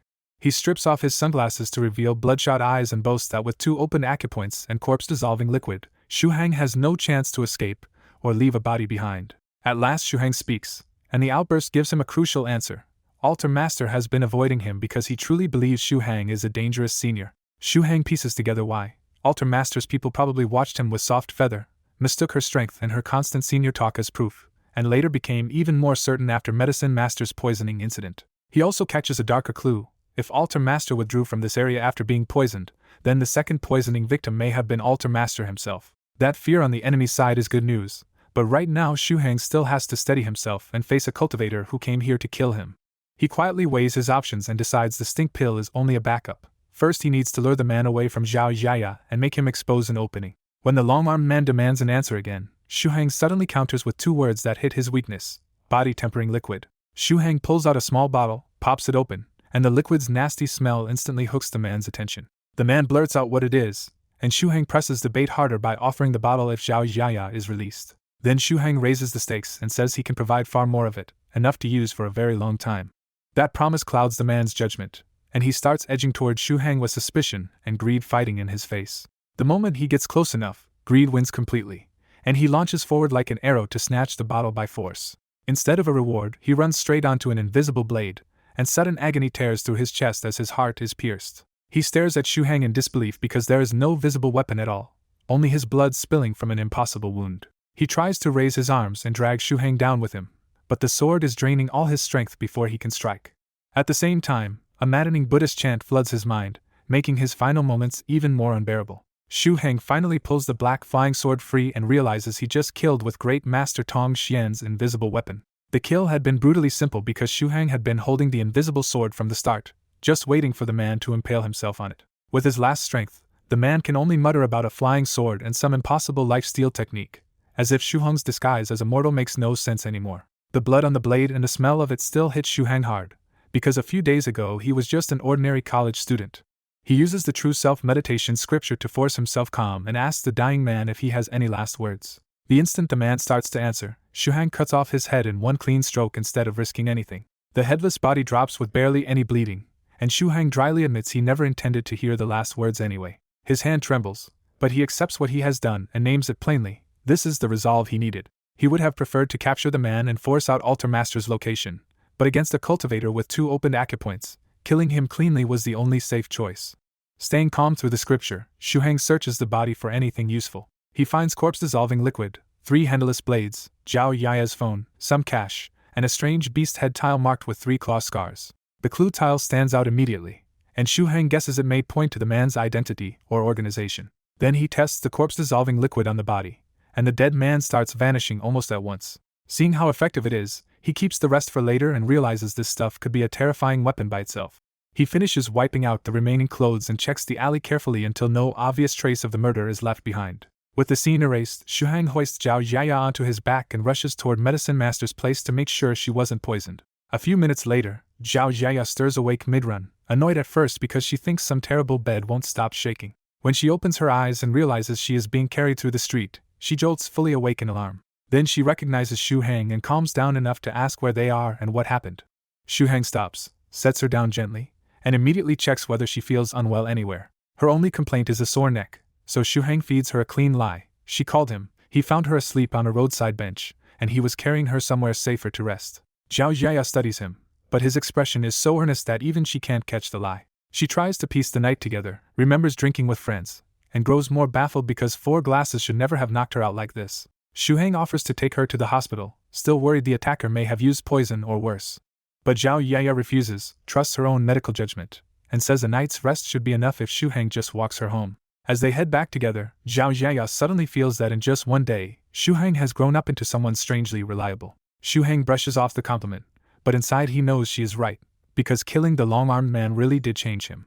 After Song Shu Hang leaves, Jiang Zian appears on the wedding shop rooftop and coldly confirms to Medicine Master that Shu Hang got away safely. She bluntly tells Medicine Master she still will not give up on him, then hangs up before he can answer. Still on the rooftop, Jiang Zian quietly vows that she will get what she wants. Then she jumps down and uses a spell to wipe away the remaining traces of Song Shu Hang's kill, covering the evidence he missed. Back on campus, Song Shu Hang safely takes Zhao Yaya home, buys food and drinks for his roommates, and finally returns to the dorm. Lying on his bed, Shu Hang keeps replaying the moment he cut off the long-armed man's head, and the first kill leaves him shaken, scared, and strangely exhilarated all at once. While his roommates noisily keep trolling people on alternate accounts, Shu Hang pulls out the beast-headed tile and decides to ask the 9 Provinces group about it. He uploads a photo of the tile and asks if any senior recognizes which organization it belongs to. North River's loose practitioner answers first, and says he has never seen it, which immediately reassures Shu Hang that the token does not belong to one of the group's seniors. Soft Feather pops up despite her strict training schedule and asks if the tile's identity matters to him. When Shu Hang says it matters, Soft Feather eagerly runs off to ask her father for help identifying it. North River gets serious at once, asking if this is an enemy and whether Shu Hang needs backup. Shu Hang admits the tile points to an enemy, says he is tracking clues already, and promises he will ask the seniors for help if he cannot handle it. After hearing Medicine Master is still with him for a few more days, North River relaxes a little. Soft Feather comes back with bad news on the tile but cheerfully offers something even better. Once she finishes her Spirit Ghost contract tomorrow, she wants to come help Shu Hang crush the whole group. Her upbeat promise lifts Shu Hang's mood right away, and he thanks her sincerely. Soft Feather immediately starts daydreaming bigger, talking about teaming up afterward to explore a newly rumored mysterious island in the East China Sea. Mad Saber 3 Waves instantly ruins the mood by reminding her she still has to survive the Spirit Ghost contract first. Soft Feather, completely deflated and fired up at the same time, declares she will stake everything on the contract array tonight and vanishes offline. With that, North River casually turns the whole chat toward the mysterious island, and the lurking seniors pile in to discuss treasure hunting. Watching the seniors chatter so freely, Shu Hang finally starts to smile again. Then a private message from Soft Feather arrives, and she gently asks if something happened to him today because he feels different. Shu Hang cannot see anything strange in his own words, but her instinct hits so close that he starts wondering if women really do have a terrifying sixth sense. Instead of hiding it, he finally tells Soft Feather the truth. Today he killed someone with his own hands, and it still feels unreal. The moment he sends the message, the pressure in his chest eases, as if saying it aloud finally lets him breathe. Soft Feather asks if it was his first kill and whether he regrets it, trying to help the same way her father once comforted her. Shu Hang answers without hesitation that he does not regret it, because he would still swing that sword again if he had to. Soft Feather awkwardly but sincerely tells him to remember why he drew his sword, trust that conviction, and stop crushing himself under needless guilt because she supports him. Her clumsy kindness lands exactly where it needs to, and Shu Hang thanks her with a genuine smile. Soft Feather happily signs off to go fight the contract array for real, still dreaming about meeting up later to explore that island with him. In another part of Spiritual Butterfly Island, the real punchline appears. Spiritual Butterfly's respected sage has been secretly watching the whole exchange through his daughter's account, and ends up crying in the bathroom. Around 3 in the morning, Shuhang is asleep, but his body has started using his alertness technique out of habit, so even in sleep he stays half aware. A sudden phone call wakes him, and he quickly silences it so he will not disturb his roommates. The number is unfamiliar and from the Huaxi region, so for a second Shuhang assumes it is probably another scammer. He answers out of habit, already thinking of how he and his roommates like to toy with scam calls, especially Li Yanga when a female scammer shows up. Instead, the caller addresses him by his group nickname, and reveals himself as 7 Lives Talisman Mansion Master from the 9 Provinces group. The senior explains he got Shuhang's number from Medicine Master, and is calling about the beast-headed tile Shuhang posted earlier. Shuhang wakes up all the way and immediately asks if 7 Lives knows what organization the tile belongs to. 7 Lives says he only knows old information, but 43 years ago he found the same sign after an entire village was slaughtered as a blood sacrifice to create angry ghosts. Enraged by that massacre, the younger 7 Lives swore to wipe out those evil ghost cultivators and chase them for a long time, only managing to kill a few underlings, and seize the same marked tile from them. The call also reveals 7 Lives' biggest self-inflicted problem. When he was younger he made too many grand vows, and now he is stuck carrying a whole notebook of heavenly oaths he still has to fulfill. Back to the urgent problem, 7 Lives asks if Shuhang has actually found a lead on this ghost cultivator line.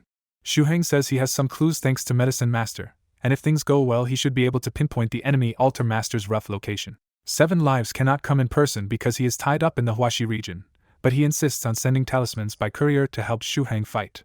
That offer instantly grabs Shuhang, because he remembers how terrifying Soft Feather's talismans were, and knows this is exactly the kind of backup he needs. Before hanging up, 7 Lives even takes time to roast Shuhang's awful group nickname, thinking Empty Book's High Pressure is his actual down name, and telling him to change it. Left staring at the dead call, Shuhang realizes he really should change that nickname before every senior starts calling him fellow Taoist Empty Book's High Pressure in person.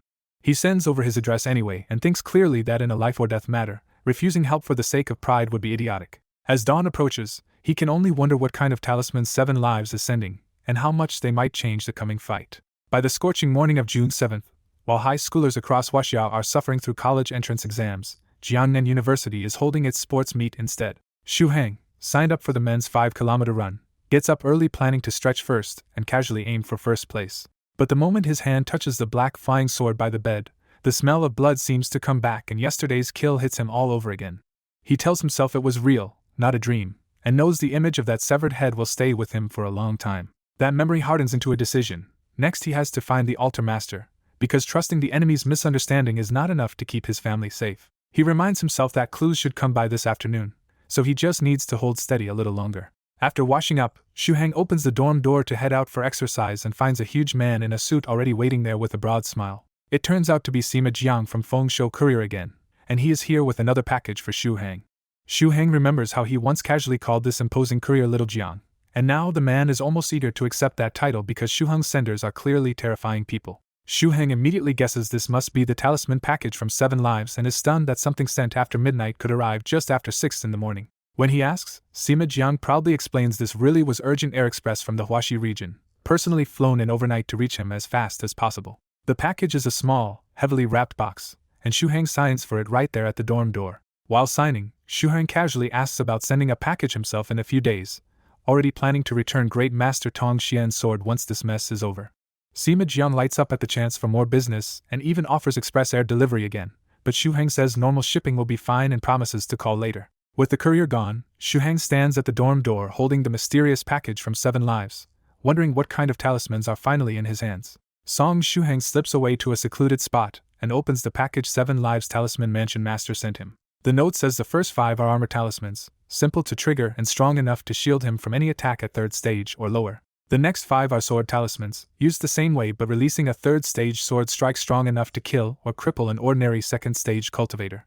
The largest stack is 10 exorcism talismans, meant to wipe out the ghost-type evil creatures the Altar Master's side can control. Holding the box tightly, Shuhang realizes 7 Lives didn't just help him a little, he practically handed him a full survival kit for the coming fight. With these talismans in hand, Shuhang finally feels he could face the Altar Master at all. But he has no intention of fighting fair, and he coldly decides that only the Altar Master's death matters now. He puts the talismans away and tells himself everything is ready now, except for the last crucial opening to act. The next morning at 7:30, Jiangnan University City's sports meet officially begins with the usual endless opening speech from the headmaster. By the time the men's 5 kilometers is called at 8:40, Shuhang steps onto the track under the watch of his roommates and a few male classmates. Their smug faces make it obvious they didn't come to support him, they came to enjoy watching him suffer through the 5-kilometer torture. As Shuhang waits at his starting spot and yawns, a sweet voice suddenly cheers for him to take first place. He spots Lu Fei waving with 4 other girls, and her open support catches him pleasantly off guard. That gives his roommates perfect material, and they instantly mimic Lu Fei's voice to heckle him from the sidelines. Shuhang answers with both middle fingers and tells them to go kill themselves. A tan, muscular runner beside him sneers that pretty faces don't win a 5-kilometer race. Shuhang calmly asks if the guy is just jealous of his skin, which only makes the runner angrier. Before the argument gets any dumber, a slightly chubby student named Yang Shangfa friendly introduces himself from the other side. When Shuhang admits he only got stuck in this race because nobody else wanted it, Yang Shangfa tearfully realizes they've both been dragged into the same misery. As the teacher calls everyone to get ready, the tanned runner grits his teeth and vows to leave Shuhang a whole street behind. Shuhang dryly points out that outrunning him by a whole street would mean at least 2 laps, and politely advises him to give up.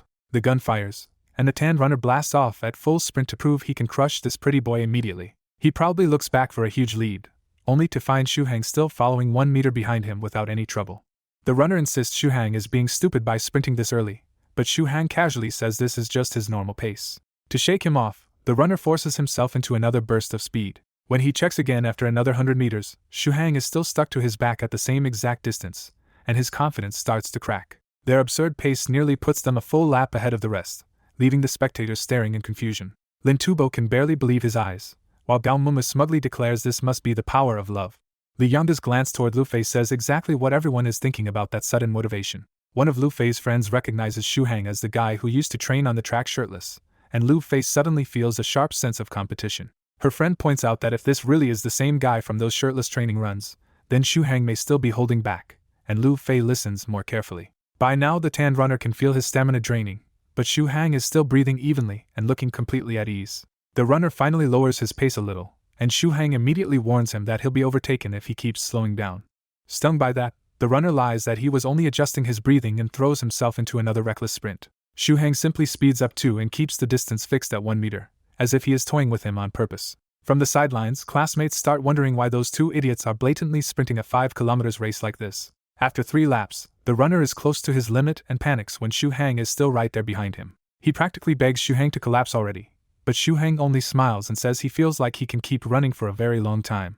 Then Shuhang asks if the guy still has some stamina left, and quietly decides to help him bring it out. Shuhang uses controlled mental oppression, just enough to make the runner feel like a monster is chasing him without knocking him out. The runner screams and explodes into another burst, terrified into breaking past his own mental limit. Running right behind him, Shuhang gives a bizarrely calm lecture that people often stop because of the limit in their minds, not because their bodies are truly done. Shuhang even cheers him on to keep going, which only turns the chase into a nightmare for the poor guy.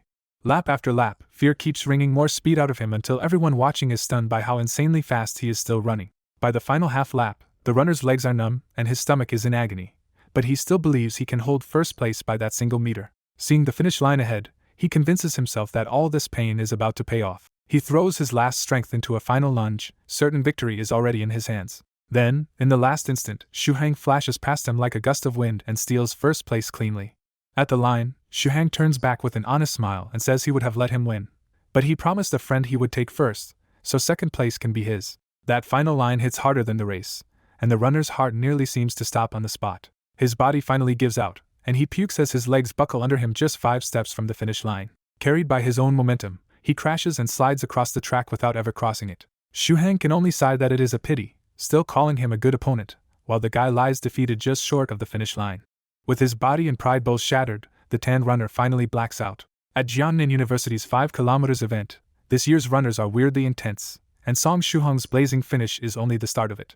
Another spectacle is Yang Shangfa, who starts the race at an easy jog and immediately sinks to the very back of the pack. A few laps later, Yang Shangfa is already falling apart, stumbling from jogging to walking to a miserable turtle crawl with a pale face. Even after the other runners finish, Yang Shangfa has only dragged himself a little over 2 kilometers and looks close to being sent to the hospital. The teacher finally begs him to stop, saying just making it this far already proves his perseverance. But Yang Shangfa stubbornly refuses and vows that even if he has to crawl, he will finish the full 5 kilometers. He keeps dragging himself around the track for another full hour, until the event is jammed up and the desperate teacher umpire actually starts crying. After his own race, Song Shuhang gets mobbed by excited friends who cannot believe he suddenly turned into a monster runner. His friends joke that pretty girls must be the real reason he and the tanned runner went so absurdly fast. Once the crowd thins, Li Yangda quietly pulls Song Shuheng aside with the medicine shop information he asked for. Li Yangda says 4 shops have the rare ingredients, but Yuanlong Medicinal Drug Store is the key one because it had all 4 and just sold the same set yesterday before ordering more. That detail hit Song Shuheng hard, because ordering all 4 uncommon herbs together in bulk is exactly the kind of trail the altar master would leave behind. Li Yangda still makes time to remind him about the promised 10 fragrances fish head meal, and Song Shuheng agrees without hesitation. Then Song Shuheng turns serious again and says he has to rush to that shop immediately, even if he does not come back tonight. He skips even the award ceremony, says goodbye to his friends, and heads out with the new clue in his pocket. Not long after he leaves, Lu Fei comes over looking for him so she can congratulate him on what she is sure is a championship run. Tubo tells her Song Shuheng already left school on urgent business, so she can only pass on her congratulations through his friends. Behind her calm smile, Lu Fei is really craving the cool air around Song Shuheng and decides she needs to stick close to him for the whole summer. Gao Muma seizes the moment and invites Lu Fei to join their post-competition dinner, slyly giving Song Shuheng a huge assist. Lu Fei brightens immediately and happily agrees to come when they call her. Meanwhile, Song Shuheng returns to the dorm and starts gearing up for a real hunt instead of a casual errand. He first takes out Great Master Tong Xian's black iron flying sword, an invisible weapon that could be perfect for a surprise attack. Then he packs body-tempering liquid and a secluded grain pill so he can recover strength and keep going if things get bad. He also grabs Tubo's modified stun baton, not because he trusts it completely, but because any extra edge might matter. Last of all, he takes the 20 talismans from 7 Lives Talisman Mansion Master, the real safety net keeping his nerves steady. With his loadout ready, Song Shuheng locks onto his goal, trace the altar master, confirm the enemy's location, and kill him if the opening is there. And if he cannot finish it himself, he is ready to use the spirit ghost as payment and call in the seniors, because this enemy and his gang must be erased. That thought steadies him, because with talismans and a backup plan in hand, Song Shuheng knows this trip is dangerous but not hopeless. He leaves University City, crosses the long bridge, and rides the train toward Guangyuan Road where Yuanlong Medicinal Drug Store is waiting.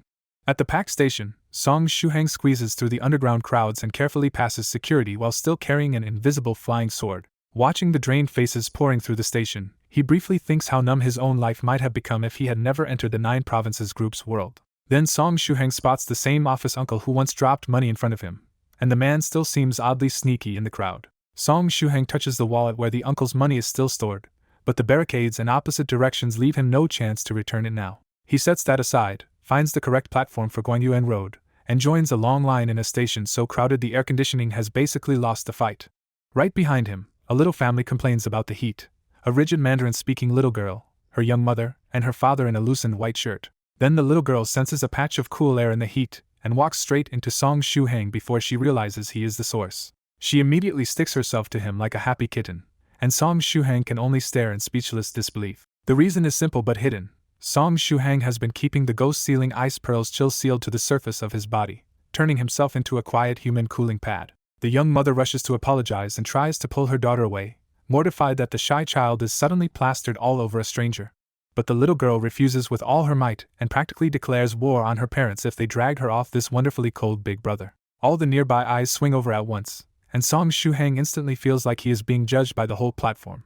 Trying not to look like a kidnapper, Song Shuheng carefully offers to hold the child for a while instead. He barely finishes asking before the little girl launches straight into his arms and locks herself there like a monkey. The father can only accept it with a helpless, bitter smile, while Song Shuheng settles the girl comfortably on his shoulder.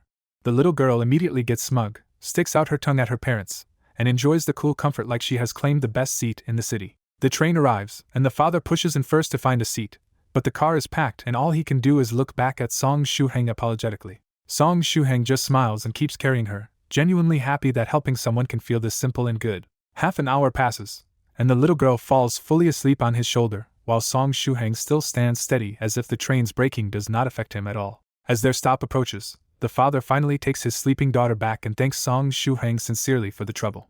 Song Shuheng laughs it off and praises the child for being cute, hiding one ridiculous detail. He already passed his own stop 3 stations ago because he did not want to wake her. At Jingli Plaza Station, the father in the white shirt quietly prepares to get off at the next stop, still grateful to Song Shuheng for helping his family. The last person to board is impossible to miss. A giant bald foreign monk with 6 burn scars on his head, wrapped in heavy robes despite the heat. Even without understanding him, the whole car feels the monk is unusual, and Song Shuheng senses his chi and mental strength are far beyond normal people. Not wanting another cultivator to notice him, Song Shuhang slips back into his alertness state and carefully hides his own aura. The foreign monk scans the cabin like he is searching for something, then starts reciting scriptures in fluent Mandarin while the train rolls deeper underground. As the long ride continues, the little girl grows restless in the heat, and her mother fans her while the father keeps holding her close. 6 minutes later, Song Shuhang suddenly braces himself in a horse stance just before the train lurches hard. The emergency braking starts, the cabin whips violently, and passengers tumble in all directions. When the father nearly falls, Song Shuhang steps in and uses a soft martial push to steady him before warning that worse shaking is still coming.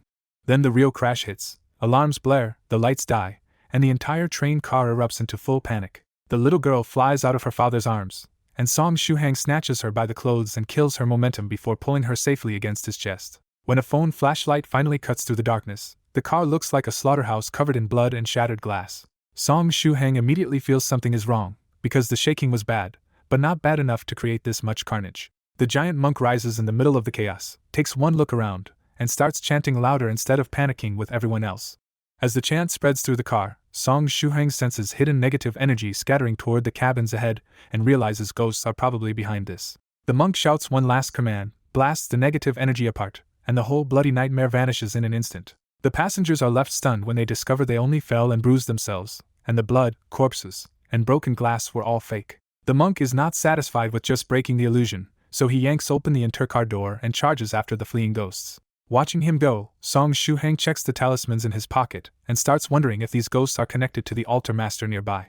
In a cabin behind him, 2 pale cultivators whisper in panic because the same foreign monk has chased them for 2 straight days. They admit the suffering spirit has not eaten for 2 days, and if it stays weak any longer, Altar Master will feed them to their own ghost. Their whispered explanation lays out the setup.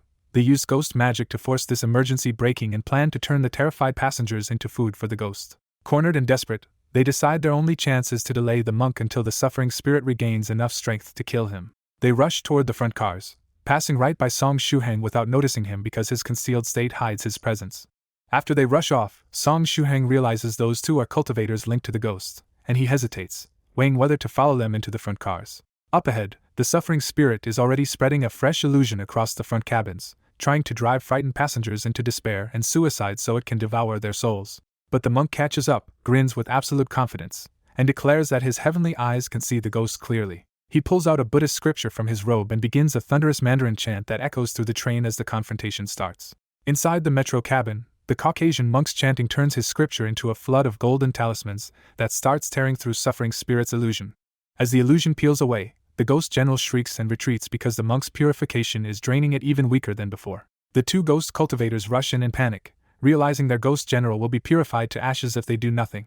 The businessman swells into a hulking brute and charges like a tank, knocking blurred passengers aside as he barrels at the monk. At the same time, T-shirt guy snaps the train cameras with flying needles so their fight will not be recorded.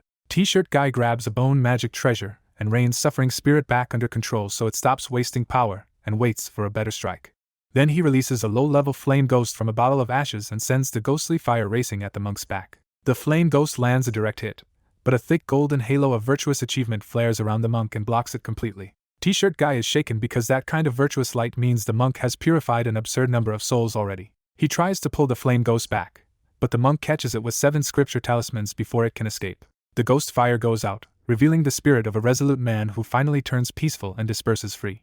The bottle in T-shirt guy's hand shatters from the backlash, and that is when the transformed businessman finally crashes into the monk. The hit actually forces the monk backward and interrupts his chanting, giving the businessman a brief opening. When the businessman rushes in with both fists, the monk grins because now that he was attacked first, he can finally hit back in legitimate self-defense. He casually swats the giant man away like a fly and smashes him into the train wall. The monk proudly settles into a fighting stance, realizes the ghost had handlers all along, and decides to wipe out both men too. Bleeding and furious, the 2 ghost cultivators agree to attack together because one pair of hands cannot block 4. The businessman charges head-on again while T-shirt guy slips behind him like a hidden snake, ready to stab through any opening. 2 minutes later, the businessman is down with all 4 limbs twisted, completely broken by the gap in strength. At the wall, the monk pins T-shirt guy in place and pounds his face until he goes dazed too. The monk throws him down, takes the bone magic treasure, and reveals he has already reached the first stage's leaping dragon gate realm. Looking at suffering spirit, he realizes purifying a ghost that has devoured so many souls could push him close to his next breakthrough. He crushes the bone treasure, severing its link and making the ghost general howl in panic. He immediately presses the advantage, chanting again as the scripture and prayer beads rise for a full exorcism. The golden prayer beads blast into suffering spirit like bullets, punching hole after hole through its ghost body. Still unsatisfied, the monk throws out the scripture itself, and its pages spread into holy sheets that wrap the ghost tight. From the floor, the businessman drags himself through his own blood and begs the monk to stop, because if the ghost is purified, he and his partner will die too. T-shirt guy wakes just enough to crawl over too, begging through blood for the monk not to purify the ghost. The monk's face hardens, because he has seen too many evil ghost cultivators before and refuses to spare an angry ghost for their sake. He declares that every angry ghost must be purified with no exceptions, pouring all his focus into the final seal. That is exactly when a hunched figure slips up behind him unnoticed and lands a plain palm on his back. True chi explodes through the strike, crushing the monk's back with a palm-shaped dent and blasting blood from his mouth. The monk's chanting dies instantly, and all the suspended beads and holy pages lose power and drop to the floor. When he crashes down and looks back, the monk realizes too late that his attacker is a true chi expert from the second stage. The newcomer coldly scolds the two failed subordinates and reveals himself as their altar master, who arrived just in time to save his precious ghost general. T-shirt guy begs for mercy and insists they really did their best, because the monk was just too strong.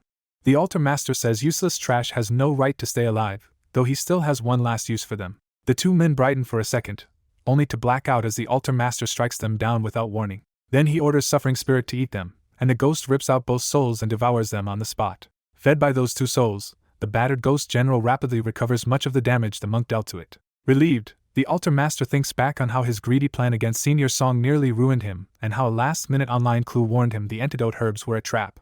Because caution kept him alive, he fled immediately, boarded this Line 5 train by chance, and now feels absurdly lucky for arriving just in time. Altar master closes in on the injured monk and goes for another killing palm, determined to feed his soul to suffering spirit and turn this mess into a gain. His palm lands with a metallic slam instead of flesh, because the monk's robe suddenly swells and flashes with scripture, revealing itself as a defensive magic treasure. Altar master switches to a claw and tears at the defense, but the monk has already bought enough time to recover and slips away. Using the puffed-up robe like a bouncing shield, the monk rockets through the train cars, desperate to find any open door and escape the second-stage enemy behind him. He crashes into Song Shuhong's cabin, leaving the passengers baffled that the foreign monk is back and somehow shaped like a ball. The monk vents white gas from his sleeves, drops back to normal shape, and rushes to force open the cabin door by hand. He yells for everyone to get off the train if they want to live, but he has no time to explain anything else. A father by the door decides to trust the monk and invites Song Shuhang to come too, but Song Shuhang quietly says they are already too late. Staying sharp, Song Shuhang realizes ghostly energy followed the monk in seconds ago, and the whole cabin has already been swallowed by an illusion. The monk thinks he opened the door, but Song Shuhang can see he is only twisting a hanging grab handle, while the real door never moved. Song Shuhang tells the family to stay by him and quietly readies his talismans, bracing for the enemy to step into the car. Then the pale altar master walks into the cabin and coldly tells the monk he is not escaping his grasp. The monk reaches for freedom and hits only the cold wall, finally realizing he has been trapped inside an illusion the whole time. With a snap of altar master's fingers, four angry ghosts smash the cabin monitors, and suffering spirit starts forcing its upper body into the car behind him. The illusion hits everyone at once, and the passengers start collapsing one by one as fear and terror feed the ghost general. Knowing he cannot run anymore, the monk curses, draws a Vajra pestle from his robe, and decides on one last desperate fight. He forces his chi and blood into sync, suppresses the wound on his back, and pushes his aura to the limit for a final blow. The monk leaps and brings the Vajra pestle down with everything he has, aiming straight at Altar Master. Altar Master does not even dodge, because Suffering Spirit blocks the strike with giant ghost claws and throws the monk away in sparks. The monk slams into the cabin wall and feels hopeless as Altar Master boasts that Suffering Spirit will break through by devouring him. But then the only other person still standing is Song Shuhang, calmly touching the necklace at his throat. From the monk's hopeless view, every passenger is down except one delicate-looking young man still standing calm in the middle of the disaster. Song Shuhang smiles, lifts the necklace at his chest, and lets it ring with one clear ding that cuts through the dark cabin. That small sound hits Altar Master like a nightmare, and he stares at Song Shuhang with open fear before the young man calmly introduces himself. The monk has no idea what is happening, but Altar Master's face makes it obvious that Song Shuhang's name is terrifying to him. Song Shuhang drops an exorcism talisman and softly says break, unleashing spiritual power so overwhelming it feels like a hurricane inside the train. The exorcism blast wipes the cabin clean in an instant, erasing the loose ghosts and blowing away the negative energy choking the passengers. Even Suffering Spirit is not spared, and the talisman tears through the ghost general as it tries to flee down the train. When the light fades, Suffering Spirit is reduced to a tiny broken remnant, and the passengers' terrified faces finally relax into ordinary sleep. The monk is stunned with relief, but Altar Master only staggers back harder, because the poison and the exorcism have both wrecked his condition. Seeing Song Shuheng here breaks Altar Master's nerve, because he suddenly thinks this whole train encounter might have been another trap laid by a terrifying senior. Song Shuheng reads every reaction at once and finally confirms that this ghost cultivator really is the Altar Master he was hunting. He realizes pure luck brought them together on this train, and now the plan changes from tracking Altar Master to bluffing him into total submission. So he puts on the calm of a real expert, and says that now the filthy things are gone, they can finally talk properly. Altar Master's only real thought is to run, because in his mind Song Shuheng is a ruthless monster with poison, money, and unknown depth. Before he can try it, Song Shuheng slowly draws the invisible flying sword, exposing just enough danger for a cultivator to feel what it is. The aura instantly reminds Altar Master of a flying sword he once saw decapitate an enemy in a flash, and that memory kills whatever courage he had left. Song Shuheng quietly relaxes inside when the bluff works, while his other hand still keeps a sword talisman ready in case Altar Master bolts anyway. With the upper hand now secure, he presses the act harder and asks if Altar Master really thinks he can escape from this lord's hand. The bluff lands perfectly, and Altar Master drops his pride on the spot to beg Senior Song for a path to survive. Song Shuheng laughs to buy time, thinks fast, and turns the fear back on him by asking whether he was not given enough chances already. Then Song Shuheng offers one last chance in a freezing tone, claiming he will spare this weak junior only to avoid the shame of bullying someone beneath him. Cornered in the train cabin, Altar Master swallows his pride and begs Song Shuheng for a way to survive. Song Shuheng answers in his full fake expert tone. If Altar Master can live through one attack, he will be allowed to leave alive. Altar Master knows one casual blow from a hidden senior could kill him, but refusing would get him beheaded on the spot, so he starts betting on a secret life-saving trick instead. He forces himself to accept the deal and asks one last time whether Song Shuheng really means it. Song Shuheng doubles down on the act, claiming a man with face and reputation would never lie to a junior. While smiling bitterly and asking for mercy, Altar Master secretly releases a hidden pure ghost to guard his body. Song Shuheng calmly produces a sword talisman from 7 Lives Talisman Master, and Altar Master instantly realizes he is facing rich man firepower he can barely defend against. Still trying to look grand, Song Shuheng tells him to pray for luck and activates the talisman with one word, sword. An illusory figure appears behind Song Shuheng and slashes with fingers as a blade, flooding the whole cabin with blinding sword light. Locked in place by the sword intent, Altar Master can only stand there and watch the slash come straight for him. The sword passes through him with a soft buzz, and his body drops in 2 clean halves without a drop of blood. The Caucasian monk is stunned that a dangerous second-stage ghost cultivator seems to have died just like that. Song Shuheng does not relax for a second, keeping an armor talisman ready in one hand and 2 more sword talismans in the other while he waits for the trick he expects. To bait the enemy out, Song Shuheng coldly says surviving 1 blow counts and orders the hidden Altar Master to get up and disappear forever. Right on cue, the fake corpse dissolves into black smoke and the real Altar Master reappears, badly alive with a deep sword wound carved into his forehead. In pain and out of options, Altar Master thanks Song Shuheng for his mercy, and says he will leave at once instead of risking a second strike. His ghost general's suffering spirit drifts in carrying a black suitcase, and even Song Shuheng has to admit this man is terrifyingly stubborn about staying alive. But Song Shuheng never planned to spare him at all, because leaving a poison expert alive would haunt him every day after this. The instant Altar Master turns to leave, Song Shuheng unleashes both remaining sword talismans at once. The twin sword lights cross into a blazing X, lock onto Altar Master, and cut him into 4 pieces before he can do anything. Not dead instantly, Altar Master glares at Song Shuheng with pure hatred and spits out his final verdict, shameless. Song Shuheng answers with a flat little smile and pulls out an exorcism talisman, because he still has to wipe out the angry ghost beside the corpse. The exorcism talisman erupts through the cabin like a spiritual storm and purifies suffering spirit before it can escape. The black suitcase thuds to the floor, and the dying Altar Master is purified too weakly to launch even one last counterattack. As death finally closes in, Altar Master can only stammer broken curses about shamelessness and words worth gold before his mind falls apart. Then Song Shuheng leans in where only the dying man can see and silently reveals the cruel truth.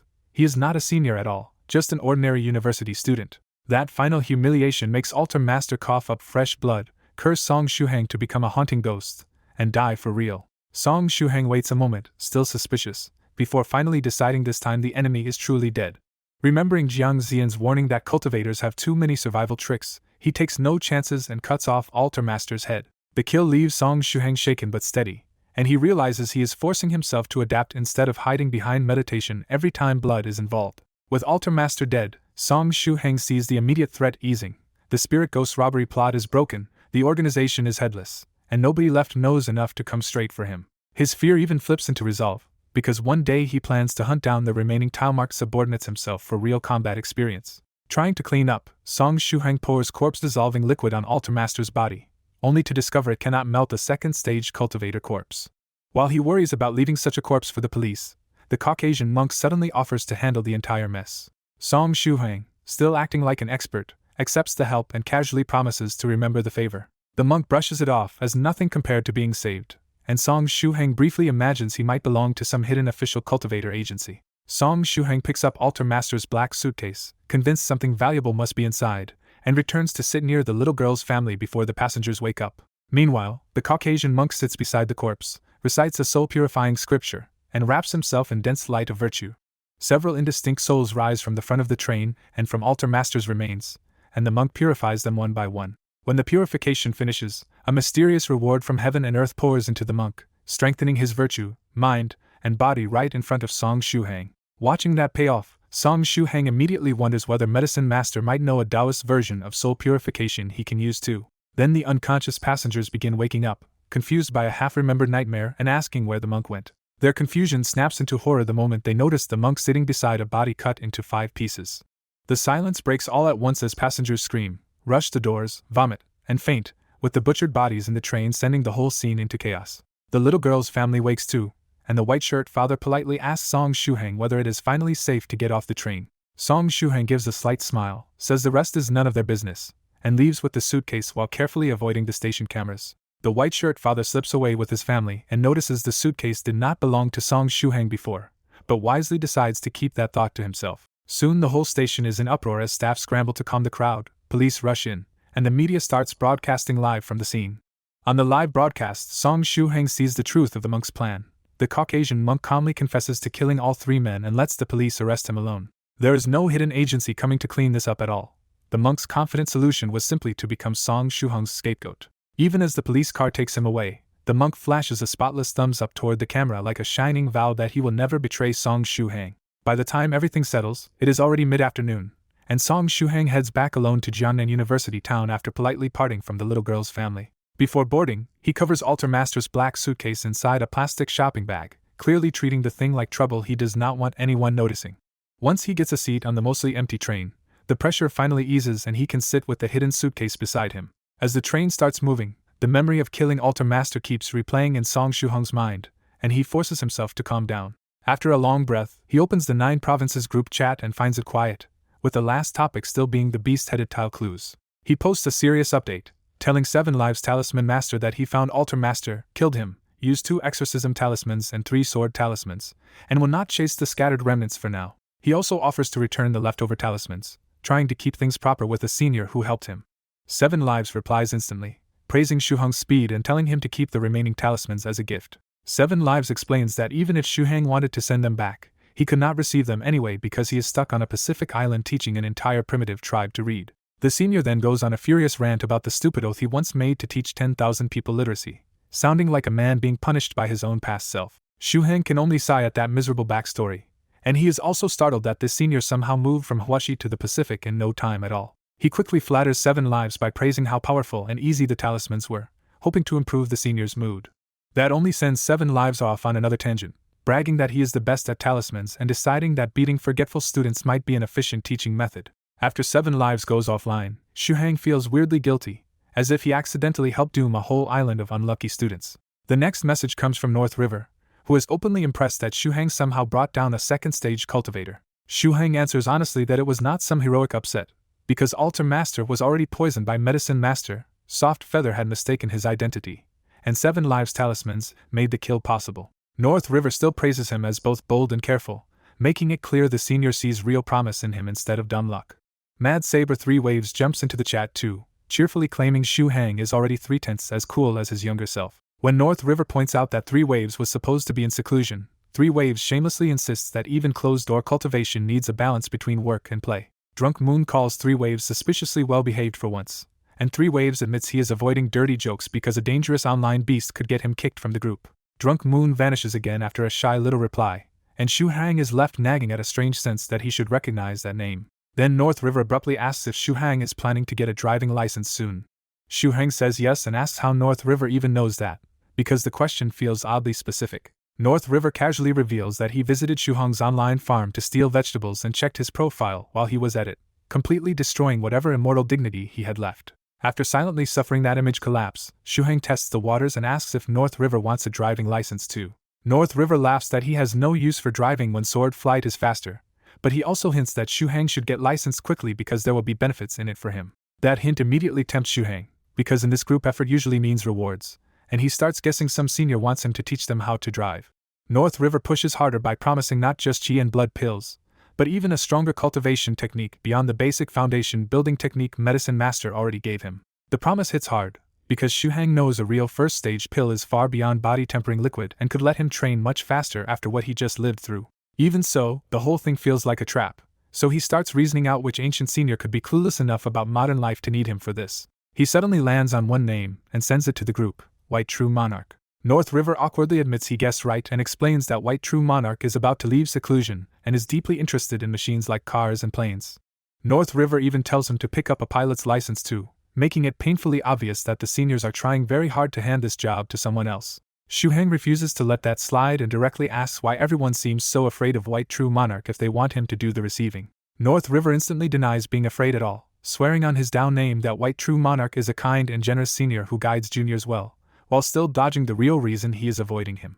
Shuhong turns to Three Waves next, only to get the same answer, personal reasons, but White True Monarch is absolutely a great senior. The more these seniors swear he has nothing to fear, the more anxious Shuhong gets. In the end, he decides to accept anyway, because if White True Monarch really is kind, there is no reason to refuse a chance that could earn him precious chi and blood pills. He knows he may be getting tricked, but the reward is too valuable for a poor beginner to walk away from. The instant he agrees, North River praises his rationality, and then the whole lurking group starts popping out to admire him for walking straight into the trap. Then more and more seniors pop out of hiding to say they admire him, proving they were all lurking and watching this unfold. That is when it really hits him. He has been neatly shoved into a trap by the entire 9 provinces group. He weakly asks what happens if he backs out now, already half afraid of the answer. The group's only reply is a wall of smiling faces, which somehow feels even more threatening than actual words. Shuhong quietly turns off the screen and decides never to bring up backing out again. As if that was not enough bad luck for one day, his phone rings again almost immediately. The caller is Zhao Yaya, and Shuhong answers with uneasy politeness before he even knows what kind of trouble this is. The moment Zhao Yaya asks where he is, her sharper-than-usual tone tells him she is angry about something serious. He quickly explains that he is on the subway heading back to Jiangnan University Town and should arrive in about half an hour. Then Zhao Yaya calmly drops the real question. She heard he went all the way to Yanlong Medicinal Drug Store looking for strange medicinal ingredients. Shuhong breaks into nervous laughter and asks how she found out, already sweating because this is going badly. Zhao Yaya says she heard it from Yamda, but she nearly lets slip that she beat the answer out of him first. She then asks him directly whether there is something wrong with his body, and the concern under her anger becomes obvious. Shuhong hurriedly insists that he is fine, claims the medicine was for a friend, and says he never even reached the shop because something came up halfway. Zhao Yaya tells him to call her when he gets back to school because she needs him for something, and then she hangs up before he can argue. On her side, Zhao Yaya is left seriously worried, because Shuhong's strange medicine habits and that earlier deathly pale face now look like signs he may be hiding an illness from the family. She resolves to drag him to the hospital for a full checkup, because if anything happened to him she could not answer to his family. Back on the train, Shuhong sits frozen like a man awaiting judgment, fully aware that Zhao Yaya has definitely misunderstood everything. In panic, he turns the phone back on, jumps into the 9 provinces group, and urgently asks the online seniors what to do when his older sister thinks he has some unspeakable disease. Back in Jiangnan University City, Song Shuhong heads straight to Medicine Master's house before meeting Zhao Yaya, because Altar Master's black suitcase is too suspicious to explain. He knows that if Zhao Yaya spots strange medicine or anything worse inside, she will call his mother immediately and turn this into a disaster. Song Shuhong unlocks the house and goes up to the 3rd floor, only to find Jiang Xian gone and Medicine Master oddly free for once. When Song Shuhong walks closer, he discovers the great Medicine Master is not resting elegantly at all. He is fiercely playing a farm game on his phone. The friend list makes it even stranger, because a whole lineup of famous cultivator seniors are apparently spending their time stealing each other's virtual vegetables. Medicine Master proudly boasts that North River even wrote an auto-harvest script, but his own hands are still faster than any cheating program. He even starts giving farm game advice, telling Song Shuhong to stop hoarding money and upgrade his soil first, which leaves Song Shuhong completely speechless. Once the nonsense passes, Song Shuhong sets the black suitcase on the coffee table and asks Medicine Master to check it for evil path traps before he opens it. Medicine Master approves of Song Shuhong's caution and takes the suitcase himself, treating the hidden danger like a small test he fully expects to pass. A pulse of true chi breaks the suitcase's hidden tricks with sharp cracking sounds and faint ghostly cries, and Medicine Master casually declares it safe. Song Shuhang opens the suitcase and finds stacks of cash inside, about 800,000 renminbi, enough to look impressive even if it is not the kind of treasure he hoped for. His first reaction is disappointment, because he expected a dead evil cultivator to leave behind proper cultivation loot, not a boss drop made of plain money. Still, he quickly talks himself into it, because between training equipment and better food, this unexpected 800,000 renminbi would solve a lot of immediate problems. Medicine Master tells him not to be dazzled by such a small amount, because real value lies under the money in a hidden compartment. Song Shuhang hurriedly dumps out the cash, finds the concealed panel, and his excitement comes rushing back. Inside the compartment, he finds 12 blue bottles, 2 red bottles, and a heavy metal box, all finally looking like proper cultivator treasure. After Medicine Master confirms every trap is gone, Song Shuhang relaxes enough to start checking the bottles one by one. Medicine Master's answer is reassuring, but Song Shuhang is almost distracted by the senior's ridiculous braided hairstyle with jingling ornaments.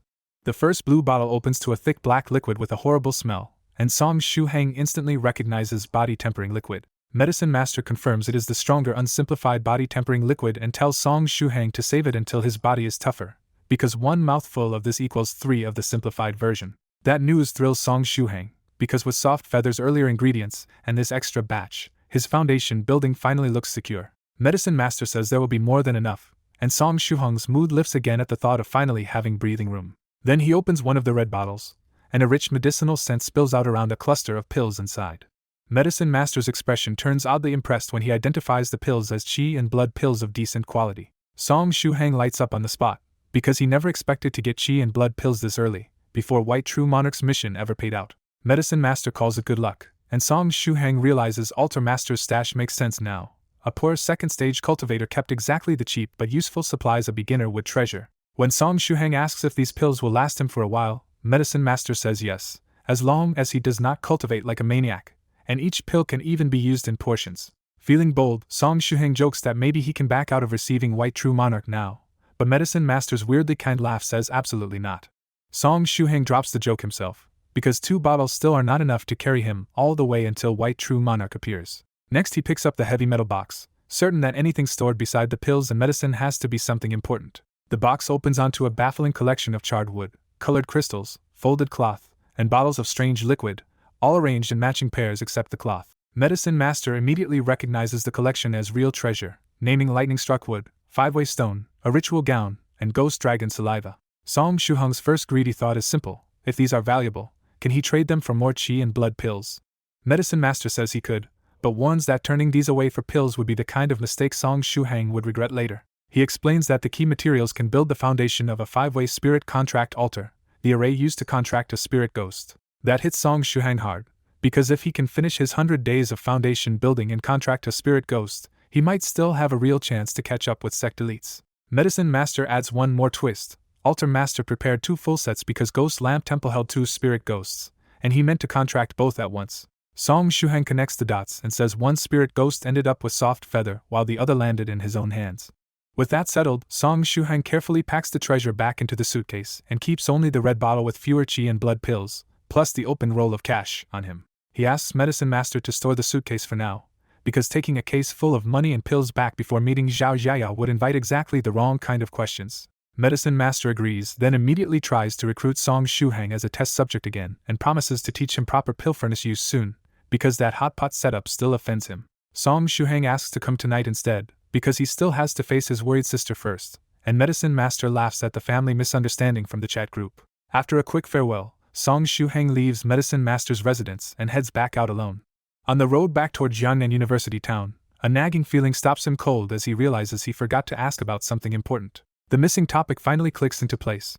In all the excitement over pills and spirit contract materials, he completely forgot to ask Medicine Master about the shiny Caucasian monk taken away by the police. In the end, Song Shuhang can only put that question off for later and keep walking, with the monk's fate still unresolved in his mind. The moment Song Shuhang gets back to Jiangnan University, Zhao Jiaya grabs his hand and drags him straight toward the hospital. Shuhang desperately explains that the 4 strange medicines were for an acquaintance, not for himself, and begs her to trust his sincere eyes.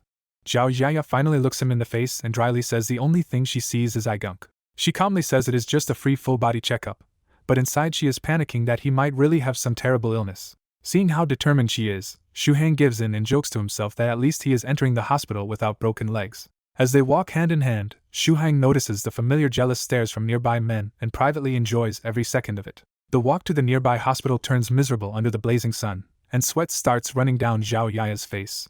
Shuhang quietly uses the ghost sealing ice pearl to pull out cold air and wrap Zhao Yaya in a hidden pocket of coolness. Zhao Yaya pauses in surprise at the sudden cool air, and Shuhang instantly lies that it must be a breeze. She notices nobody else is getting that breeze, but decides not to question it and hurries him onward. At the crowded affiliated hospital, Zhao Yaya marches him through the maze-like corridors because she already got his number and refuses to let him slip away. After passing one familiar face after another, Shuhang starts complaining that the hospital hallways never seem to end. Then Shuhang spots the same office worker uncle again, still in his white shirt with a briefcase, and remembers this is the man who once dropped 150 yuan and called him a swindler. Figuring fate has handed him another chance, Shuhang happily calls out and prepares to finally return the 150 yuan. The uncle blanks for a beat, then remembers him and points at Shuhang with one suspicious verdict: swindler. Shuhang patiently explains again that he only wants to return the money, but the uncle grows even more convinced he is being targeted by a bold scam. Muttering that the swindler even brought an assistant this time, the uncle hurries off and leaves Shuhang stranded there with the money still in his hand.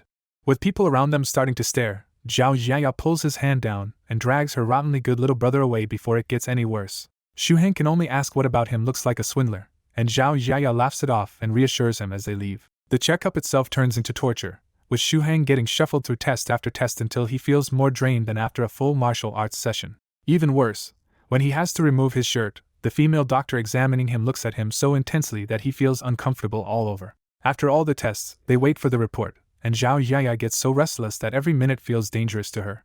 While Zhao Yaya keeps fretting over the results, Shuhang suddenly remembers Professor Rinshui is hospitalized here too and decides to visit him later. He tells Zhao Yaya that Professor Rinshui ended up hospitalized with both legs broken after the soft feather mess, and he still feels guilty about it. Dr. Li walks in smiling, recognizes Professor Rinshui by his absurd both legs broken story, and tells Shuhang the ward number. Then Zhao Yaya cuts straight to the real issue and asks for Shuhang's results.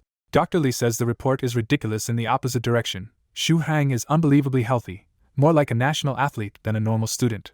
Even after hearing that, Zhao Yaya still asks if there is absolutely no disease hiding somewhere. Dr. Li teases her for sounding like a sister who wants a fragile sickly brother, and Zhao Yaya is mortified on the spot. But once the joking passes, Zhao Yaya finally relaxes and quietly enjoys the proof that Shuhang has really been training himself well. That calm breaks when a shy young nurse knocks and says the patient from Building 8B room 570 is here again. Dr. Li's face tightens, and when Zhao Yaya asks, she admits this is not just a troublesome patient but an almost impossible one. She explains that the patient is a young woman who looks fine outside, but her organs and tissues are carbonizing inside, a condition no one should survive. The young woman knows she is dying, never asks to be saved, and only comes in when the pain gets bad enough that she needs analgesic injections and painkillers. What unsettles Dr. Li most is that this dying patient even brings her own needles every time she comes. Even so, Dr. Li says the hospital director personally arranged a special room for the woman and assigned her to keep handling the case. Zhao Yaya can only call the case bizarre, while Shuhang quietly thinks that after everything he has seen, even this no longer shocks him much. With that, Zhao Yaya thanks Dr. Li and gets ready to head back to her internship, while Shuhang politely says goodbye too. At the same time on the 5th floor of Building 8B, that same office worker uncle suddenly stops and realizes he has finally picked up the trail of the Su clan girl he has been chasing. He grits his teeth at the name Achi, but just as fast, the aura vanishes again and the clue slips out of his hands. After leaving Dr. Li, Song Shuhang invites Zhao Yaya to visit Professor Rishui with him, but she refuses because the sports festival is keeping the medical team slammed. Then Zhao Yaya remembers the 5 kilometers race and smacks his head with the report, demanding to know why the dark-skinned runner collapsed, muttering that second place belonged to him. Song Shuhang sincerely praises the runner's will to win and boasts that the guy could have taken first place if Shuhang himself were not just a little stronger. Zhao Yaya dryly says his very sincere explanation somehow still sounds like mockery, and now she can guess why the runner fainted. She heads back to the university city after warning him not to spout nonsense to Professor Rinshui, and Shuhang insists he always knows how to behave. After they split up, Song Shuhang buys expensive hospital fruit anyway, a bag of apples and a ripe watermelon, before going to visit the professor. He reaches Building 8B, room 532, and hears Professor Rinshui tell him to come in because the door is left unlocked. Inside, Song Shuhang finds Professor Rinshui stuck in bed with both broken legs and casts and hanging up, a posture so awkward it is hard not to stare at. Professor Rinshui recognizes him as a familiar student face but cannot place the name, so Shuhang gives him his full department and class introduction in one breath. The professor is instantly cheered that a student came to see him in person, and he quietly decides to remember Song Shuhang and reward him on this semester's results.